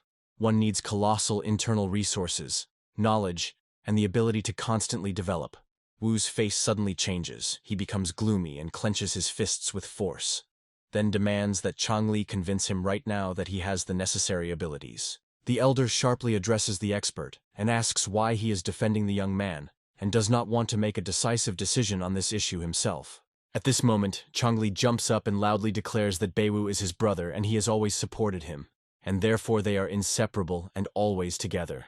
He recalls that key members of the society are added only when the previous ones leave, and now is just such an opportunity.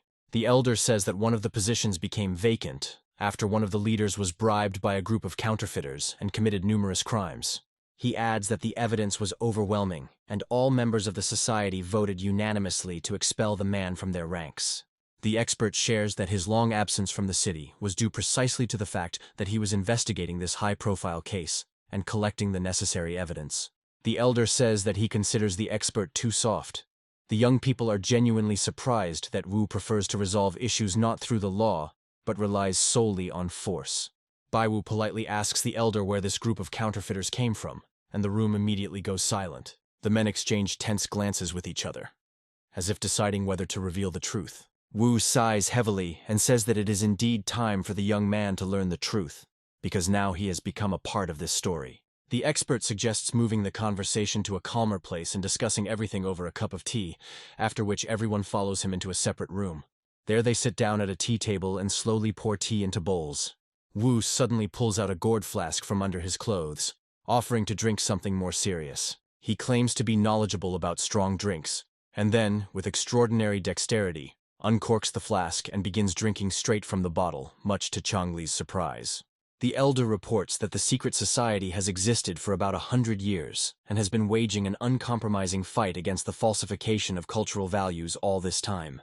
After he drains half of the gourd, a slight nostalgia creeps into his voice as he sadly recalls that those were once truly good times. Baiwu watches his every move carefully, trying not to show his surprise, because he didn't expect the respected master to be able to drink so much alcohol at once. Putting down his flask, Wu, with a straight face, states that, like all good things, those days have also come to an end, and things have changed a lot now. He says that one day a new face suddenly appeared on the trading platform, and immediately began actively promoting counterfeits. And following him, driven solely by greed and avid interest in profit, others began to follow.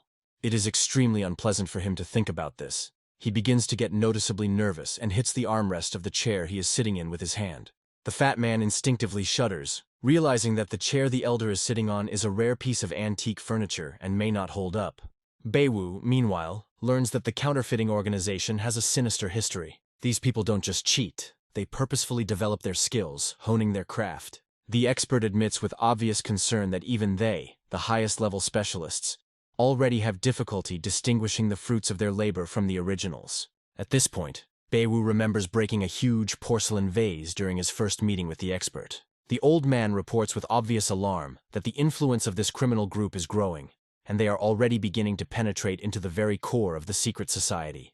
After being told that there are significantly more of them than they expected, the elder becomes furious. He suddenly gets up from the table and shouts loudly, calling them freaks, and promising to tear apart everyone who crosses his path. Wu makes it clear that once the names of these secret agents become known to him, they cannot expect the slightest mercy. The fat man plaintively asks the drunk elder to calm down, trying to soften his anger and prevent further conflicts. Beiwu believes that it is better to burn in hell than to stand in the way of the elder, and is determined to find out which of this family might be the traitor. He tries to get an answer from the system by asking whether a man between the ages of 20 and 30 is a traitor. The guy understands that the system used to give answers to difficult questions, but now it is silent. After some time, the system reports that the content of the question is unclear and cannot be answered. The guy thinks that it looks like he will have to figure out who is behind this conspiracy on his own, and find the traitor within the family without the help of the system, relying only on his own strength. The expert believes that since all parties have reached an impasse, they need to unite for a common goal and overcome the obstacles that have arisen. Wu warns the boy that becoming a core member could put him in serious danger, and therefore the final decision on joining is up to the young man alone. Beiwu is already in a tense relationship with the counterfeiting gang. But even if the situation were different, he still wants to fight for what he believes is right and fair. In addition, the guy has a good opportunity to use the system, although recently it has started to act up a lot and does not give reliable answers. Beiwu makes a decision, and with a sharp movement gets up from the table, expressing gratitude to those present for the trust shown in him, and declaring his desire to join them. He promises to make every effort for the common goal and says that he is ready to work for the sake of success and protection of the interests of society. Elder Wu thinks this is a good attitude, asks the boy not to worry, and promises support in any difficulties and trials that may arise.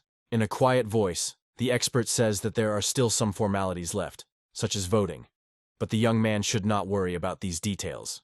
The fat man is very surprised by the information about the vote, as he thought that the men had already taken care of everything in advance, and there would be no obstacles. Beiwu believes that he will be careful, and will definitely get the votes he needs.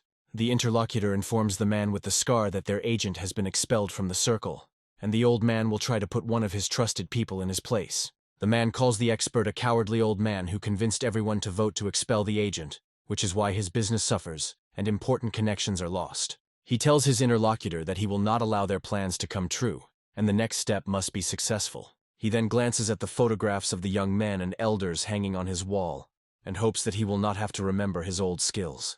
A knife thrown by a man with a scar hits with alarming accuracy a photograph of the expert hanging on the wall among other pictures. Yu is noticeably tipsy from the alcohol he's drunk. He loudly declares that he's incredibly happy now, and suggests that everyone stay and sit like this until the morning. The expert smiles at the man, clearly enjoying how he takes childish joy in simple things, despite his stern appearance. The elder says that it is possible to invite these little ones, meaning his grandchildren. No one particularly objects to this idea. Changli, upon learning that they could stay, was very happy, because he had often heard from others about the skill of this family's personal cuisine, and had long dreamed of trying it. Unlike the fat man, Beiwu is silent and focused, thinking that this is a great opportunity to check on the rest of the family. The loud company continues to sit on the veranda, loudly talking to each other, and cheerfully discussing insignificant but pleasant things. Suddenly the fun is interrupted by the sound of a message. The expert silently takes his phone out of his inside pocket. He says that everything is fine, that his granddaughter wrote to him, saying that she would be a little late. Wu thinks that there is no point in waiting for her and suggests that they continue the banquet since they have already started and everything is going so well. He asks the guy if he is in a hurry, and then suggests playing a game called Guess or Pinch. The fat man supports his friend. He says that this is a great opportunity to show off his abilities and have a little fun. The guy doesn't know if the system can help him at the moment, but he's going to start and try to guess what time his granddaughter will arrive. He asks what the chances are that she will arrive by 6 o'clock in the evening, and is surprised to learn that it is 0%. He asks if it will be at 7 o'clock, but the system again replies that the probability of such an event is also 0%. He sets the time to 10 o'clock, but again gets a negative result and begins to wonder if something dangerous will happen to her. The system tells the guy that the probability of danger to her life is 76%. The guy tells the expert that he just calculated everything and came to the conclusion that his granddaughter is in mortal danger. This unexpected statement shocks everyone nearby, as no one expected to hear this in the middle of a quiet evening. The elder asks the guy why he thought this, because perhaps the granddaughter was just out for a walk and turned off her phone without any intention. The expert suggests that they stop making noise, and that everyone calm down. He says that he will call her himself now to check everything. The man dials his granddaughter's number. Everyone around him watches him silently, tensely, without saying a word. The phone doesn't answer, and the man thinks that the girl is probably busy, perhaps on a mission, since she usually turns off her phone there. Baiwu becomes very worried and asks the system where Lao is now, hoping to get an accurate answer. The system starts to reboot. The guy is very unhappy about this, because a person's life is at stake, and there is no time at all. Wu suggests not to sit back and do nothing, but to take action immediately. He is going to ask someone and find his granddaughter. The elder begins to call the girl, but also finds that her phone is not answered.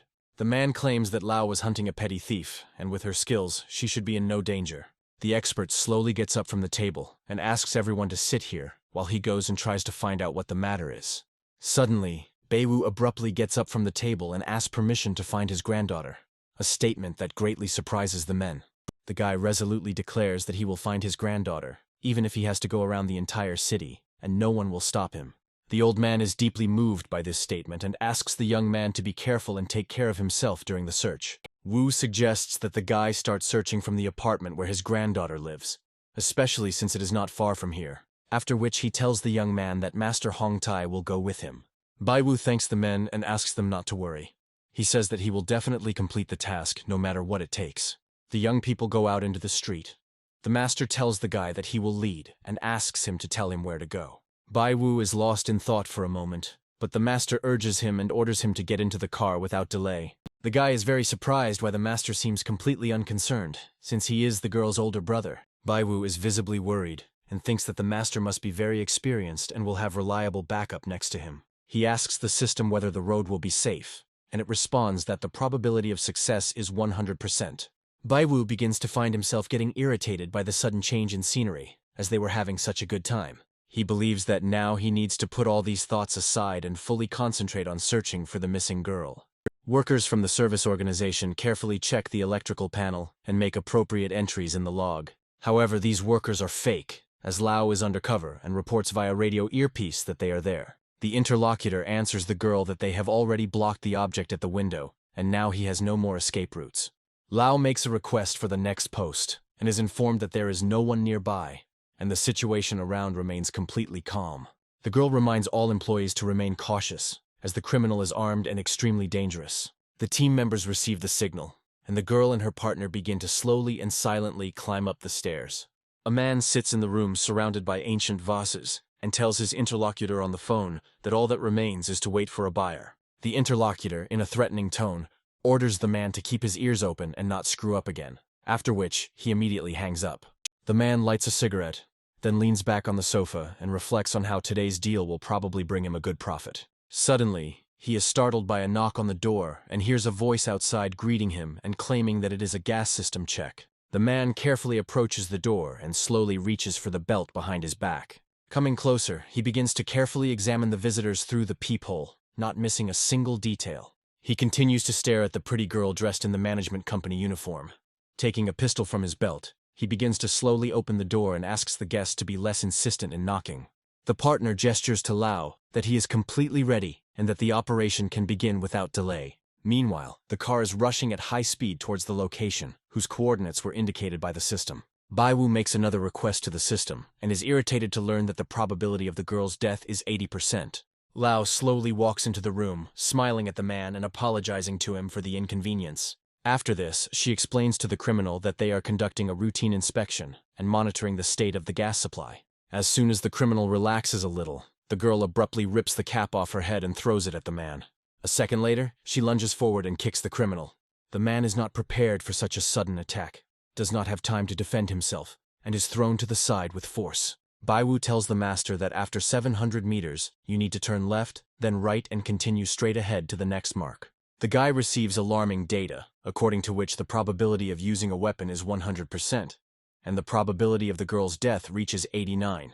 He orders the car to turn towards the residential complex, and the master behind the wheel immediately carries out the order. At this moment, Lau's partner takes out handcuffs, and they simultaneously rush towards the criminal, intending to neutralize him. The man smiles evilly, and wonders if these cops really seriously expect to catch him so easily. He tries to get to his feet and recover from the blow, while simultaneously pulling a pistol from his belt. Lau is very excited as he immediately notices a firearm in the criminal's hands. She loudly warns her partner to be extremely careful, and lunges at him to knock him to the floor and save him from being shot. The criminal immediately takes advantage of this. He deftly jumps away from the sofa, and quickly jumps out of the open window.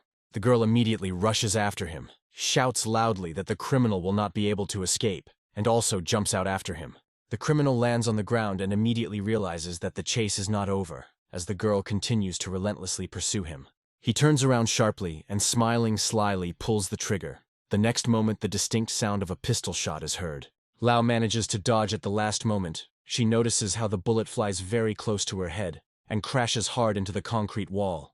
Suddenly, a huge black SUV drives up to her, which immediately takes on all the remaining bullets aimed at her.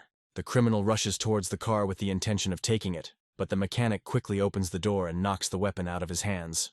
After this, Hongtai completely cold-bloodedly puts the bandit on the ground, not giving him the slightest chance to resist. The girl glares at the criminal and takes handcuffs from her belt. At this point, reinforcements arrive. The police carefully pack the gun into a special evidence bag and begin to escort the criminal. Lau watches them go and says in a reserved tone that this bastard almost took her life. Baiwu is in the car, and at this time is struggling to recover from the extreme stress he has experienced. The master looks at his sister with displeasure. Lau sighs heavily and says with relief that, finally, it's all over. A happy smile appears on her face, after which the girl affectionately calls the master brother and curiously asks what he is doing here. At this moment, Baiwu gets out of the car. The girl immediately notices him. From her appearance, it becomes clear that his presence is extremely unpleasant to her. Baiwu looks in horror at the bullet holes left on the car body and slowly realizes that he survived the real shooting. The master remains calm and cool. He tells the girl that he came here to check how things are going with her. Hongtai claims that it was only thanks to Mr. Baiwu that they managed to arrive on time and thus avoid truly disastrous consequences. The girl angrily grabs the guy's hand and begins to scold him, asking if he understands how dangerous it was. She firmly states that this is a battle, and not something that should be dealt with by ordinary civilians who are not trained for such situations. At this point, Lau receives a message on her radio earpiece that new problems have arisen, and she is urgently asked to come over. Despite the strong dislike, Lau still thanks the young man for his help in a critical situation. After this, she leaves, and no one present notices how the girl's face turns red with excitement. Baiwu sighs heavily and admits to himself that he wouldn't have come if he didn't care what was happening to the girl's life. He begins to remember the incredible force with which she twisted his arms during the incident on the bus, and this memory makes him shudder. Baiwu takes a cigarette out of the pack and reflects on how he never expected gratitude or recognition. The guy takes a deep drag and hopes that no more trouble will happen. The master turns to him and says that it is time to return, after which he clarifies whether everything is all right with him. Baiwu thinks the problem is solved, but just in case, he asks the system again if there is any threat to the girl's life. A second later, he experiences severe shock, as he cannot understand how this is possible. The probability of no danger is 0, and of death, 90%. Baiwu rushes towards the girl with lightning speed, causing genuine surprise in the master standing next to him. They run into the entrance and begin to quickly climb the stairs. The probability of death increases to 91. Baiwu does not understand why the probability of death is increasing. Since the criminal has already been arrested, he assumes that perhaps he has accomplices. They continue to climb the stairs with all their might. The chances of the girl dying increase to 92. Baiwu gets to the right apartment, abruptly opens the door, and loudly calls the girl by name. Lau, along with the police, inspects the criminal's apartment, and then immediately turns around and looks closely at the guy. Lao is very unhappy with this behavior. She asks the guy why he is yelling like that and asks him to leave here. Beiwu is relieved as he thought something was going to happen, but wonders what could be threatening the girl. He notices a huge amount of antiques on the table and wonders who this criminal was. At this point, the police inform the girl that all the evidence indicates that the criminal had accomplices. Lao begins to wonder where these accomplices might be and whether they are armed. Lao orders the police to seal off all exits and alert the rest of the squad to keep a close eye on any suspicious personnel. Beiwu looks at the girl and thinks what to do. There is little time, and something is clearly threatening her. The guy overhears the police talking and starts to think that maybe it's a hostage thing. He receives the answer that there is a 98% chance of death if the hostages are rescued, and tells the girl that he has something important to tell her. Lao is getting irritated as the guy starts to bother her, while the system tells the young man that the probability of death is not decreasing. Lao tells the guy that they will talk next time, since it is not safe here, and demands to go back. After which she orders the police to seal the apartment and leave. The guy tries to stop the girl. He tries to explain to her what the threat to her life is. Lao does not want to listen to the young man. She says that he has already gotten on her nerves, and demands that he immediately leave the room, expressing irritation and unwillingness to discuss the issue further. Beiwu throws the girl's hand aside and angrily states that he can't just ignore her possible death. He says that he is meddling in something that is none of his business. But doesn't it seem to the girl that she is relaxing too early? Lao is very surprised, as she did not expect such a reaction. The guy says that now she is looking for someone, but the search area is too large, and she has few people. He states that the more a girl delays, the greater the likelihood of losing control of the situation. Lao thinks that there is some sense in the guy's words. She thinks about it and asks him to continue. Beiwu says that he knows where to start and asks her to trust him. He wants the girl to listen to him and then make her decision. The guy really hopes that Lao won't send him away, because the girl looks sullen and probably doesn't believe him at all. Lao suddenly changes his behavior and begins to listen attentively to the guy, indicating that he really does take his words seriously. She warns Beiwu that if he really wants to help, he must take the situation very seriously, as it is an emergency. Beiwu concludes that Lao is a man to deal with, realizing that such responsible people are rare. The guy carefully examines the room and notices untouched plates of food, which makes him suspicious. He shows an empty cigarette pack and concludes that the criminals went out to buy cigarettes. Taking out his phone, Beiwu turns on the map and quickly finds a small supermarket nearby where the attackers might be heading. Lao agrees with his logic, abruptly grabs the guy by the hand and pulls him along, showing unexpected determination.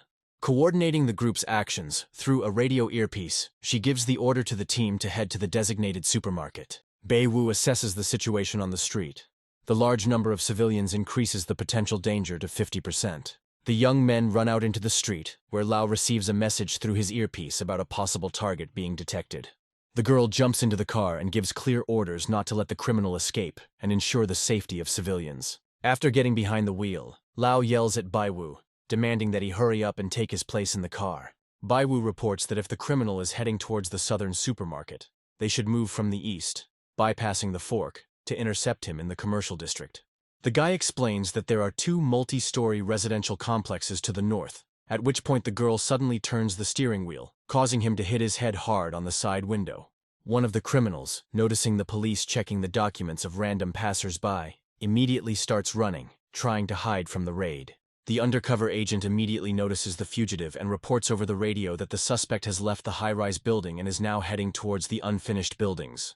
After a few minutes of intense pursuit, the young men arrive at the scene where Lao masterfully executes a sharp police U-turn. Having stopped the car in the middle of the construction site, Lao quickly jumps out of the car and gives clear orders to block all exits and immediately evacuate civilians from the danger zone. Without wasting a second, she rushes forward and shouts to her partner to immediately send people to outflank the enemy. Beiwu gets out of the car. Suddenly his body bends in half and he starts vomiting violently. He tells the master that he is fine and demands that he immediately catch up with Lao without wasting precious time. The master, without asking any unnecessary questions, turns around sharply and takes off, developing incredible speed. Beiwu is relieved to learn that the probability of danger to her is 0%, and thinks that the worst is behind her. He thinks that this is most likely related to Master Hongtai. At that moment, an empty juice glass hits his head. The guy turns around and notices a small, mischievous boy next to him. The boy starts making faces at the young man and sticking out his tongue, demonstrating his disobedience and irritating Beiwu. Baiwu starts to loudly curse and scold the little rascal, but the boy does not listen to him. He jumps over the construction fence, not forgetting to grab his teddy bear. He looks at the boy and wonders how he can run so fast with a bear tied to him. The next moment, the young man is speechless, as the danger to Lao is 95%. He rushes after the boy. The probability of the child being taken hostage is 90%, which causes him great concern. Baiwu feels very angry and frustrated as he thinks about why he can't do anything despite all his determination and desire to protect. The rowdy boy stops and tries to catch his breath. He tells the guy that he will never catch up, after which he calls him trash. Suddenly he freezes in intense fear and slowly looks up into his eyes. The boy sees in front of him a huge man who is clutching a pistol in his hands. The criminal's eyes sparkle with wild anger, and a predatory smile spreads across his face. At this critical moment, Lao and her brother appear from behind a nearby construction column, rapidly approaching the scene. The criminal reacts instantly. His powerful hand reaches out to the child standing next to him. He tries to grab him as a hostage. The villain has almost reached the boy, who, unaware of the danger, continues to smile at the approaching police officers. At the last moment, Baiwu appears between the police and the criminal. He suddenly grabs the child and jumps to the side, saving him. Baiwu falls to the ground with a thud, feeling a sharp pain in his back. The next moment, a deafening sound of a gunshot is heard. The stunned boy cannot understand whether the criminal missed or the bullet hit them. His consciousness is clouded by shock. Next to them lies a teddy bear, past which a pistol shell rolls with a metallic clang. Numerous screens with system error messages flash before Baiwu's eyes. Coming to his senses, the first thing the guy feels is excruciating pain in his neck, as if he had been hit with a hammer. Lao opens the car door and gently wakes him up, respectfully calling him Mr. Brave. Baiwu instantly comes to his senses and anxiously asks about the fate of the child and whether the criminal has been caught. The girl reassures him that everything is fine, the child is safe, and the accomplice has already been arrested and will soon appear in court. She explains that the moment Baiwu lost consciousness, she shot the criminal in the shoulder, incapacitating him. Her brother continued the attack, delivering a series of precise kicks to finally neutralize the threat.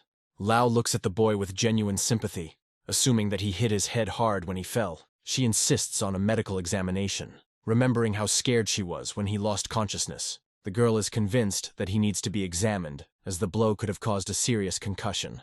Baiwu clearly remembers the moment he lost consciousness, but now he feels no pain, and although the system has failed, it seems that the main problem has been solved. Lao asks in bewilderment why the guy is silent and where he is staring, completely not noticing the holographic screen hanging next to him. The girl firmly states that it is definitely a concussion, and resolutely tells him to go to the hospital immediately. The guy tries to object, claiming that medical assistance is not needed, but Lao abruptly cuts him off, ordering him to shut up, and gets behind the wheel. The guy mumbles that they have no business in the hospital, and only then notices that the system has actually crashed and cannot make calculations. Baiwu suddenly grabs the girl's hand, causing her to stop and feel a strange sensation from this touch. The guy freezes, realizing how embarrassed he is by his impulsive behavior and this unexpected physical contact. He jerks his hand away sharply and declares that the hospital is not needed, the case is closed, and therefore he can calmly go about his business.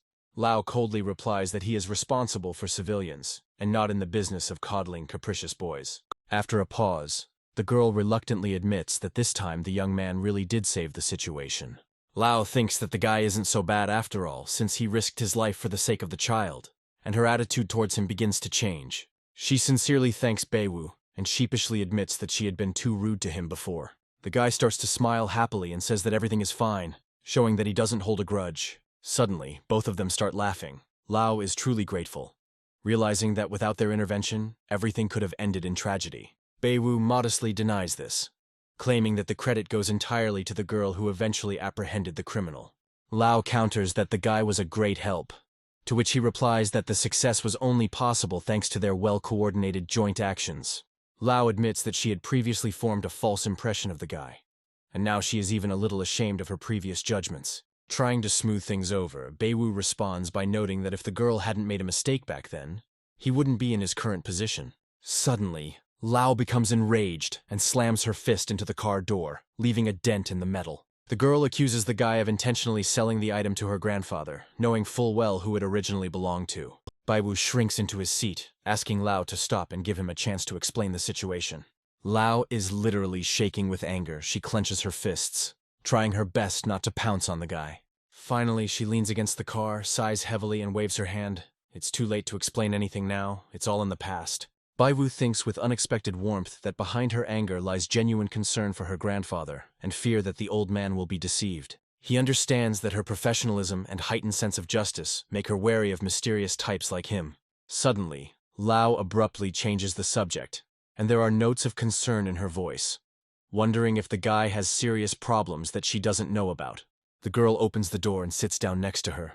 Her movements are sharp, but there is no longer the same anger in her eyes, only anxiety. Lao insists that Beiwu be more careful. If he doesn't want to get into trouble he can't resolve. She states outright that the guy has neither the strength nor the skills to truly protect himself in a dangerous situation. Suddenly the girl grabs him by the shoulders and shakes him. She is absolutely serious and is not going to joke. Lao warns that if dangerous criminals set their sights on Beiwu, he will be in serious trouble. Baiwu calmly states that he understands perfectly well that the fewer people know about his existence, the safer it is for everyone involved in this story. The guy asks if these criminals were just reselling antiques, or if there was something more behind it. Lao says that Beiwu is responsible for the predictions. Baiwu tries to lighten the mood with a joke, noting that real secrets are not so obvious and easy to spot. The girl reports that one of the detainees has enough criminal records to last a lifetime, but she cannot reveal details related to the case. Baiwu immediately understands that Lao will never go against the rules or violate the confidentiality of official information, no matter how much he presses. The guy thoughtfully reflects on the fact that this group of swindlers has yet to encounter an ancient and powerful secret society. Suddenly he realizes that the expert and all the other guests are still waiting to hear from them. Baiwu is surprised to see the master nearby, who says that he has already warned everyone. The master explains to the young people that the men are waiting for these two to finally return. Baiwu wonders if they will make it to the appointed time, or if they are already hopelessly late. Lao firmly states that it's time for them to move, adding with a slight grin that Beiwu can consider himself a hero today. She deftly moves into the driver's seat and sternly warns the guy not to even think about trying to escape on the road. Lao starts the car engine and with a sharp gesture orders his brother to immediately take a seat inside. With sharp movements, the girl shifts gears and presses the gas pedal hard to the floor. The car starts to roar and takes off at great speed.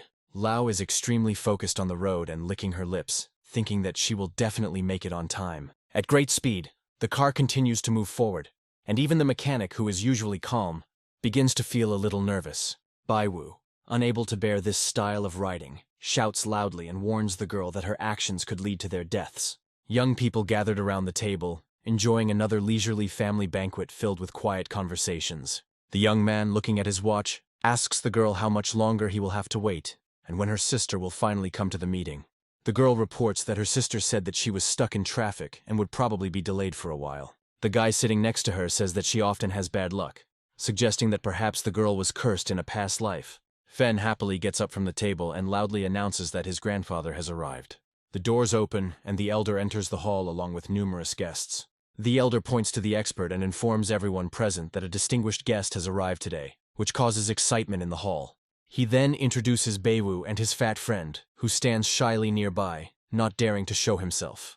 The man says that the guy is his good friend, and despite the fact that they met recently, he thinks Beiwu is a wonderful person and hopes that everyone will get along with him.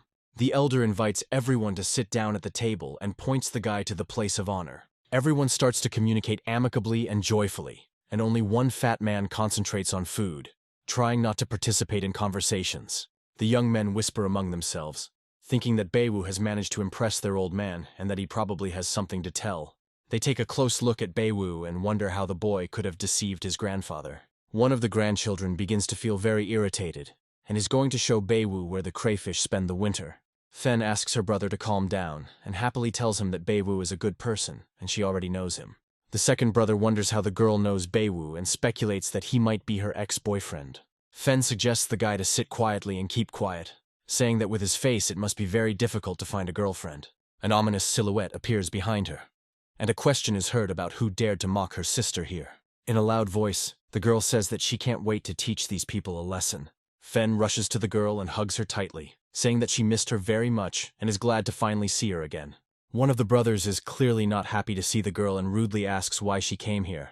Lao asks the young man not to get into trouble and not to speak to her in such a tone. The second brother tries to defuse the situation. He asks the girl to sit down and says that they did not offend anyone. they were just sitting and fooling around. One of the young people asks a question because he wants to know how they ended up with such unusual guests. The guy continues to be sarcastic and states that these people do not at all look like children of noble families, hinting at their simple behavior. His brother chuckles quietly and wonders where exactly their elders found these people. Lao understands that these children come from noble families, but without their family names they would be worthless and nobodies. She bluntly states that Beiwu is their guest, and that Grandpa personally acknowledged his abilities, making him worthy of respect. The girl demands that they behave decently and not create problems, after which she suggests that her sister go out, since they haven't chatted for a long time. Fen agrees to the offer, and as he leaves, begins to make faces at the brothers, rejoicing at how effectively they were put in their place. The elder fills Beiwu's cup and asks the boy not to be shy, showing respect and trust to him in front of everyone. Suddenly, the young people get up from the table. They think it would be nice to make a toast in honor of Mr. Beiwu. Elder Wu hopes that his grandchildren will be able to learn a lot from Beiwu, seeing him as a worthy mentor. After which he clinks glasses with the expert and says that they haven't sat together so well for a long time. One of the grandsons asks Beiwu for permission to ask for some advice, trying to start a conversation about his knowledge. He states that the boy must have extensive knowledge of ancient art, and he and his brothers want to learn a lot from him. Beiwu immediately realizes that he doesn't like these three anymore, as it's clear that they want to make him look like an idiot in front of everyone. The grandson tells the elder that they have recently acquired some good works of art, but he himself doubts their authenticity and wants Mr. Beiwu to help them. Hearing this, the fat man breaks away from eating a juicy crab and asks permission to look at these works. Beiwu thanks his friend, but asks him not to interfere, as now is absolutely not the time to embarrass himself. He thanks the young people for the opportunity they gave him and asks the fat man to stay at the table. The elder asks the young man to teach his grandchildren well, because it is useful for them to learn at least something worthwhile. Many people believe that Beiwu is a liar and a fraud, and they are going to expose him by proving his incompetence. They lead the guy to a table on which there are numerous antique items. One of the grandsons says he doesn't know much about antiques, and hopes Beiwu won't have any trouble telling them where they came from. The second grandson sarcastically states that for Beiwu this should be a piece of cake. Beiwu believes that these guys started it first and will soon fall into their own trap without realizing it. The elder doesn't show it, but he understands that these youngsters have decided to rein in Beiwu, testing his strength. The guy makes a request to the system, but is surprised to find that his request cannot be loaded, which he did not expect. A strong panic grips Beiwu, and immediately numerous holographic system screens appear in front of him. One of the grandchildren notices the young man's indecision and sarcastically asks why him. The elder is also overcome with doubts. He cannot understand what is going on, since the guy has always been given an easy assessment of antiques. Meanwhile, the grandchildren continue to mock Beiwu, questioning whether the assessment really requires such a long examination, and asking whether the young man had too much alcohol at the table. At this moment, a fat man comes up to them and rudely asks one of the grandchildren what he just said. Changli confidently states that his friend is the best at understanding antiques and has never made mistakes even in small details, to which the grandson reasonably asks why then the young man is silent. Could it be that the gods abandoned him at the most necessary moment? He sarcastically asks Beiwu how old these things really are, and points to the items on the table, after which he accuses the guy of lying to his family. This remark greatly offends the fat man, who demands that he keep his mouth shut. Changli demands that the young man shut up, because adults might hear their squabble. However, the elder and the expert have already noticed that the young people are communicating in raised tones and are clearly in conflict. Elder Wu wonders what happened. Could it be that the young man's capabilities have been reduced due to today's circumstances? He loudly declares that the guy is not a fraud, and he definitely has outstanding abilities, and his grandchildren have become completely impudent. Meanwhile, Beiwu continues to be very worried. He does not understand what happened to the system, because this has never happened before, and now these young people have also picked on him, and he doesn't know how to get out of this situation without losing face. The elder begins to get very angry. He asks his grandchildren how they dare to talk to the guests in such a tone. His loud cry shocks the young people, and the grandchildren experience great fear, not understanding what to do next. The elder approaches Beiwu and asks the young man not to be offended, stating that these beasts lack discipline. Beiwu, meanwhile, is under extreme psychological stress, and beads of cold sweat appear on his face. He looks at the elder and thinks that the system has failed and he will not be able to determine the authenticity of the products now. Beiwu can't understand whether the old man is angry because he can't appreciate the product or because of his grandchildren's behavior.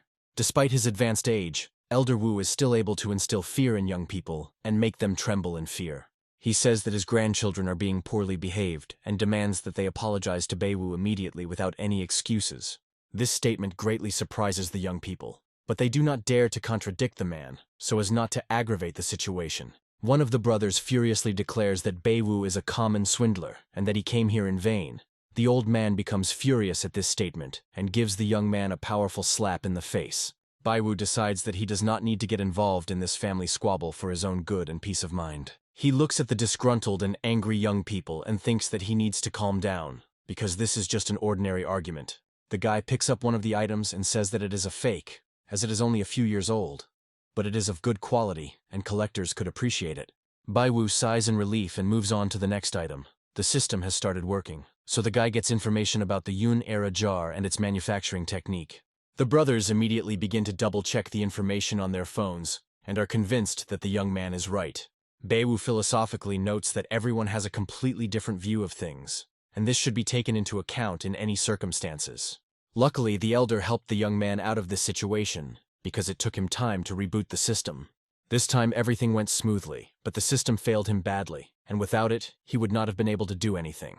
The elder tells Beiwu that he is worthy of being called a master, as even he could not determine the authenticity of some of the items present. Suddenly, Beiwu receives a message that one of the items is 100% fake and is related to fraudulent groups. Last time, the system told the guy that there was someone in the Wu family who had connections with the scammers, and now this assumption was confirmed. The young man asks his brother to calm down so that he does not anger his grandfather and worsen the already tense atmosphere. He pretends to tell Beiwu that the guy is worthy of being called a master and apologizes for their rudeness. The brothers continue to praise the young man and hope that they will meet more often, but one of them still feels strong anger and distrust. The young men offer Beiwu to step aside and have something to drink, trying to establish contact and hide the tension. Beiwu says that he doesn't want to offend anyone, but starts citing urgent matters, not wanting to stay here any longer. The guy understands that it is not easy to deal with this family. Besides, the system has failed, and besides, there is a traitor among them. The elder looks at Beiwu carefully and wonders if his spoiled grandchildren really made the guy angry. He tells the young man that all business can wait, and today he can enjoy alcohol and good cuisine. Beiwu begins to remember today and thinks that this situation makes him wary, and while the system has problems, he cannot be sure of his safety. The guy apologizes to the elder again and says that it is already late and he really has urgent matters, after which he suggests meeting next time. Beiwu starts to leave, but the elder suddenly grabs his arm and asks him to wait 1 second.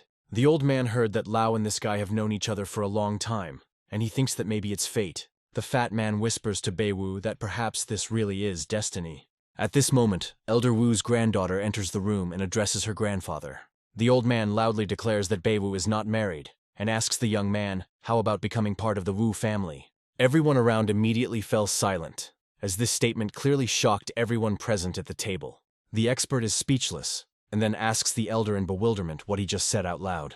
The men at the table begin to whisper and wonder if this is all too sudden and too fast. The expert says that if Beiwu becomes a member of someone's family, it will only be his, and the guy has known his granddaughter for a long time and he blesses them. To which Elder Wu replies that blessings don't solve anything, and the guy and Fen have mutual feelings. Men begin to argue about who loves whom more and with whom the young man will truly be happy. At this moment the girls burst into the room. They loudly ask what kind of nonsense their grandfathers are talking about. Lao is very indignant. She says that the old man doesn't care about her opinion, and he never asked her, but is already marrying her off. Tears appear in the girl's eyes. She turns around and runs out of the room, not wanting to listen to anything else. Beiwu clutches his head. He begins to frantically think about what exactly is happening here and how he got caught up in this. One of the brothers casts an evil glance at Beiwu. He clearly hated the young man with all his soul. His eyes fill with rage. He feels strong anger also towards his grandfather, who arranged all this. The brother tries to calm him down and tells him to be quieter, because the old man is still here and can hear everything. Beiwu has long felt that these young people are very hostile to him, and wonders if perhaps they are the traitors. The elder and the expert begin to laugh loudly and call the young man with them, ignoring what happened. Beiwu says that he initially wanted to say goodbye and leave, but now he decided to stay and drink with the elders. The guy thinks that the men wanted him to stay, and they must care about him for them to insist so much. Beiwu communicates cheerfully and casually, but at the same time he thinks that first of all, he must find the traitor among them. He believes that everyone present needs to be checked, especially those who are behaving strangely and treating him terribly. Baiwu asks the system a question regarding one of the grandchildren, but it crashes again and does not respond to him. The brothers quietly talk to each other. One of them asks if the guy has gone crazy. If he wants to die at the hands of his grandfather, then he should not involve him in this. They don't notice at all how Baiwu quietly approaches them. They didn't expect this and are suddenly frightened by the unexpected appearance. Baiwu thinks that the eldest brother is quite insightful and quite brave. He offers him a drink, which causes great anger and hatred in the younger brother. The older brother praises Baiwu non-stop, trying to win him over and not give him any reason for suspicion. Baiwu sees his younger brother's angry reaction, and he apologizes and asks the boy if he did something to offend him, as he cannot understand the reason for such obvious aggression. Baiwu thinks that this young man is very stupid for a traitor. At this moment, the younger brother suddenly and without warning grabs the boy's hand, showing his unfriendly determination. He asks Baiwu if he wants to explain how he met the girl and how long they have known each other, and he does so with open hostility and pressure. The guy is clearly very angry and determined. He literally glares at Baiwu, not hiding his irritation or suspicion. Baiwu explains that it is fate, and begins to tell how one day a girl wanted to sell a little thing, and he bought it, and that is how their acquaintance began. It's becoming increasingly difficult for the boy to speak, as his younger brother begins to squeeze his hand tighter and tighter, as if testing how much pressure he can withstand. Baiwu pulls his hand away and says that he and the girl are just acquaintances and not even friends. He tells his younger brother that the girl is a bit hot-tempered, as well as arrogant, and it is not so easy to communicate with her because of her character and strength. Baiwu states that, to be honest, he is even afraid of the girl, and is surprised by her enormous strength. This statement causes many of those present to laugh loudly and sincerely. The older brother quietly says that the boy is afraid of Lao, because the girl beat him for pestering him, and this seems quite fair to him. After which he states that people like Baiwu will never understand expensive wines. This comparison and example greatly surprises the guy, making him think. A boy asks his brother where his sports car, which he bought last week, is, curious about how the car performed in action. The brother replies that it is of no use because the car has been given a speed limit and, in addition, he constantly gets huge fines for it. He then turns to Baiwu and asks the boy if he's into racing, as if to test whether he shares his interest in speed and risk. The man standing behind him tells the young man that all he does is drink and party all day long. And does he really want to involve Master Baiwu in his dirty deeds? Baiwu thinks that these guys do nothing but have fun, and they don't look like bandits at all, but rather like spoiled young slackers. Their lives depend entirely on their elders, so the young man decides to look for a traitor among the older ones, because it is they who hold the real power. One of the women approaches him and suddenly asks if he really knows how to tell fortunes, putting into this question not only curiosity, but also a hidden challenge. The young man begins to communicate with women, but he becomes extremely uncomfortable because of the topics they discuss with ostentatious importance. All these people are rich and only talk about how to earn even more money and spend it on meaningless pleasures. He realizes that he hasn't gathered any useful information, and has wasted a huge amount of time without getting any closer to figuring out who the traitor is. Baiwu leans back in his chair and sighs heavily, feeling irritated by the pointless conversation and his own inability to move forward. His reaction is noticed by the elder, who calls the young man master and asks if everything is okay with him. Baiwu asks to be addressed simply by his first name and immediately begins to think about how he could find some way to help identify the traitor. He turns to the men and asks them to recall today's conversation, in which a certain group of scammers and their possible involvement were mentioned. At this moment, Hongtai approaches them and announces that Miss and Uncle have arrived, after which a slight tension sets in the hall. The doors open and a striking woman in an expensive evening dress enters the banquet hall, accompanied by a silent man. She looks around the room with a calm, confident gaze and apologizes to those gathered for being a little late. The girl explains that they are stuck in a traffic jam. Baiwu immediately notices the angry and wary look of the man standing behind her. The guy carefully examines this man, and rather quickly comes to the conclusion that he does not at all look like a decent citizen. Suddenly, the system reboots and starts functioning again, giving out the information that this man is 88% a bad person. Fen happily approaches the woman, then calls her sister and says that she is incredibly happy to see her in this house. The brothers also begin to actively support the conversation, cheerfully informing the woman and her husband that they have arrived just in time for the final part of the evening. The family members are genuinely happy to meet, communicate with visible pleasure, and only the son-in-law stands aside, immersed in his dark and disturbing thoughts. Baiwu watches what is happening and gradually comes to the conclusion that the man looks like a real outsider in this family, as if he does not belong to their circle. He starts asking the system clarifying questions, but it breaks down again, and now the guy will have to deal with this son-in-law on his own. Baiwu asks the elder who these two are, to which the man calmly replies that they are his granddaughter Ruyu and her husband. Ruyu walks up to his grandfather, hugs him tenderly, and apologizes with a sincere smile for being a little late. Baiwu points to his brother-in-law and asks one of the brothers why his sister's husband is in such a gloomy and distant mood. The most aggressive of the brothers angrily declares that this man is just trash, and if he were not part of their family, he would have died of hunger long ago.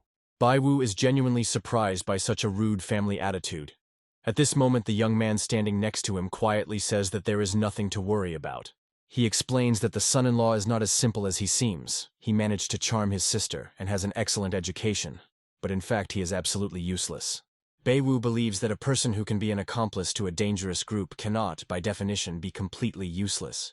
The guy is used to trusting the system. This man is 88% a bad person, and now we need to figure out if he's a small-time thief or a big fish.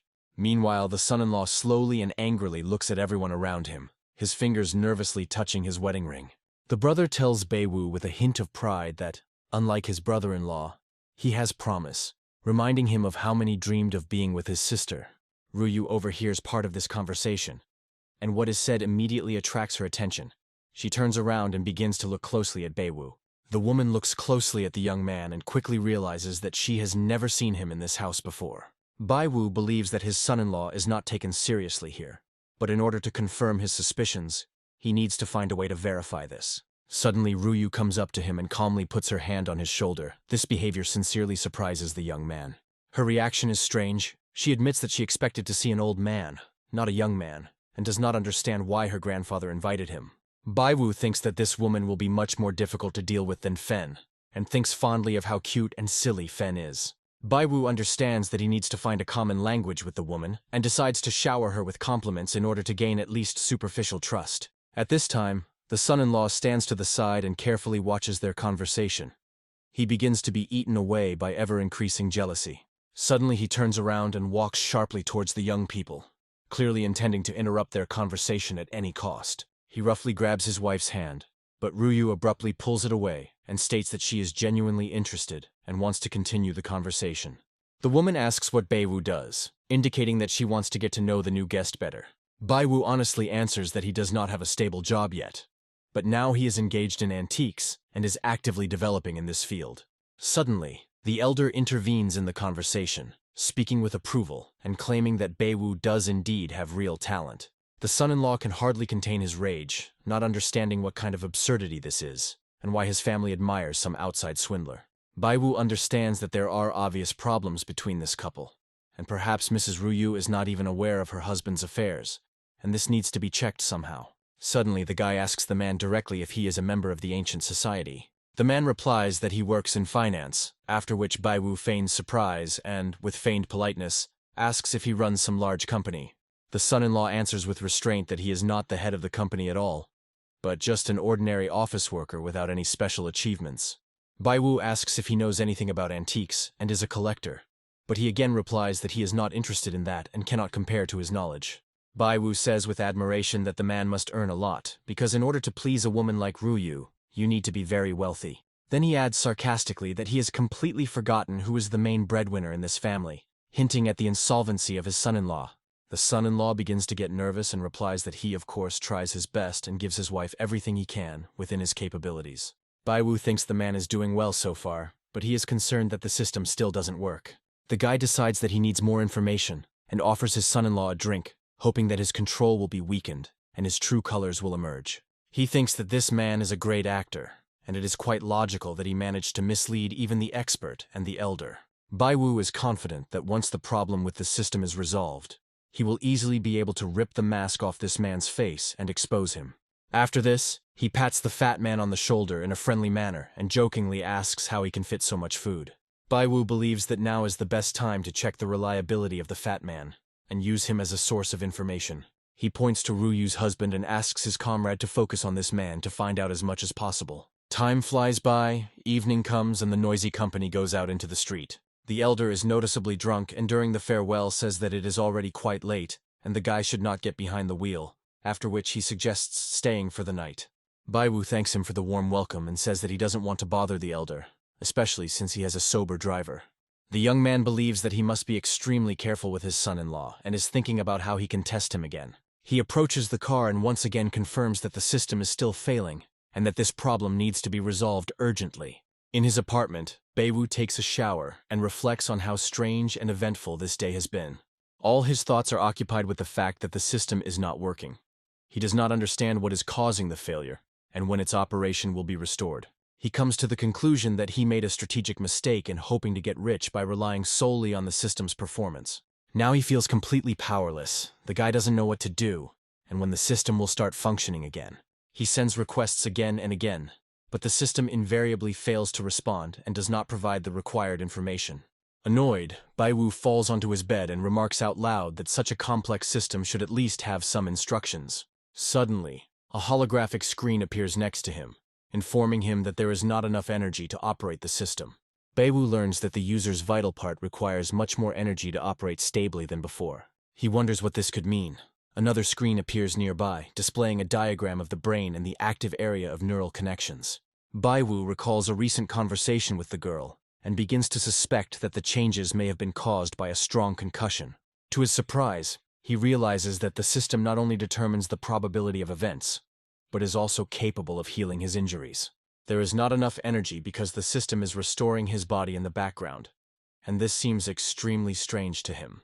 He is perplexed because everything was fine before, and this is far from his first injury. Another information screen appears, which informs about the system update and apologizes.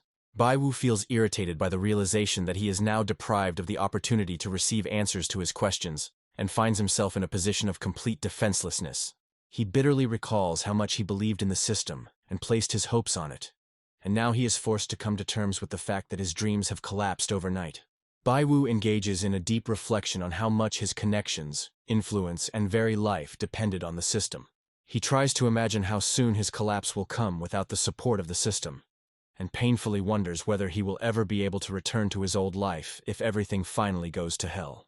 Realizing that inaction will lead to disaster, he decides to act, and asks the system what conditions must be met to restore the lost energy. Suddenly, a screen materializes in front of him, on which lines of instructions appear one after another, explaining in detail the process of replenishing energy and possible ways of obtaining it. Baiwu recalls that he received this system only recently, and until now he had not even thought about where it came from and what purposes it pursues. Watching the screen closely, he gradually realizes that the system has started an automatic recovery process and is now looking for external energy sources. Then a shocking offer appears on the screen. The system offers to extract the necessary energy directly from him, which makes him instantly wary. Baiwu ponders intensely over what kind of energy can be extracted from a person, and most importantly, what this system feeds on if it is capable of absorbing something from living beings. A chilling horror grips him as he realizes that the process of draining energy could be so dangerous that it would endanger the host. The system reports that the probability of a fatal outcome is extremely low, but cannot give a 100% guarantee that everything will go without consequences.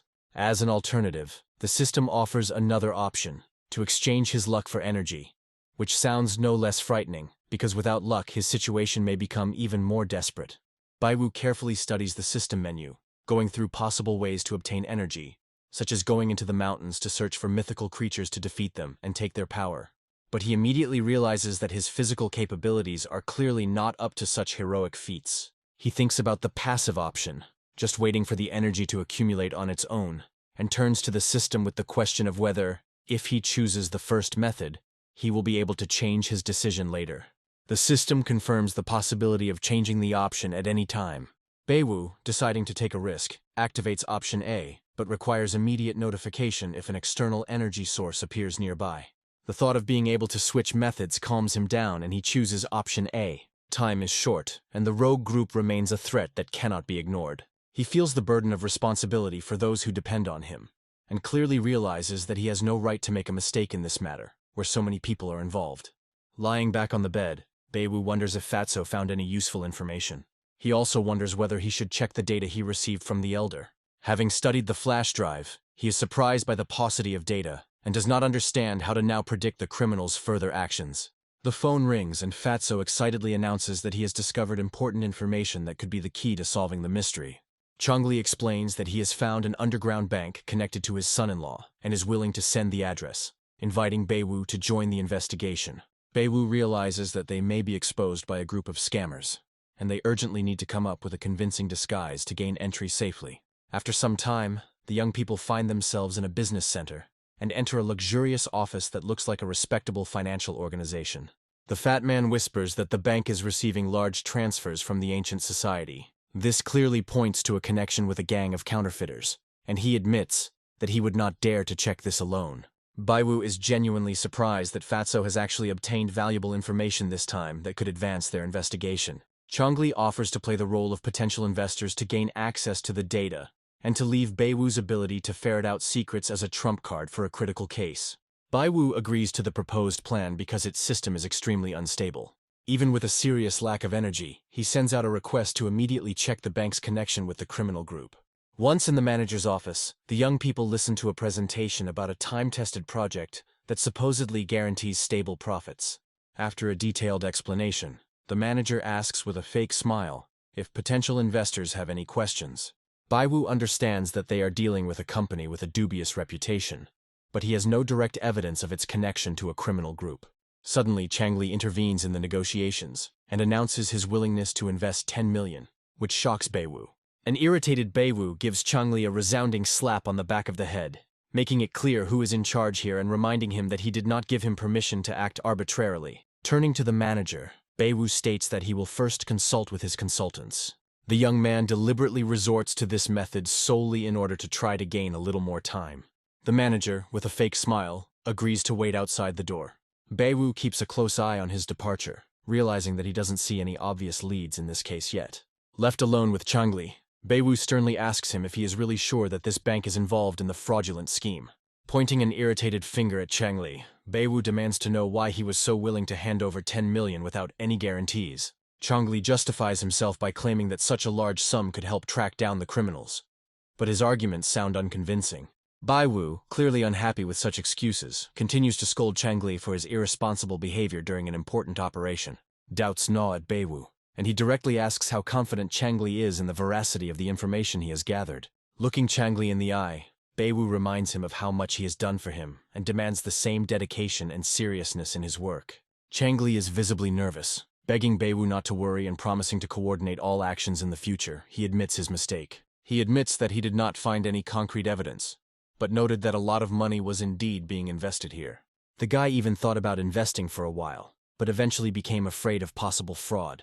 A frustrated Beiwu demands that Changli learn to prioritize and stop being driven solely by greed, jeopardizing the common cause. Beiwu reminds that they plan to earn money together and not become victims of scammers who could rob the fat man and disappear with the money.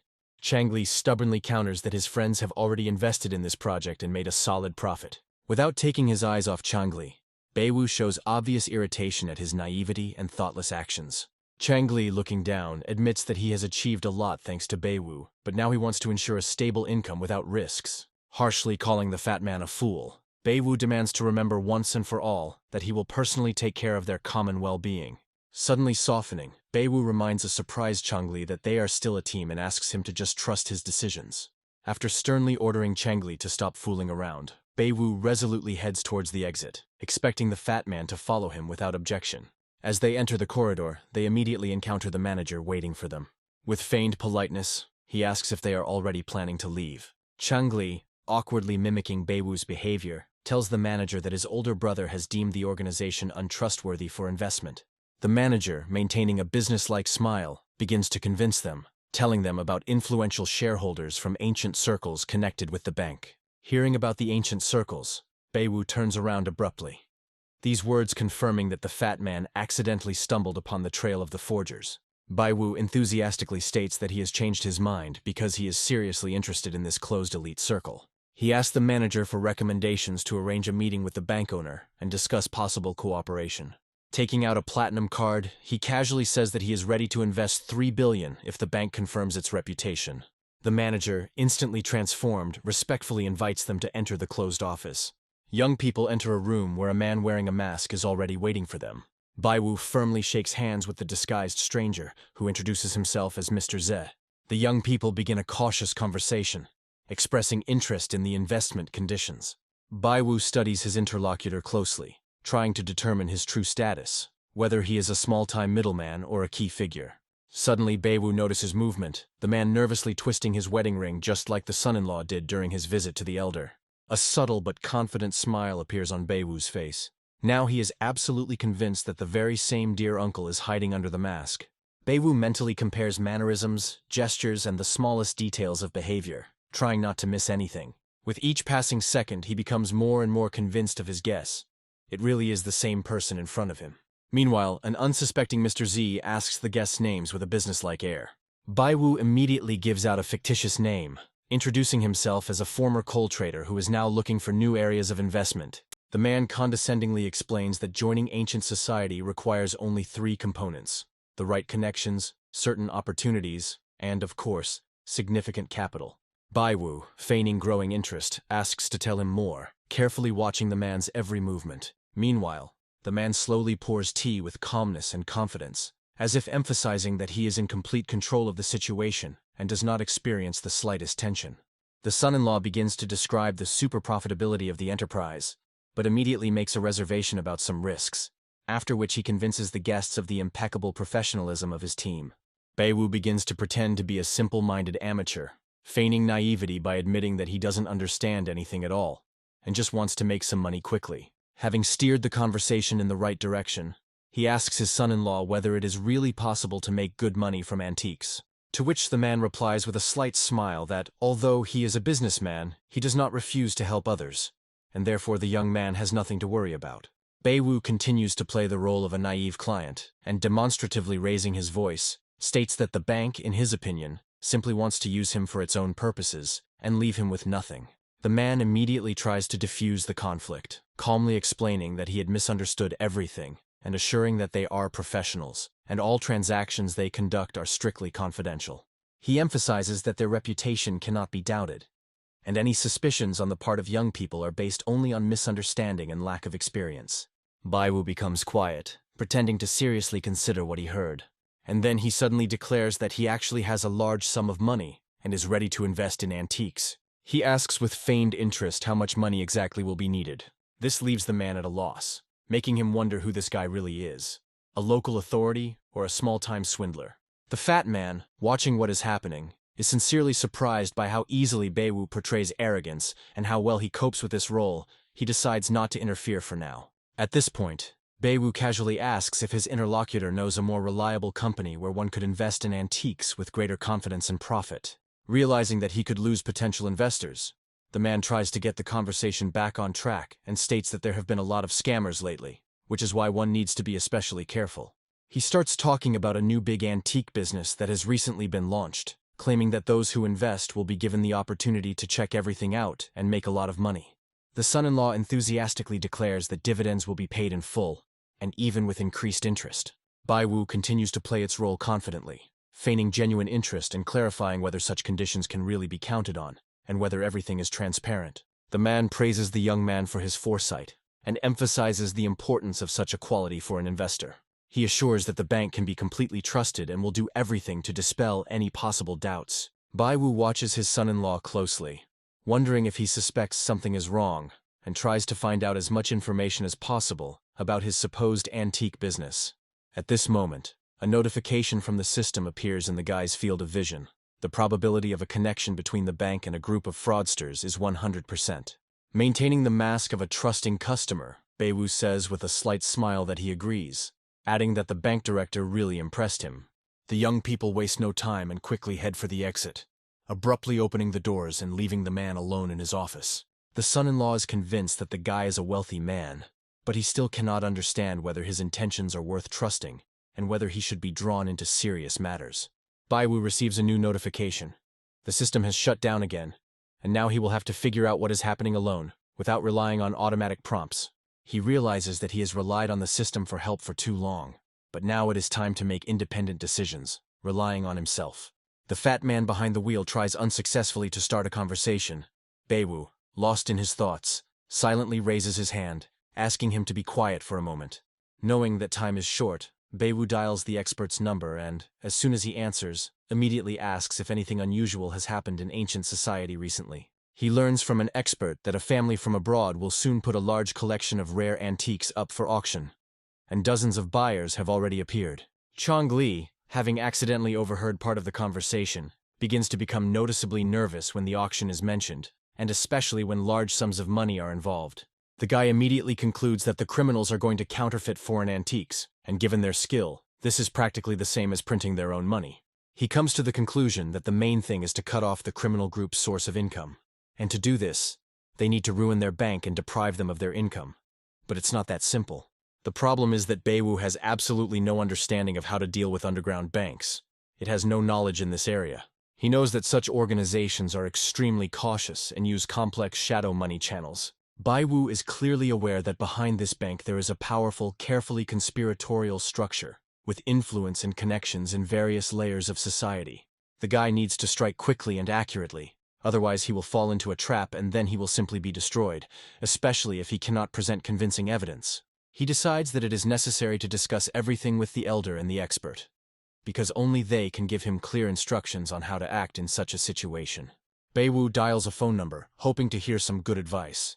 At this moment the system screen appears next to him again, but it continues to work intermittently, after which the system sends a message that the guy is not able to cope with this task without her support and help from outside people. Beiwu thinks about this message and comes to the conclusion that the system has become overly arrogant, as if it views him as an incapable subordinate. He believes that he is obliged to prove not only to himself, but also to the system itself, that he is capable of coping with the situation on his own, without relying on outside help. The guy resolutely accepts the challenge and convinces himself that he can destroy the underground bank without outside interference. The fat man, meanwhile, notices that his friend looks especially gloomy, and assumes that it is all due to a hard day filled with tension and discoveries. He then admits that he really didn't mean to lie to Beiwu and that he's having a hard time keeping it all to himself, especially now that it's all out in the open. Beiwu thanks Chongli for his support and says that if it weren't for him, he would never have known that the elder's family's son-in-law was involved with the underground bank. The guy tells his friend that he is acquitted, and these words cause a strong emotional reaction in Fatso. Chongli is stunned to find out if the owner of the bank is really the same man from the elder's family, and he can't believe what he heard. Beiwu asks with a hint of irony whether Fatso has only just now figured this out, as if it had all been obvious from the very beginning. But he continues to be in shock and slowly begins to put the chain together in his head. His son-in-law is the owner of the bank, and the bank is controlled by criminals. Fatso's eyes light up as if he had just realized something great, and he triumphantly declares that his son-in-law is a member of the fraudulent organization. He begins to smugly admire himself, assuring that only such a perceptive genius as he could have solved such a complex mystery.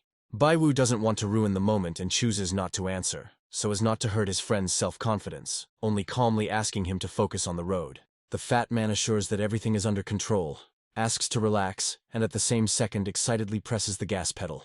Chongli doesn't let up and asks the next question: when exactly did Beiwu understand everything? Because he seemed confident from the very beginning. The young man calmly replies that there was nothing complicated about it, since he knows how to correctly analyze information and connect disparate details.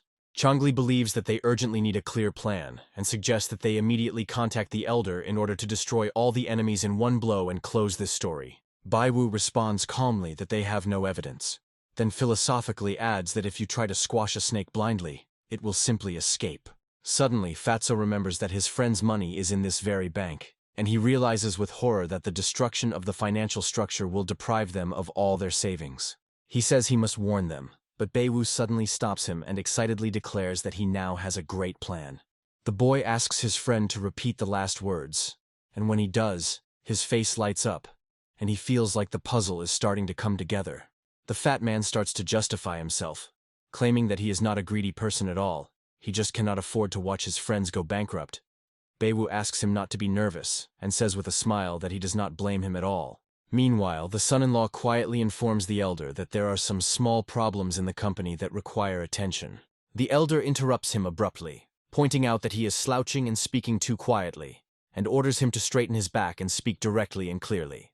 He is irritated by his son-in-law's appearance and angrily adds that if anything happens to the company, he will be personally responsible for everything.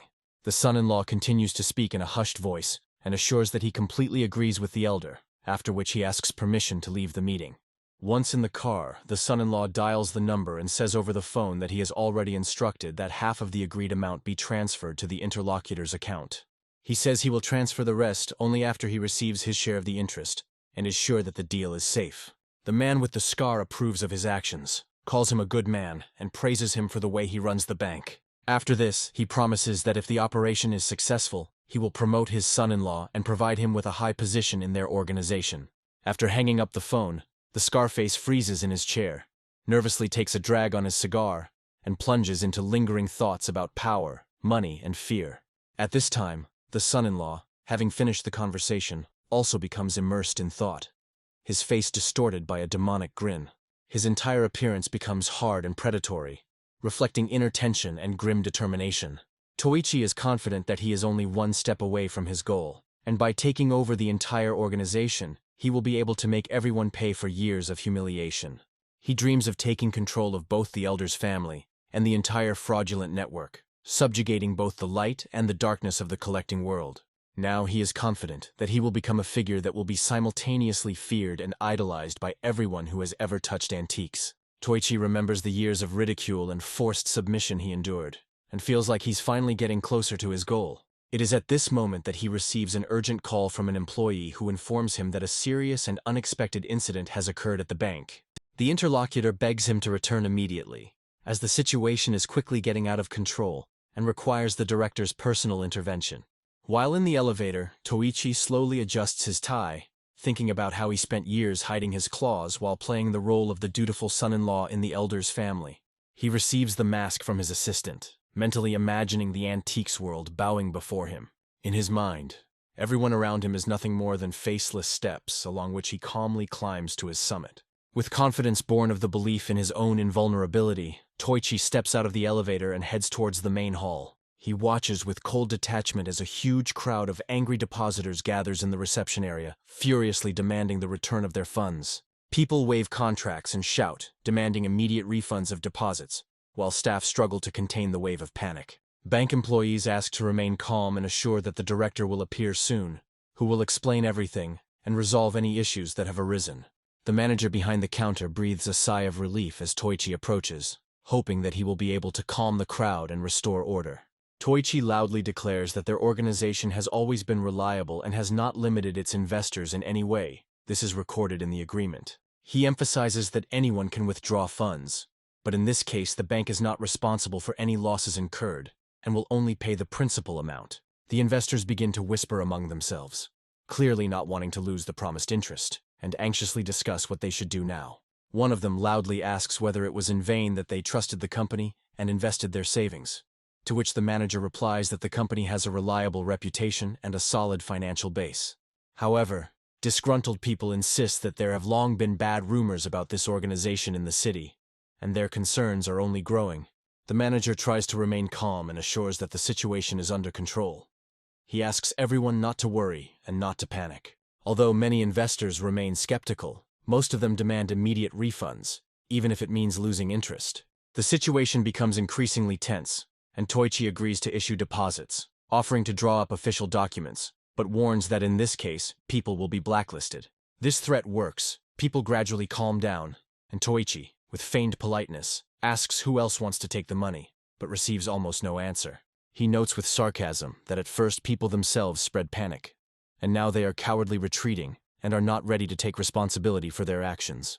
Toichi believes that this bluff will help cool the crowd a little and buy time, after which he turns to the manager with a question about the invited people. At this moment, two men enter the building, loudly and ostentatiously admiring the safety of the investment and the outstanding qualities of the bank owner. The manager, with noticeable relief, announces the arrival of the right people. Toichi begins to smile broadly. Mentally, he is happy about their timely appearance, because these are exactly the fake clients he was waiting for. He greets them ostentatiously, feigning long-standing friendship, and informs the investors that these are respected investors from Beijing. Toichi assures everyone present that these people came specifically to invest in their bank, as the most reliable in the region. But suddenly the deception is revealed. one of the clients recognizes the fakes and loudly declares that these two are well-known swindlers and fraudsters in the city. The crowd suddenly becomes animated. People indignantly begin to approach the fake clients, demanding explanations, and angrily asking when exactly these rogues became important persons from Beijing. The man angrily grabs one of the fake scammers by the lapels, loudly declaring that he still owes him 300 yuan, and sarcastically asks where he suddenly got millions. A scuffle breaks out, and in the confusion one of the men snatches the suitcase from the hands of the second swindler.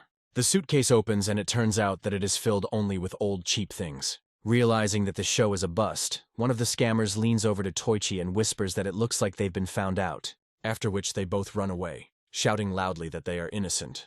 Toichi watches the men flee with bitterness, realizing that a carefully planned operation has suddenly and hopelessly failed. At this time, the crowd of depositors begins to boil with anger, declaring ever louder that only the bank director could have brought in these crooks. Toichi desperately tries to calm the crowd, claiming that it is all a misunderstanding and asking people to remain calm. However, one of the clients claims that he personally heard the director whispering to the manager and saying that he had been waiting for these guests for a long time. Angry people shouting, "Give me the money," surround the director and his manager. Toichi and the manager start running, and the investors immediately give chase, deciding that they need to get the truth out of these people. They manage to run into the office and lock themselves in from the inside. Toichi immediately attacks the manager in a rage. The man shouts and asks why he invited these idiots. The manager, stuttering, begins to justify himself, explaining that it was his friends who helped him contact these people. Toichi angrily calls him a fool and says that because of this stunt, their bank's reputation is ruined and the consequences will be catastrophic. He gloomily states that now he will have to return the money and at least try to reduce the damage. But the manager reports that half of the funds have already been transferred. He starts to say that the remaining amount is clearly not enough, but does not have time to finish the sentence, because Toichi angrily overturns the table. He literally shakes with tension, after which he orders the manager to immediately find out who is behind this failure. Meanwhile, investors begin to loudly and persistently knock on the office door. Toichi, with his face distorted with rage, furiously declares that he will kill the one who arranged all this.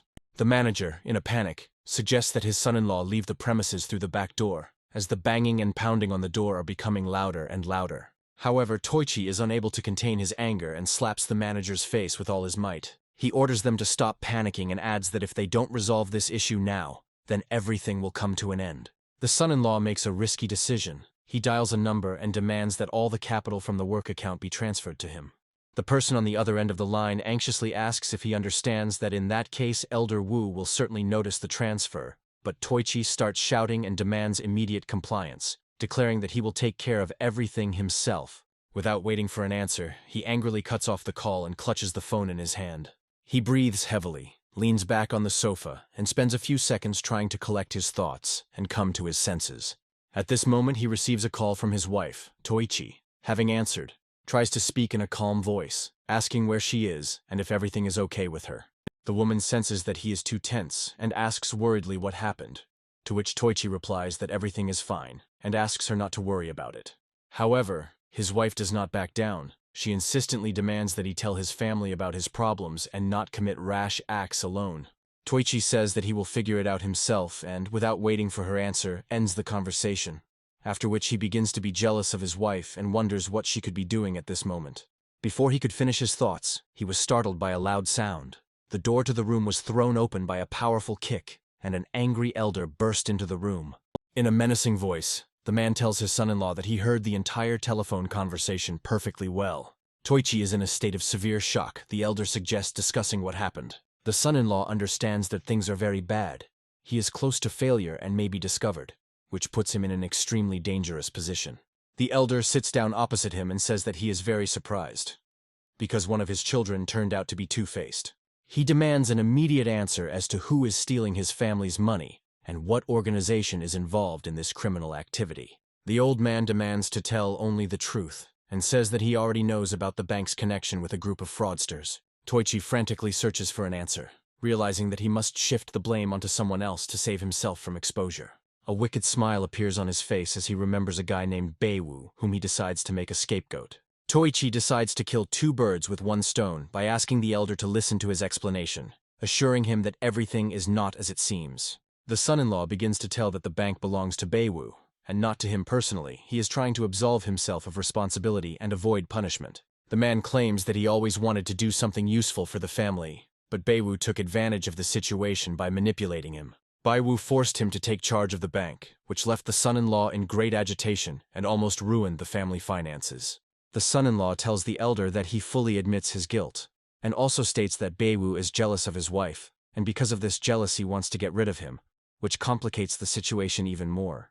Toichi continues his pitiful speech, tearfully begging the elder to believe him, and claiming that he was a victim of deception and manipulation by Beiwu. The old man couldn't believe that Beiwu, whom he trusted, could be such a vile and calculating person.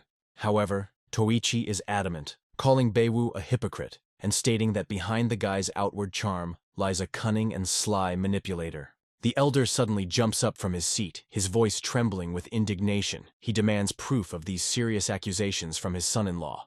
Toichi, without looking away, looks the elder in the face with a challenge, and confidently declares that he is ready to provide irrefutable evidence of Beiwu's guilt.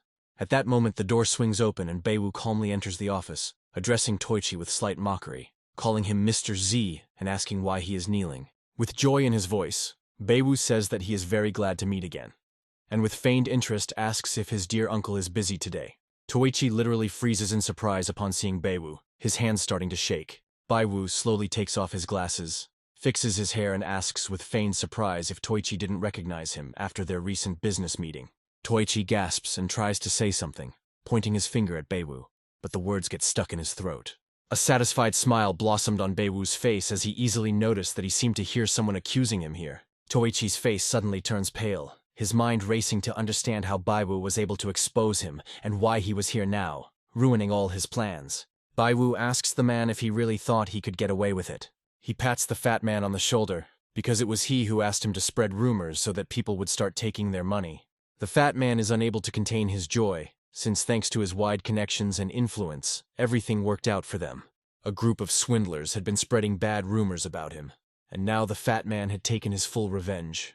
Beiwu reports that this is not all, as today's two visitors, who turned out to be scammers, have been replaced by a young man. Toichi realizes with growing horror that it was this guy who set everything up this way. Beiwu reports that they have noticed that money from bank accounts has been transferred to fraudulent organizations and to organize auctions of fake foreign antiques. The young man shows a flash drive and says that he has serious evidence in his hand. Toichi's face breaks out in cold sweat as he looks at the flash drive in the guy's hands. Beiwu foresaw that the man would covet the elder's family bank account, and so Mr. Wu kept an eye on his men in advance. In addition, the elder clearly heard his son-in-law's telephone conversation.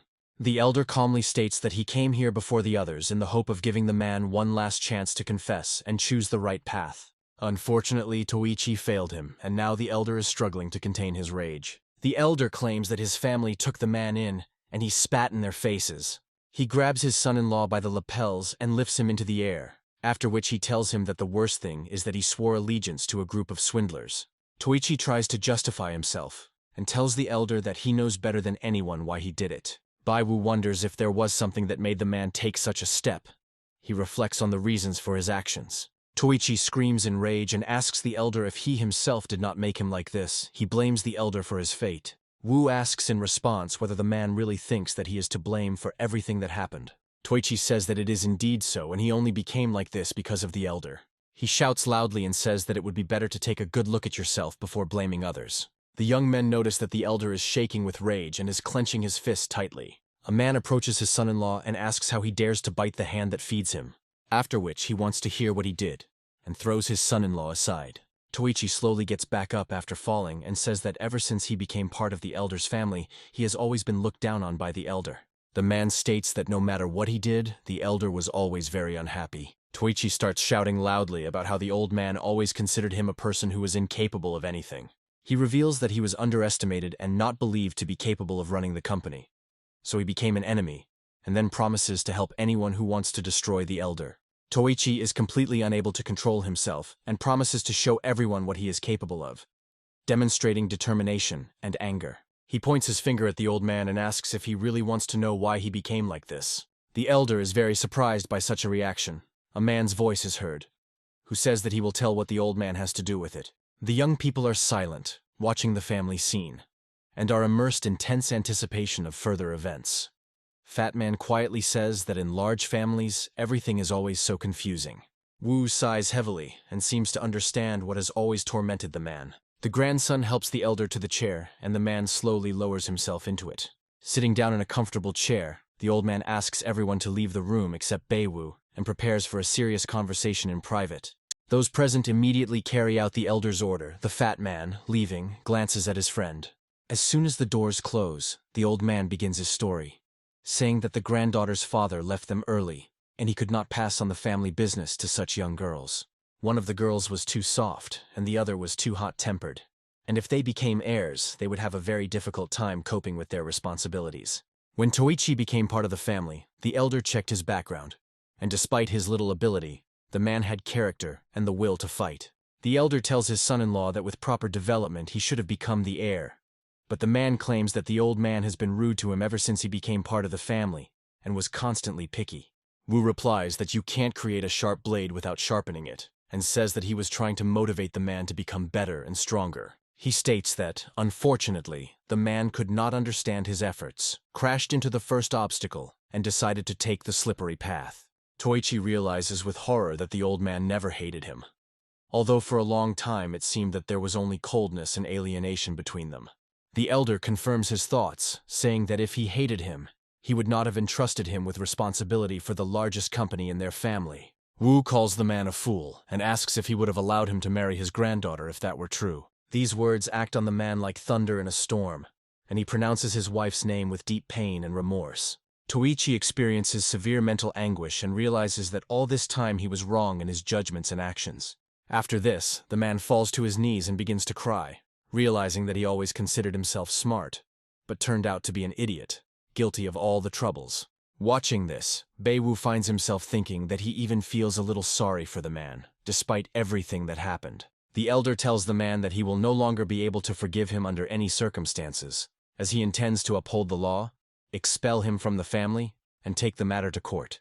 Toichi resignedly declares that he fully understands his guilt, and is ready to accept any punishment, whatever it may be. The elder says that the family cannot allow such a person into its ranks, and for the sake of his granddaughter's reputation, the man is obliged to divorce. Toichi meekly agrees to this demand, not wanting to involve the woman in everything that is happening, and promises to file for a divorce. At this moment, Ryu suddenly bursts into the room, the woman screaming and demanding that all this stop immediately. She runs up to her husband, who, out of surprise and amazement, cannot immediately believe in her presence here. The old man becomes furious because he ordered his granddaughter to stay in the car, and now asks her if she was eavesdropping on their conversation. Ryu tells the elder that she has always listened to him since she was a child, but this time, she will do things her own way. She stands in front of her husband, tears welling up in her eyes, and the woman confidently declares that she is not going to get divorced. Toichi responds by asking her to come to her senses, saying that she would be much better off without him, and asks her to think again. Ryu strongly disagrees with this statement, stating that the man is her husband, and they will be together through thick and thin. She hugs him tightly and firmly reminds him that they exchanged vows and will stay by each other's side no matter what. Ryu also promises to leave the family if the man leaves, saying that he has always been treated unfairly here, and that she has gone too long without noticing it. Her voice is heard. The woman admits that part of the blame for what happened lies with her. At this moment, tears appear in Toichi's eyes. The man hugs his wife tightly and tells her that he was wrong all this time. Baiwu feels a little awkward, realizing that everything that is happening concerns only this family, and he is the odd one out here. As he leaves the room, he thinks about how his son-in-law strove for fame and wealth, but lost by underestimating those who were there all this time. He believes that the man didn't end up that badly, and hopes that he can become a better version of himself for the sake of those around him. Despite the fact that the underground bank was closed, the claims against the counterfeiters only increased. The guy is sure that in the future the situation could become even worse. The man with the scar is visibly nervous. He sorts through the documents and realizes that the bank is closed, and there are no funds left to hold the auction. The man carefully studies Beiwu's personal file and comes to the conclusion that he has greatly underestimated the abilities of this young man. Upon learning that the elders of the ancient society are considering Beiwu as a possible successor, the scarred man throws papers around in anger and kicks the table with force. Beiwu is at home, talking on the phone, unaware that he is being secretly watched from a nearby building. The guy thanks his friend, because it was he who discovered the bank, which is why the counterfeiters were unable to earn a large sum at the auction. The expert agrees with the young man, emphasizing that in this case the consequences could indeed be catastrophic. The elder joins the conversation and begins to praise the young man for destroying the underground bank with one decisive action. The elder continues to praise him for his excellent work, and Baewu replies that he is glad that everything ended well. The elder asks not to be modest, noting that if Baewu had not stopped this in time, the consequences would have been extremely grave. However, the man thinks to himself about how his family allowed such a situation to arise. The young man is very worried about Ryu, and asks directly what the elder is going to do regarding his granddaughter. The man replies that Ryu is extremely stubborn, and will most likely refuse the inheritance rather than part with her useless husband. The boy is surprised to learn that the elder is ready to accept any decision she makes and will not stop her. After this, the elder suggests changing the subject, and says that his old friends will soon return to the city, so he invites Baewu to visit. Baewu understands that this is an expression of gratitude for closing the underground bank, and the elder wants to help him expand his circle of acquaintances and influence. He says that he will definitely come, and thinks that in return he needs to thank the elder and find the counterfeiters. He understands the seriousness of the impending threat, because the underground bank was destroyed, and now the scammers, having lost their profits, want to take revenge on him. A young man asks the system whether his death is possible, and receives the answer that the probability is extremely high. The expert interrupts the elder, saying that he is talking too much, after which he takes the phone from him and says that he now intends to talk to the guy. Baewu is amazed to learn from an expert that he is in for some very significant events that could change everything. The expert reminds the young man that elections for the position of elder, which he had already mentioned in a recent conversation, will begin very soon. Baewu is genuinely surprised that the elections will begin so soon, but immediately says that, of course, he will definitely take part in them.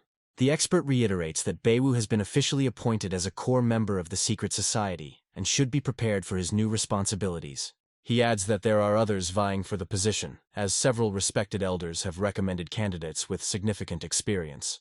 The expert emphasizes that other election participants will also make every effort to win, and his resources and connections have their limits. Baewu believes that thanks to the system, he has nothing to fear, but at the moment it is lacking energy, and so he feels weak. The expert warns that there may be accomplices of the fraudsters among the candidates, and although this has not yet been proven, they will definitely begin an investigation. The guy is determined and confident that defeat in this fight is unacceptable, so he is ready to fight to the end. He then hears a loud noise on the phone as the elder and the expert argue over which of them will talk to him next. Baewu feels that both old men are acting like children, but he knows that these two trust him, and he simply has no right to let them down. He decides that if it is impossible to hide from danger, then it is at least worth trying to clear the ancient circle of intruders completely. Baewu believes that even if the system is turned off, he will be able to find the criminals on his own, although he clearly understands that this could cost him his life. Suddenly, an information screen appears in front of him, informing him that there is a 90% chance of being threatened by a group of scammers, and that he will receive 95 energy points for leaving Hangzhou. The sudden appearance of this screen greatly frightens the young man, and he wonders out loud whether the system has really accumulated the required amount of energy. The old men, having heard his thoughts, ask again what energy he is talking about, to which the guy quickly replies that he meant the energy of a phone battery. At this moment, an urgent message comes from the system, warning of approaching danger and strongly recommending that you immediately leave the dangerous place. The elder decides to end the conversation and tells the young man that he will no longer distract him from his work. Baewu asks not to end the call, as he has an important question that he would like to ask. The guy says he has some thoughts and suggestions, and would like to discuss them with an expert. He says he'll be there soon, then heads downstairs and gets into the car. Baewu doesn't even suspect that all this time an unknown person with binoculars is closely watching him from the roof of a neighboring building. The young man understands that he only has a limited amount of time, and tries to get to the meeting place with the elder as quickly as possible. He notices a truck on the road that is slowing down, and decides to start overtaking. As Baewu drew level with the car, he was surprised to see the truck speeding up in sync with him. The guy steps on the gas to finally get ahead, but the truck continues to follow, causing him serious concern. A few seconds later, the truck abruptly veers to the left, moving straight towards Baewu's car and causing a collision. At the same moment, a massive concrete mixer truck hits the side, pushing Baewu's car against the road barrier. At the last split second, the guy manages to react and presses the brakes, the impact triggering the airbags, saving his life. The car hits a metal fence, after which it begins to spin and rush along the roadway. When the car stops, Baewoo slowly gets out of the car, breathing heavily, trying to come to his senses, realizing that he is still alive. He sees a truck driver who, like him, is in a state of shock, and is sitting on the asphalt, trying to catch his breath after the incident. Baewoo takes out his phone and calls the emergency services, briefly reporting that a serious accident has just occurred at the intersection. He looks at the truck driver and can't help but think that if things had gone a little differently, he could have died. And now he wonders if it was a coincidence. At this point, a new message comes in from the system, stating that the probability of a threat from a group of fraudsters remains at 90% and is not decreasing. While the policeman is filling out the necessary paperwork, the guy is immersed in anxious thoughts, suspecting that the whole situation with the accident could have been artificially planned as a staged accident. He looks closely at the truck driver, hoping to find at least some hints, but he looks like a completely ordinary, completely respectable citizen. After the inspection, he informs the police officer that the insurance company representatives will take care of all the remaining formalities, and that he needs to leave immediately. Baewoo begins to think that if the driver really is innocent, then perhaps the whole problem lies in the car itself. A moment later, he notices a huge crowd of people watching the accident from the opposite side of the road. The next thought immediately sends him into a panic as he begins to suspect that the real killer may be hiding among this crowd. Deciding not to linger a second longer, he decides to leave this place immediately before it is too late. The young man quickly crosses the street and tries to hide as quickly as possible in the nearest alley, where there are almost no passers-by.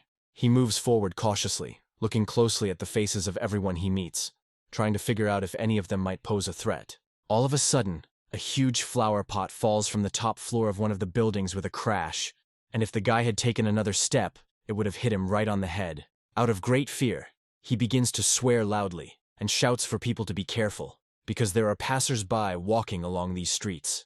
Almost immediately, he is overcome by paralyzing fear, because now he has almost no doubt that the fall of the pot was not accidental. At this time, the young mother scolds her baby in a raised voice, asking him to be more careful and not to play around near the windows. Suddenly, a deafening roar of an engine is heard from the street, and a motorcyclist is weaving through narrow alleys at breakneck speed. Baewoo, turning the corner, notices a motorcyclist approaching at full speed at the very last moment, and manages to jump to the side in literally a split second. He feels incredible tension and stress, and only one question is spinning in his head. Is this an accident, or is the motorcyclist really a hired killer? In response to the narrowly avoided collision, the motorcyclist begins to swear loudly, waving his fist. He demands to watch his step and pay closer attention to the road.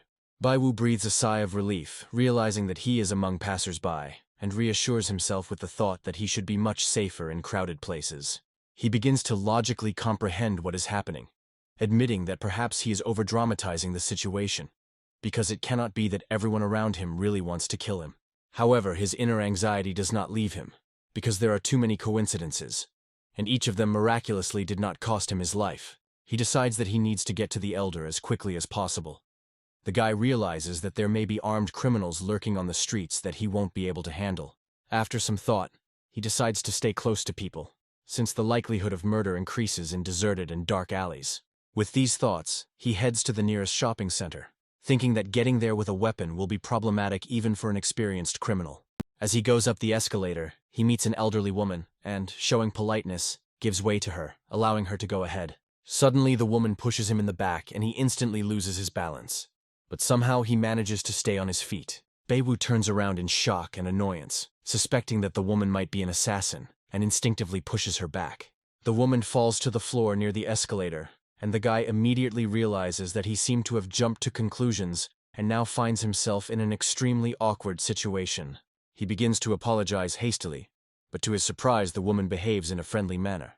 She explains that her ankle hurt and she accidentally lost her balance. At that moment, a new message comes from the system, stating that it is detecting a surge of energy nearby. Baewoo wonders what this energy could be and if it is related to his recent suspicions.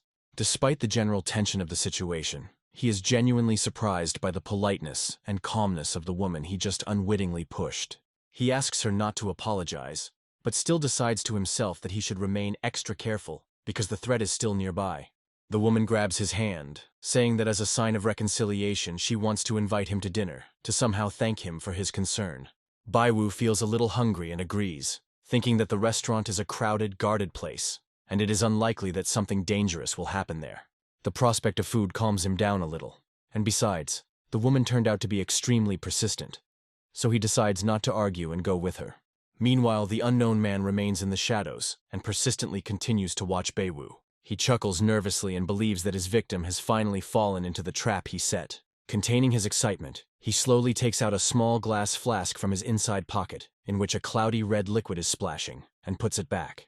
Baewoo and the woman occupy a cozy table in the corner of the restaurant, and she smiles and says that this is her favorite place, because the food here is especially delicious. The criminal pretends that he is an ordinary visitor and does not take his eyes off the young man. He watches carefully as Baewoo cuts a piece of steak, hoping that the poison will take effect before anyone suspects anything. Holding back his excitement, he begins to laugh quietly, imagining how in a few hours the guy will die, and the cause of his death will remain undisclosed. Suddenly, Baewoo starts coughing violently, unexpectedly spitting out food into his plate, causing confusion to the woman. The woman laughs quietly at first, not understanding what is happening, and thinks that the young man simply choked and rushed. She asks him not to rush with his food. Her smile looks genuine.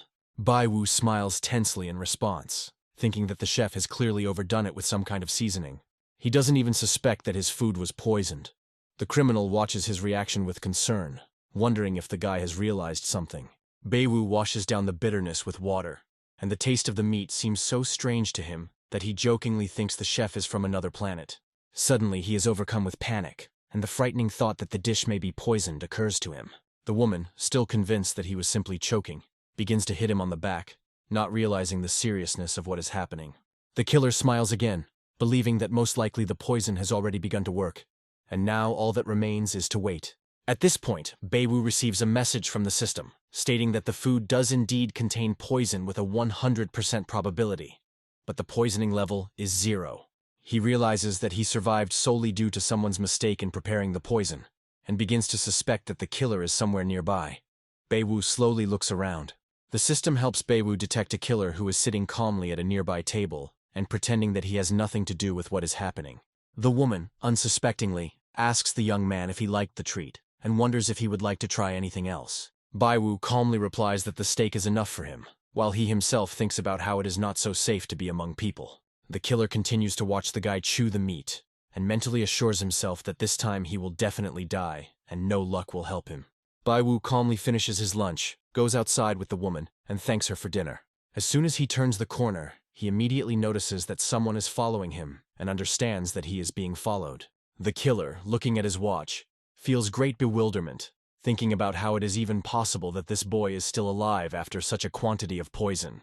He absolutely does not understand why Baewoo has such a strong body, because even an adult man would die of a heart attack in just 30 minutes. That morning, in the killer's lair, an accomplice asked who had torn the label off his bottle, since he barely recognized it. The killer continues to pursue Baewoo and is irritated to think that perhaps he was deceived by the poison seller, who gave him a defective product. He doesn't lag behind, noting to himself that the guy is in good shape, because even after the poisoning, he calmly walks down the street, showing no signs of illness. Baewoo suddenly stops and pretends that his shoelace has come undone, putting the killer in a stupid and awkward position. The guy believes that if the killer failed to poison him, then the next step will be an attempt to push him under a car, and he needs to be prepared for this. The killer swears quietly under his breath, feeling irritated because he understands that the whole operation could fall apart right now. He clearly remembers the customer's order. Everything must look like an accident, no witnesses, no panic. Baewoo notices that the killer is distracted for a second, and immediately takes advantage of the moment to cross the street and disappear among the passers-by. The guy speeds up his pace more and more, constantly looking back, and at some point he realizes that he has managed to escape surveillance. Suddenly he hears a loud scream, and notices someone falling noisily into the water. Taking a closer look, Baewoo is surprised to recognize the drowning man as the same killer who had been chasing him a few minutes ago. He quickly comes to the conclusion that this is a clever trap, because the man is only pretending to drown in order to lure him closer and drown him.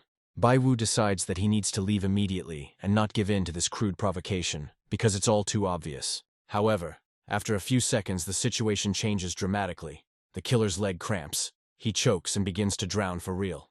Baewoo faces a difficult choice, because he can no longer tell exactly where the game ends and the real danger begins. There are fishermen on the shore who are the first to notice the drowning man. They shout and ask if anyone can swim well. Baiwu asks the system if the man is really drowning or if he is continuing to pretend to carry out his plan. At this point, the system starts to reboot without giving an answer. The guy realizes that he must make a decision on his own. He grabs a long wooden pole and runs up to the pier, shouting loudly at those around him to move aside. Jumping into the water, Baiwu hands the pole to the killer and orders him in a loud voice to grab it. The guy believes that he has no right to hesitate, because a human life is at stake, even if this person tried to kill him a few hours ago. Those around him, seeing his determination, grab the pole and help pull the drowning man out of the water. After a few minutes of joint efforts, they manage to pull the killer to the shore. The fishermen sincerely admire Baiwu's courage. Suddenly, the system signals that it has received a small charge of energy, successfully completes the reboot, and transmits a new message. She reports that the killer was initially just pretending, hoping to drown Baiwu, but then he actually started drowning due to a cramp. Baiwu reflects with disdain on the complete incompetence of the killer, who first failed the poisoning attempt and now finds himself in a completely hopeless situation due to his own stupidity. The guy is intensely considering possible options for catching the criminal, analyzing every detail of the current situation and possible ways of its development. He quickly dials the fat man's number and clearly orders him to leave immediately, promising to give him the exact coordinates of the meeting place in the near future. Looking closely at the reflection in the shop window, Baiwu is certain that the killer has no intention of retreating and continues to methodically pursue his target. A clear plan of action is formed in Baiwu's head, which involves provoking the criminal into open pursuit for subsequent capture. The killer, trying to maintain his disguise, awkwardly approaches a lingerie saleswoman and asks ridiculous questions about the cost of the goods, completely revealing his nervous state. Baiwu demonstratively walks past the killer, pretending not to notice his presence at all. The criminal is relieved to hear Baiwu talking on the phone about someone trying to kill him, but does not know the identity of the pursuer. As Baiwu steps aside, the killer sighs with satisfaction, believing that his disguise has worked perfectly, and the victim is unaware of the source of the threat. Deciding that the moment has come, the killer begins to take a knife out of his inside pocket, thinking about how cunning and dangerous this young man is. Confident of his advantage, the killer loudly shouts about Baiwu's alleged debts and gives chase, trying to pass himself off as a collector. The criminal runs after Baiwu, loudly demands that he stop and threatens to punish him for his debts. Baiwu accelerates with the last of his strength, and at the decisive moment abruptly turns into a narrow gateway. Finding himself at a dead end, Baiwu realizes with horror that there is only a blank brick wall ahead, and behind him he can already hear the approaching footsteps of an armed killer. Baiwu struggles to suppress the horror that has gripped him, feverishly going over in his head the possible options for escaping from the mortally dangerous situation.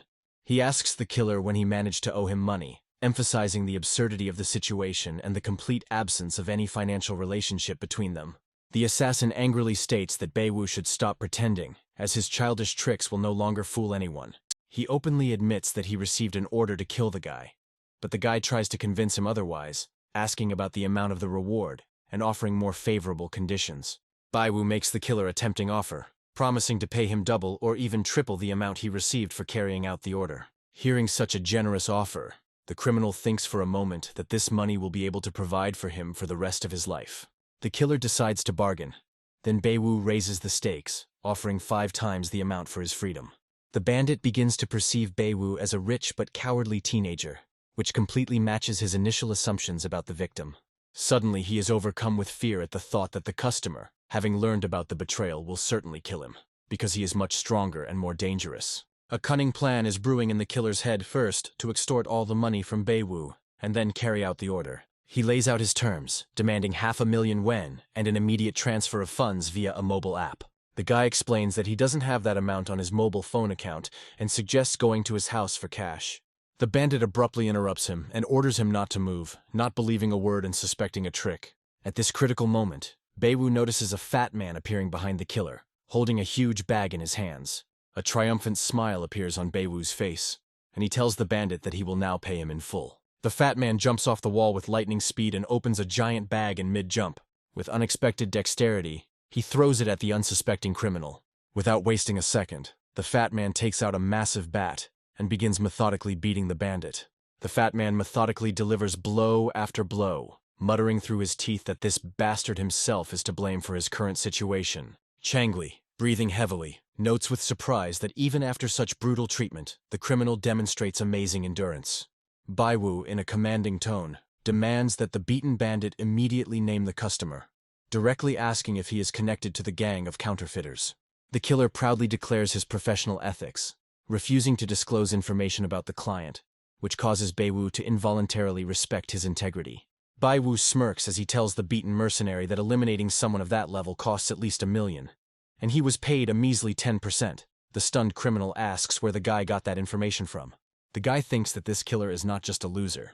He is also incredibly stupid. Suddenly the bell rings and the elder asks irritably why Baiwu has not yet arrived at the appointed place. Baiwu calmly explains to the elder that he has encountered a small unexpected circumstance, but the situation is now under control. The elder begins to get nervous, regretting that he did not send an assistant to accompany the boy. Baiwu confidently assures that he has fully sorted out the problem, and there is no need to worry, after which he suggests meeting the next day. The elder, still hesitant, agrees to reschedule the meeting since Baiwu is fine and safe. At this moment, a police car drives up to the young people. Baiwu asks the fat man to deal with it. He receives a message that the system has received some more energy, and the young man wonders when it will finally start working stably again. Baiwu thinks about how tired he is today. The danger percentage is still high. Returning home, he thinks that he might be left alone for a while. He thinks that the counterfeiters may have more traps in store to catch him off guard. The action moves back 2 days. The man with the scar speaks in a raised voice to his interlocutor on the phone. He states that this guy is very strange, and that he previously underestimated him, believing that he was ordinary and predictable. The man hopes that everything will be well planned, and if the killer manages to finish off the young man, then everything will be fine. If the attempt fails, the man with the scar orders to wait a little while until the guy loses his vigilance. Baiwu enters his apartment and wonders if the killer was really that unprofessional. Suddenly, he receives a message from the system, which informs him that the owner is in mortal danger. At this moment, Baiwu notices a strange man approaching him, holding a huge knife in his hand. The guy realizes that it is too late and he will not be able to dodge the blow. At this moment, the system activates the owner's defense, reflecting the blow with a knife. Baiwu tries to cope with the intense fear and thinks about why the system blocked the attack. The killer quietly says that the young man was a little lucky, and his phone saved him from being hit. After which he rushes into a furious attack and raises his hand to deliver another blow. A message comes from the system.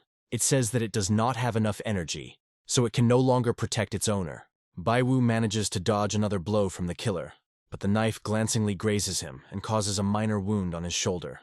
The young man grabs an ashtray standing on the table and throws it at the killer with a sharp movement, hoping to interrupt the attack.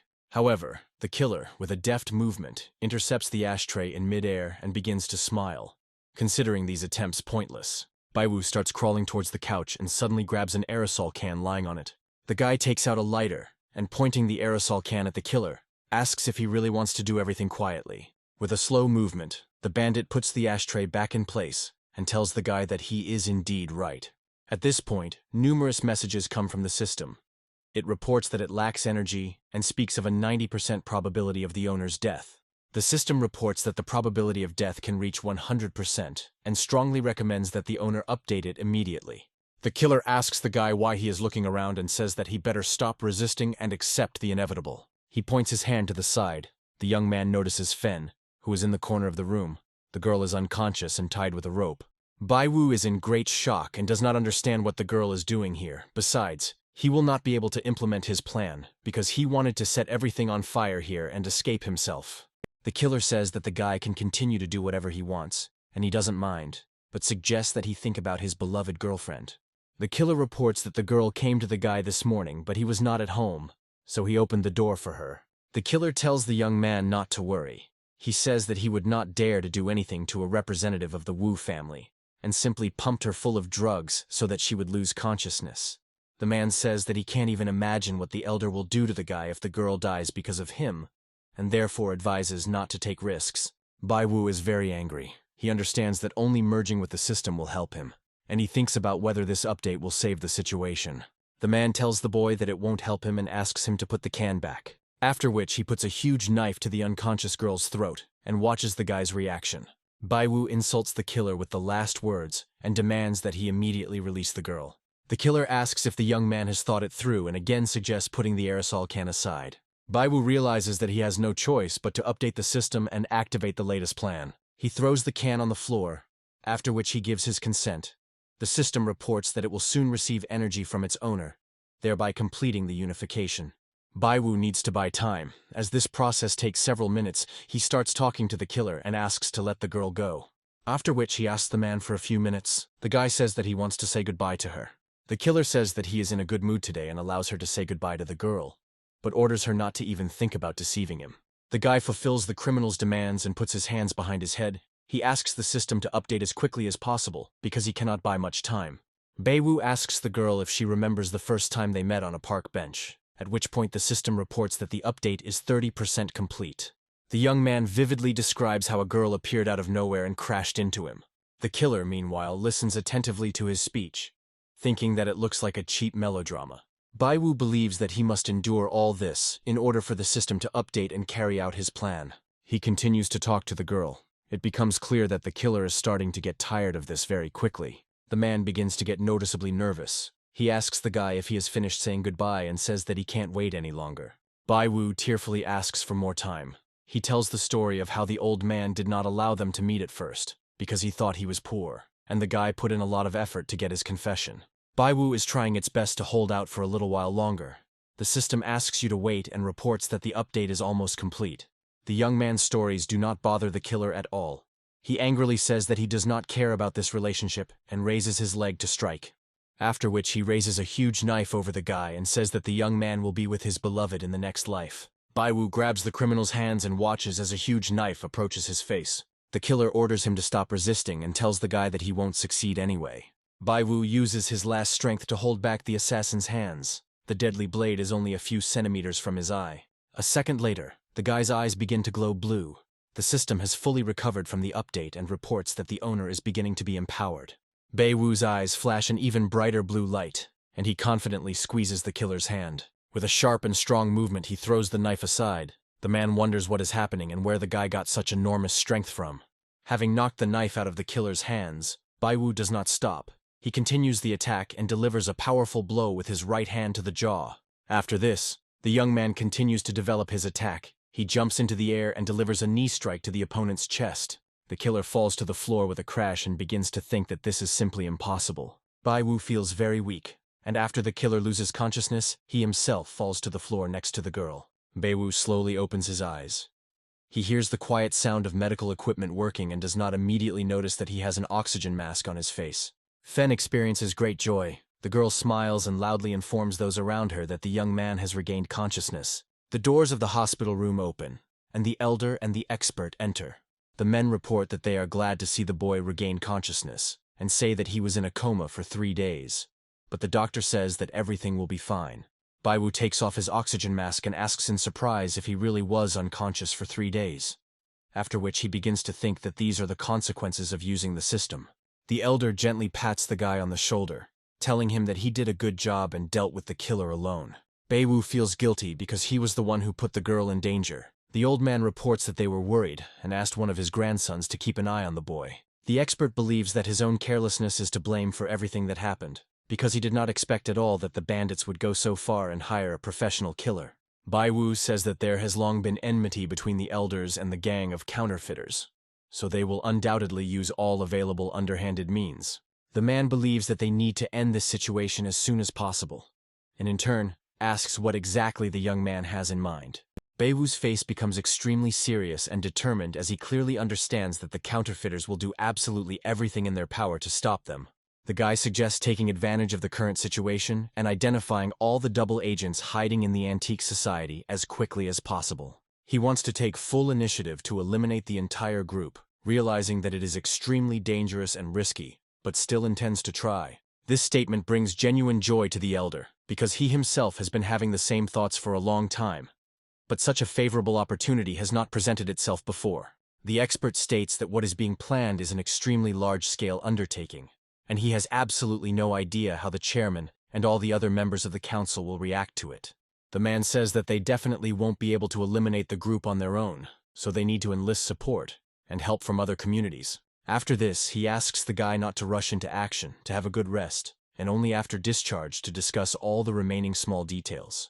Visitors leave the young man's room, expressing hope that he will recover as quickly as possible and get back on his feet quickly. The guy sighs heavily because he clearly realizes that this time he barely managed to avoid death and stay alive. He begins to think that this is the most serious adventure of his life, and the stakes in this confrontation are too high. Clear images of a recent confrontation with multiple killers, each of whom posed a mortal threat, appear in his mind. However, he does not feel a drop of fear because he is extremely determined and confident that very soon the criminals will be forced to pay for everything.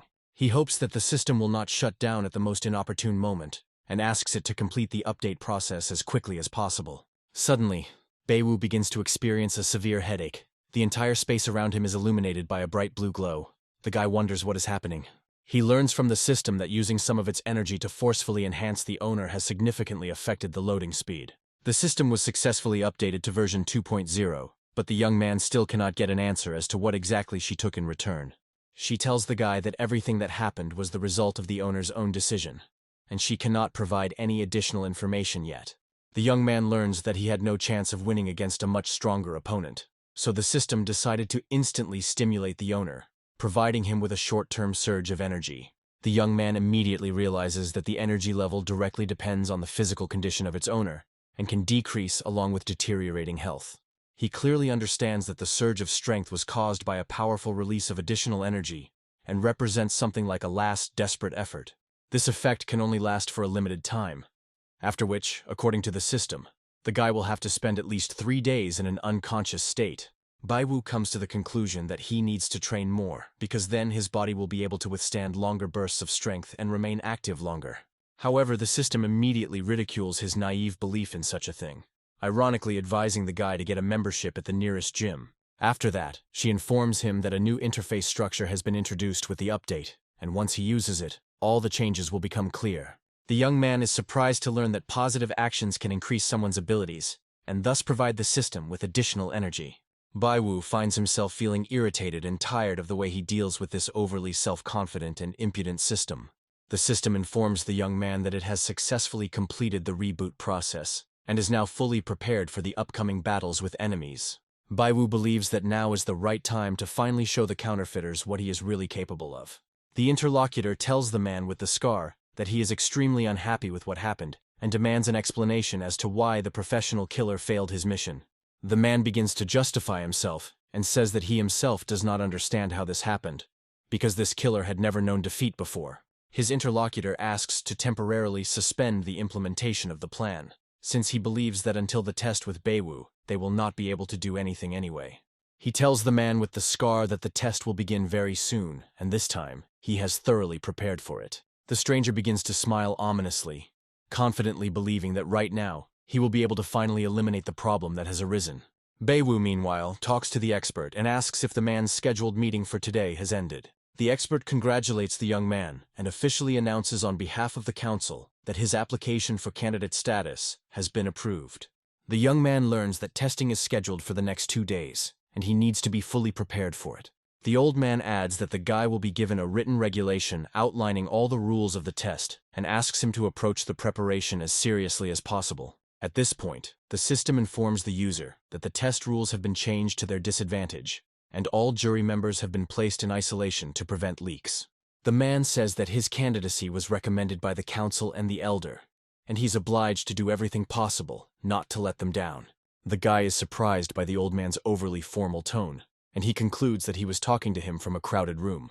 He turns to Master Hongtai with a joyful remark that it is finally his turn to prove himself. Hongtai keeps a calm expression on his face and asks the guy to give it his all to win. Meanwhile, all the members of the council gradually begin to gather in the meeting room of the Collection Society. The expert informs those present that he has just passed on all the information to Beiwu and asks for their opinion on what to do next. The vice president smiles at the elder and informs him that everything is going according to plan, and they are fully prepared to begin the tests. The man says that he has no doubts about the expert's competence and hopes that their candidate will truly be worthy. Elder Wu suggests that the discussion of the candidate be concluded, as there are no objections from those present. The key council members notice that the elder is very nervous and ask him not to be so serious that day. One of the men asks not to start a quarrel, because such a rare opportunity to get together again should be used to good effect. He adds that, besides, their wives are currently absent, and offers everyone gathered something to drink. The action moves back 1 hour, where the president reviews the candidate's personal files and decides that he will not allow anyone to cheat today. A key council member informs the president that the elder has nominated a young man with truly enormous potential. The announcement that this guy is already a member of the main team causes genuine surprise and excitement among the council members. The elder tries to justify the young man, claiming that despite his young age, he has proven himself to be a professional. One of the men expresses the opinion that the candidacy of an elder should not be so easily included in the main team. He asks whether the young man has even graduated from university. He completely ignores his experience and qualifications. The elder begins to get nervous and asks those present not to worry about this. The expert, in turn, states that they are responsible for Baiwu because they were the ones who recommended it and will provide all the information. Many of those present believe that this is right, since young people should be given the opportunity to prove themselves. However, a significant portion of the council members are skeptical, considering testing the guy a waste of time. The elder states that their real problem is the fear of losing to his candidate, as it would be extremely humiliating. The opponent replies that his candidate is a well-known collector who can easily cope with any challenges. The president says it is time to discuss additional stages of the upcoming elections. One of the men supports this opinion, believing that the conditions will be tough and only 1 or 2 candidates will advance. According to the established rules, the candidate who receives more than half of the votes passes the test, but one of the men calls for experience to be taken into account. The vice president agrees with him, emphasizing that they are happy with young talents, but the winner must meet all the requirements. These discussions cause the elder to become openly irritated, barely contained under his outward restraint. The vice president notices his condition and asks him to stop arguing, adding that every opinion has a right to exist, but no one has heard his own yet. He states that the test result is capable of objectively revealing the personal qualities of a candidate, and the merits of each will be determined by a vote of the council. The vice president suggests that the final decision should be made in 2 stages to ensure maximum fairness, and the elder becomes very angry, considering such a distribution unfair. One of the council members says that he completely agrees with the vice president's position and will support the candidate he really likes, regardless of age. The elder continues to insist, stating that he is categorically not satisfied with the voting procedure, and that it will only lead to a waste of time. He rolls up his sleeves, losing his composure, and defiantly invites his interlocutor to go outside for an honest conversation. A loud, intense argument breaks out between all the council members, which quickly escalates into open conflict. The vice president tries to reason with the crowd and insistently calls them to order, while the expert reflects on the fact that the president has also put his candidacy forward and wonders what he is really trying to achieve.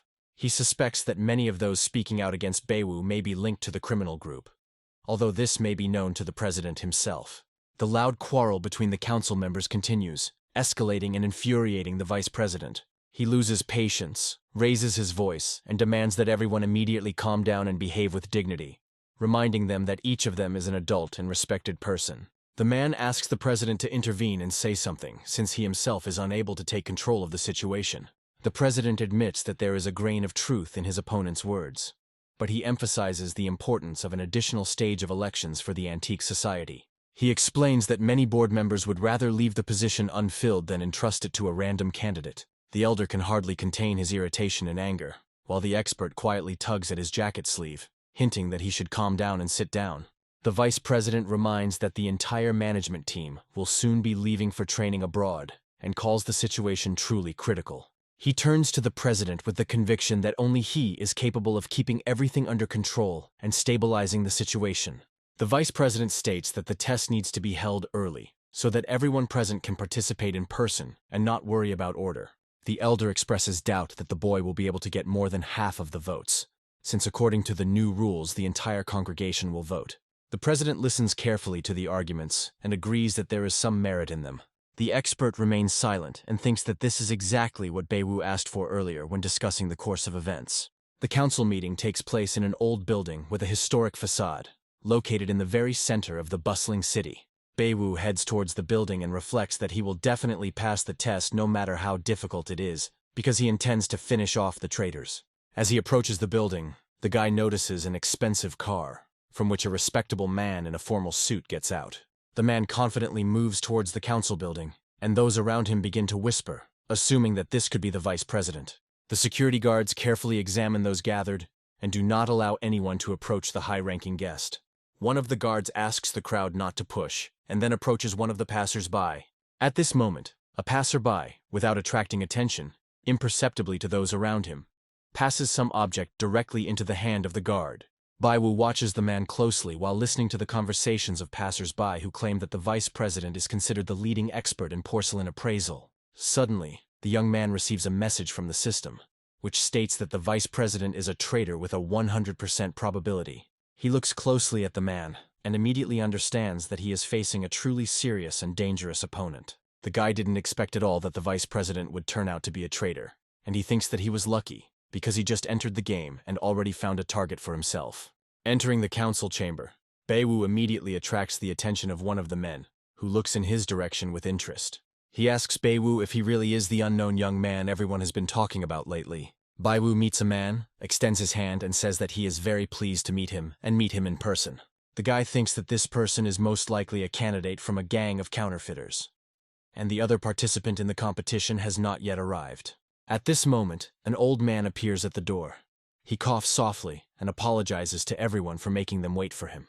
The old man continues to apologize more persistently and sincerely, explaining that he did not want to delay anyone and was late for a good reason. The guy wonders where they found this old man and mentally admits that he really does look like a real specialist. The council members watch the events on CCTV cameras and understand that the president has invited a leading expert in this field.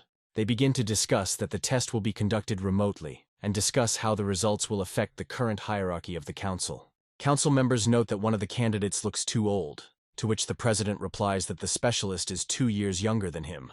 The jury members begin to take their seats, preparing to watch the candidates' performances on the screen, and then move on to voting. Baiwu feels he has no concerns about his performance in the trials, but he is worried about the voting, as he needs to get more than half of the votes. The competition begins. All candidates slowly enter the examination hall, where the upcoming test of their abilities already awaits them. Under the glass domes in the spacious hall, there is a large number of ancient antique objects, each of which requires careful evaluation. Candidates approach the nearest exhibit and begin to examine it carefully, trying not to miss a single detail. Baiwu is absolutely confident in his abilities, because after updating the system to version 2.0, performing such a task has become a simple matter for him. The candidates gradually disperse around the room in different directions and begin to leisurely examine the numerous exhibits on display. Unlike other participants, Baiwu does not linger for long near one item and quickly looks through all the available antiques. His two opponents are still busy assessing only the second exhibit, while Baiwu already turns around and heads towards the exit of the hall. He decisively leaves the room, slamming the door, which surprises his opponents, because they did not expect that the assessment would take him so little time. The council members are also amazed. They clearly do not believe that the young man managed to conduct a full check of the antiques in just a few minutes. Some of the men begin to express the opinion that the current generation is overconfident, but the elder sharply orders them to be silent as the candidate prepares to speak. Baiwu approaches the camera, formally introduces himself, and politely greets the esteemed members of the jury, and then proceeds to present his findings on the first item. He says that this series of items was first produced in the 3rd year of the Songday period and has been preserved in excellent condition to this day. Baiwu confidently states that the probable current market value of this item is between 17 and 20 million. He then moves on to the second item, a jade figurine, and claims it is a fake, made about 10 years ago. Baiwu then goes on to talk about a third ceramic piece, adding that there are only a few similar pieces in existence today. The jury members begin to compare the information they received, and are surprised to see that it is accurate, as the guy reveals all the most important details and features. The elder feels a sense of pride in the young man, and sincerely considers his performance to be an excellent and professional piece of work. Meanwhile, Baiwu does not stop his speech, and methodically continues to describe the following objects, paying attention to the smallest details. One of the jury members is perplexed as to how something like this could even be possible, and how the young man could have known all this information in advance. The president expresses the opinion that this young man definitely has an outstanding talent in the field of antiques. He begins to suspect that something strange is going on, because the young man accurately described each item and dealt with it suspiciously quickly. The vice president also cannot hide his surprise, because such a young participant already demonstrates such a deep knowledge of antiques, which is extremely rare. In addition, the men note that the young man did not make a single mistake in describing the items, and even accurately indicated the year of their manufacture. And the assessment of the market value turned out to be very accurate. The vice president openly admits that he was impressed by the young man's performance and wonders if the whole thing seems overly suspicious to those around him. Baiwu finishes his presentation and calmly announces that this concludes the evaluation of all 10 exhibits presented. The jury members thank the young man for his work and ask him to go to the break room to wait until the other candidates have spoken.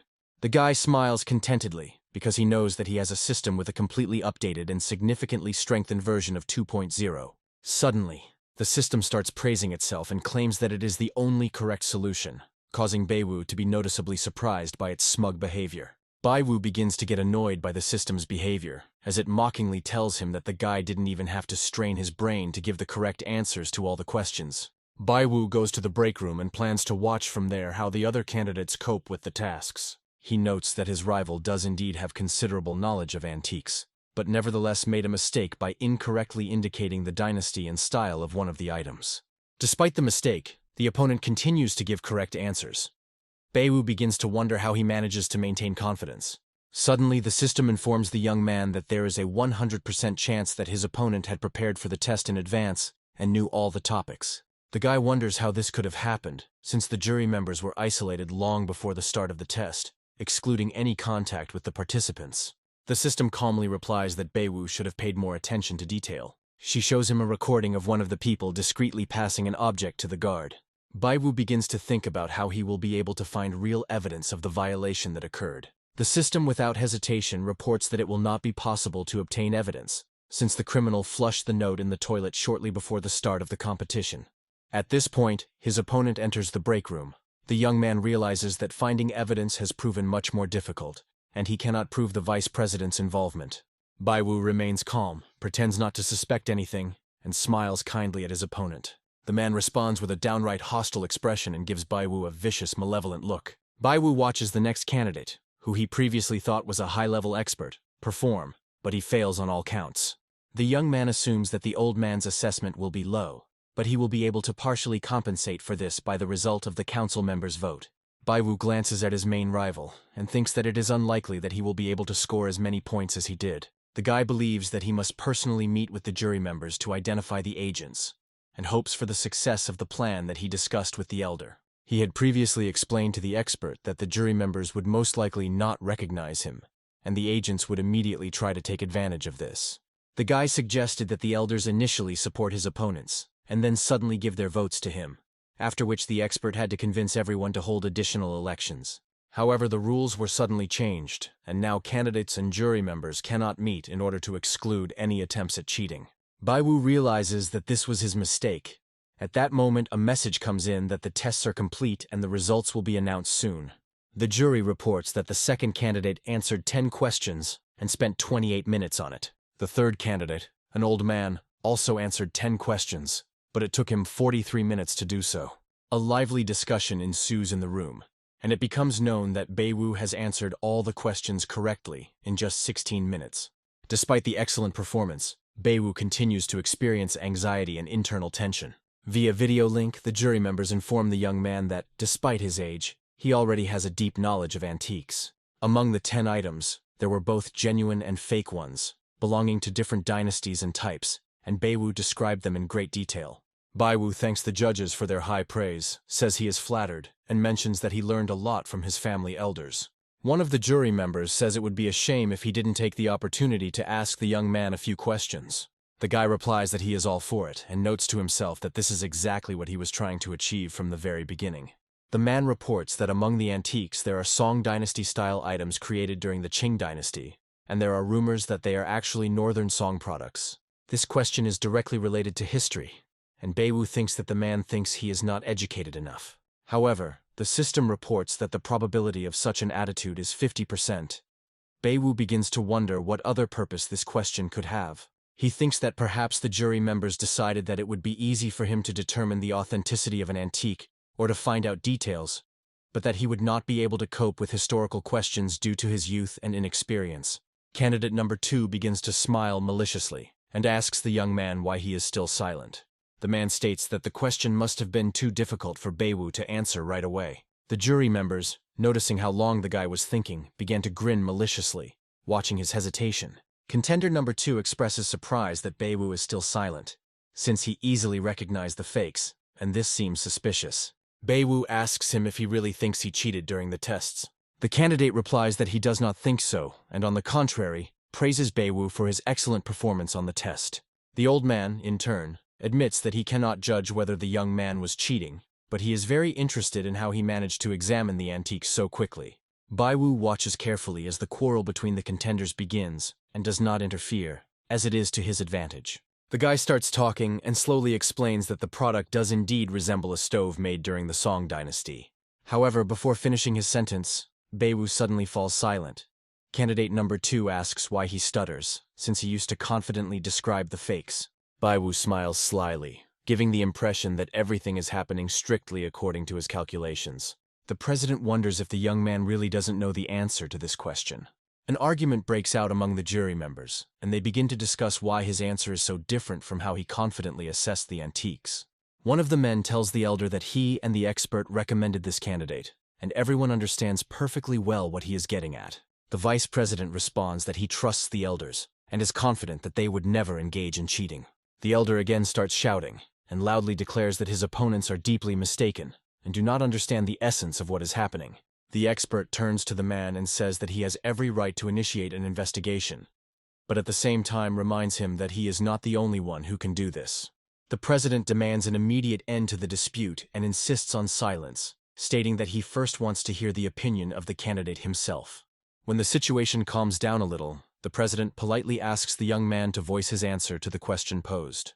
The guy starts to tell that these products first appeared during the Tang dynasty and were intended for the emperor or a high-ranking official. He explains that Song dynasty porcelain refers exclusively to items made in specific provinces, with numerous screens flashing around him with visual cues. Although the item is claimed to be from the Song dynasty, in reality such items were not produced during that time. Many of the jury members' mouths drop open in surprise, realizing how thoroughly and accurately the guy presented little-known historical information.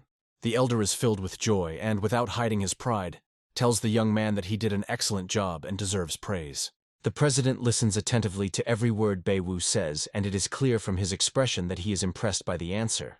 Beiwu smiles back and wonders with irony if these old men really hope to catch him off guard, since it would be easy to deal with this with the system. After finishing his speech, the guy politely announces that this is his final answer, and apologizes for making everyone wait a little. After his words, the hall falls into an oppressive silence. Beiwu begins to think about what actions the council members will take. The elder turns to all the men and asks them, challengingly, where are those who were just against his candidate now, and if they would like to speak out? One of the men, realizing his defeat, reluctantly admits that the young man gave a completely correct and reasoned answer. The expert breathes a sigh of relief, realizing how close everything was to failure, and is glad that Beiwu turned out to be smart and knew this period very well. The senior council member praises the young man and says that it is truly a worthy piece of work that has left an impression. The vice president breaks the pause and announces that all candidates can now take a short rest while the council discusses the results. Beiwu realizes that the board members will now go into closed session to discuss the results of the trial, and he eagerly awaits the final verdict. The guy looks completely calm, although he occasionally secretly watches his rivals, assessing their behavior and reactions. The vice president asks everyone to forget previous differences and return to a business-like discussion of what is happening as soon as possible. One of the men agrees that the guy did indeed give the correct answer, but still expresses doubt about the nature of his reaction. He says that he noticed Beiwu's nervousness during his last answer and finds it extremely suspicious. The elder can't stand it and demands that such discussions be stopped immediately, stating that he has had enough of these empty quibbles. The expert begins to understand why Beiwu took so long to think about his answer. He needed to pretend to lure his enemies into open action. The vice president again calls on everyone to remain calm and reminds them that they should not quarrel over minor details. He says that all those present are wise people and asks them not to turn the meeting into a bazaar because of one scene. The man adds that Beiwu really impressed everyone today and offers to conduct another test for him to finally dot the i's. He leans toward the president and quietly asks what he thinks about such an initiative and the advisability of a second test. The president remains silent but casts a sly glance at his interlocutor, making it clear that he has his own opinion. Finally, the old man begins to speak and admits that Beiwu is indeed an unusual and talented person who stands out from the others. He outright calls the guy amazing and agrees that a recheck would be a good idea. The expert, without showing any emotion, informs the president that the decision will remain his and everything will go exactly as he wishes. The president likes his confidence and thinks to himself that Baiwu himself would most likely not object to such a move. Baiwu, meanwhile, looks at the switched-off TV screen and wonders why the council members have not yet announced the final decision. It occurs to him that the agents may have already realized that he was deliberately delaying his answer, feigning confusion. However, the system immediately refutes this assumption, assuring that no information leak has occurred and everything is still under control. It reports that the guy surprisingly coped well with the acting task, but warns that the situation may still change. The vice president proposes an additional test in which each council member will prepare one antique item and Baiwu will have to determine their authenticity. He emphasizes that he sincerely believes in the young man's talent and does not even want to admit the thought that he could have used dishonest methods during the first test. Elder Wu understands that such an examination will be extremely difficult and begins to seriously worry about the outcome of the test. The expert agrees to conduct a second test, but puts forward one additional condition related to the transparency of the procedure. He suggests that Baiwu check the authenticity of each product right there on the premises and in front of everyone to avoid any disputes and suspicions. Many of those present expressed agreement with this idea, since such a format of verification would be as objective and convincing as possible. A lively discussion of the details and conditions of the upcoming test begins in the hall, in which all members of the council participate. The expert, observing what is happening, calms down internally, realizing that everything is going exactly according to the scenario that was previously discussed with Baiwu. Meanwhile, Baiwu, along with the other candidates, returns to the main hall, where the council members and representatives of the Antique Society are already waiting for him. Suddenly, the vice president's voice is heard, emphasizing that the choice of a key candidate in their community is a matter of great importance and responsibility. He informs the candidates that the council has decided to conduct an additional investigation in order to finally settle this difficult dispute.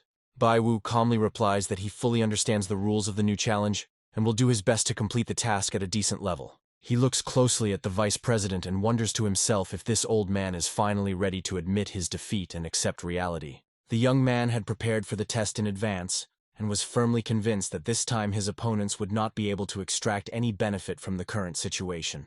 He understands that in order to emerge victorious and expose the agents, he must first accurately determine the authenticity of the items presented. Baiwu approaches the table of antiques, and holographic screens instantly appear around each piece, visible only to his eyes.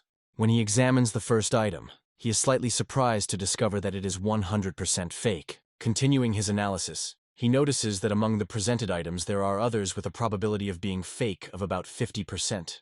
The guy begins to wonder whether all these products were really made by the same group of counterfeiters. The system confirms his guess and reports that the probability of this exceeds 83%, which means that only one of the items does not belong to the counterfeits of the specified group. Baiwu realizes that, aside from the enemy agents, all other council members sincerely believe in the authenticity of the antiques on display. He glances at his satisfied rivals, who smile mockingly at him and think that he is still too young to compete with the likes of them. The vice president is mentally confident that Baiwu will fail because it is going to prove that products recognized by experts as genuine are actually fakes, and this will raise suspicions of fraud. Full of confidence in his victory, the man politely invites the young man to begin the task. The right to choose the first item goes to the president, and he decides to start with porcelain, which he acquired quite recently and considers especially valuable. Baiwu watches the vice president closely, whose face shows no sign of worry, which only confirms his confidence in the young man's failure. The old man hopes that Baiwu will make a mistake in his assessment, thereby offending the experienced council members and finally losing the chance to gain their support. Baiwu understands that even if he proves the fraud, the offended elders may take it as a personal insult and simply not give him their votes. The guy mentally notes that this situation is extremely vile, but at the same time, this is exactly the development of events that he was striving for from the very beginning. His attention is suddenly drawn to a group of objects that the system rates as 50% authentic, and a brilliant idea instantly pops into his head. He pauses for a moment over the table, deep in thought, the council members watching his every move with growing interest. Baiwu confidently points to 4 items and calmly states that they are the genuine ones. After this, he begins to talk in detail about the origin and market value of these items, demonstrating a deep knowledge of the topic. The council members exchange approving glances and with obvious satisfaction confirm the correctness of his words, which adds to his authority. Meanwhile, the counterfeiter's agent can barely contain his irritation, believing that even despite all this, the guy will not be able to expose his forgery. Baiwu pauses dramatically and then suggests 2 more items, which arouses keen interest among those present.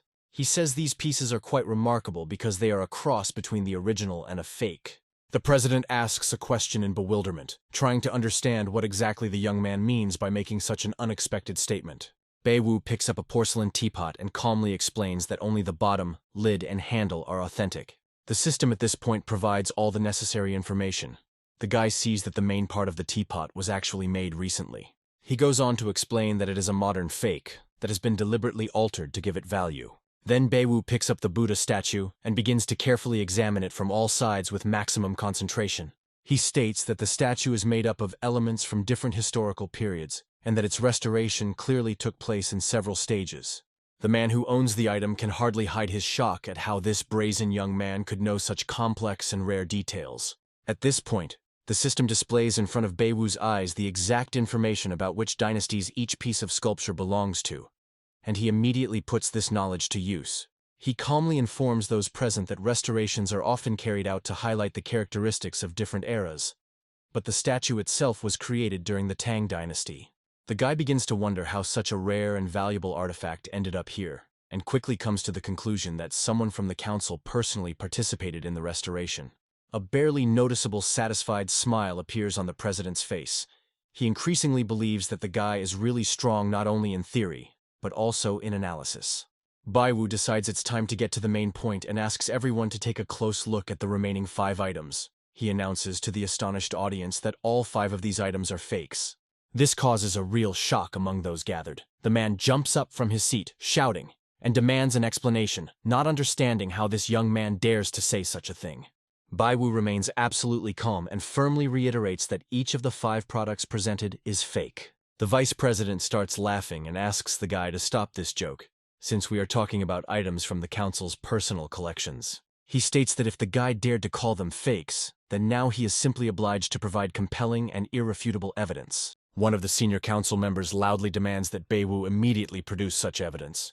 Otherwise, his words are worthless. The guy picks up one of the vases and says in a reserved tone that since they want proof, they'll get it right now. He begins to slowly turn the antique vase in his palms, carefully examining the surface and silently analyzing the shape and pattern.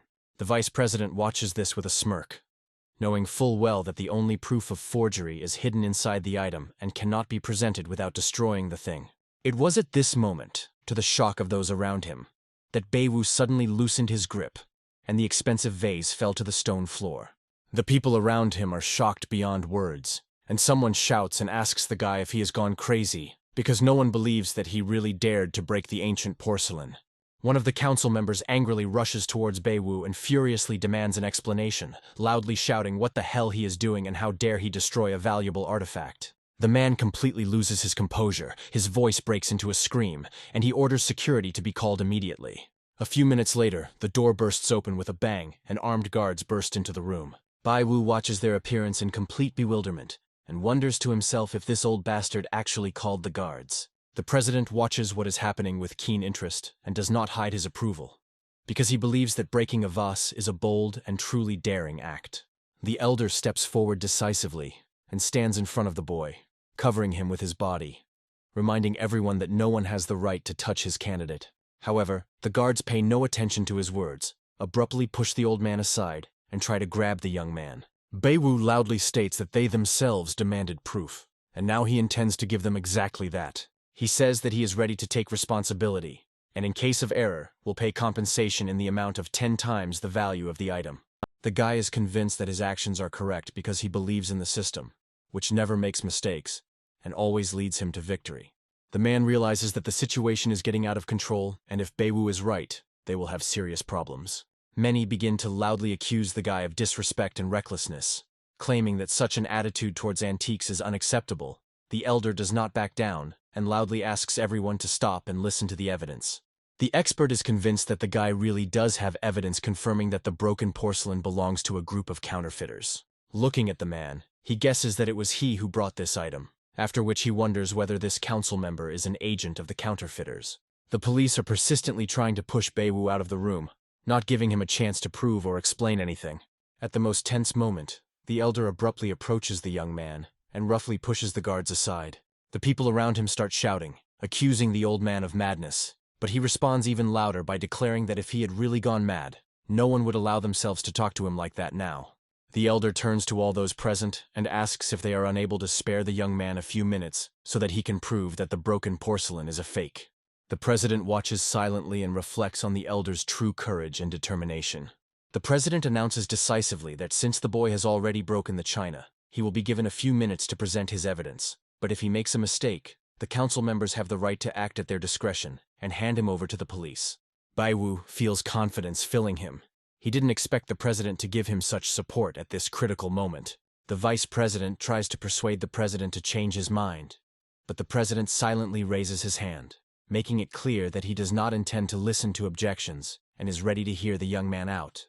Baiwu begins by saying that counterfeit antiques have existed since ancient times, and that today there is a powerful group of counterfeiters that is becoming increasingly stronger. Not wanting the respected members of the council to be deceived, the boy approaches the man with a question about how much the porcelain cost him. He asks everyone present to give him a minute of attention so that he can explain exactly how he managed to detect the fake.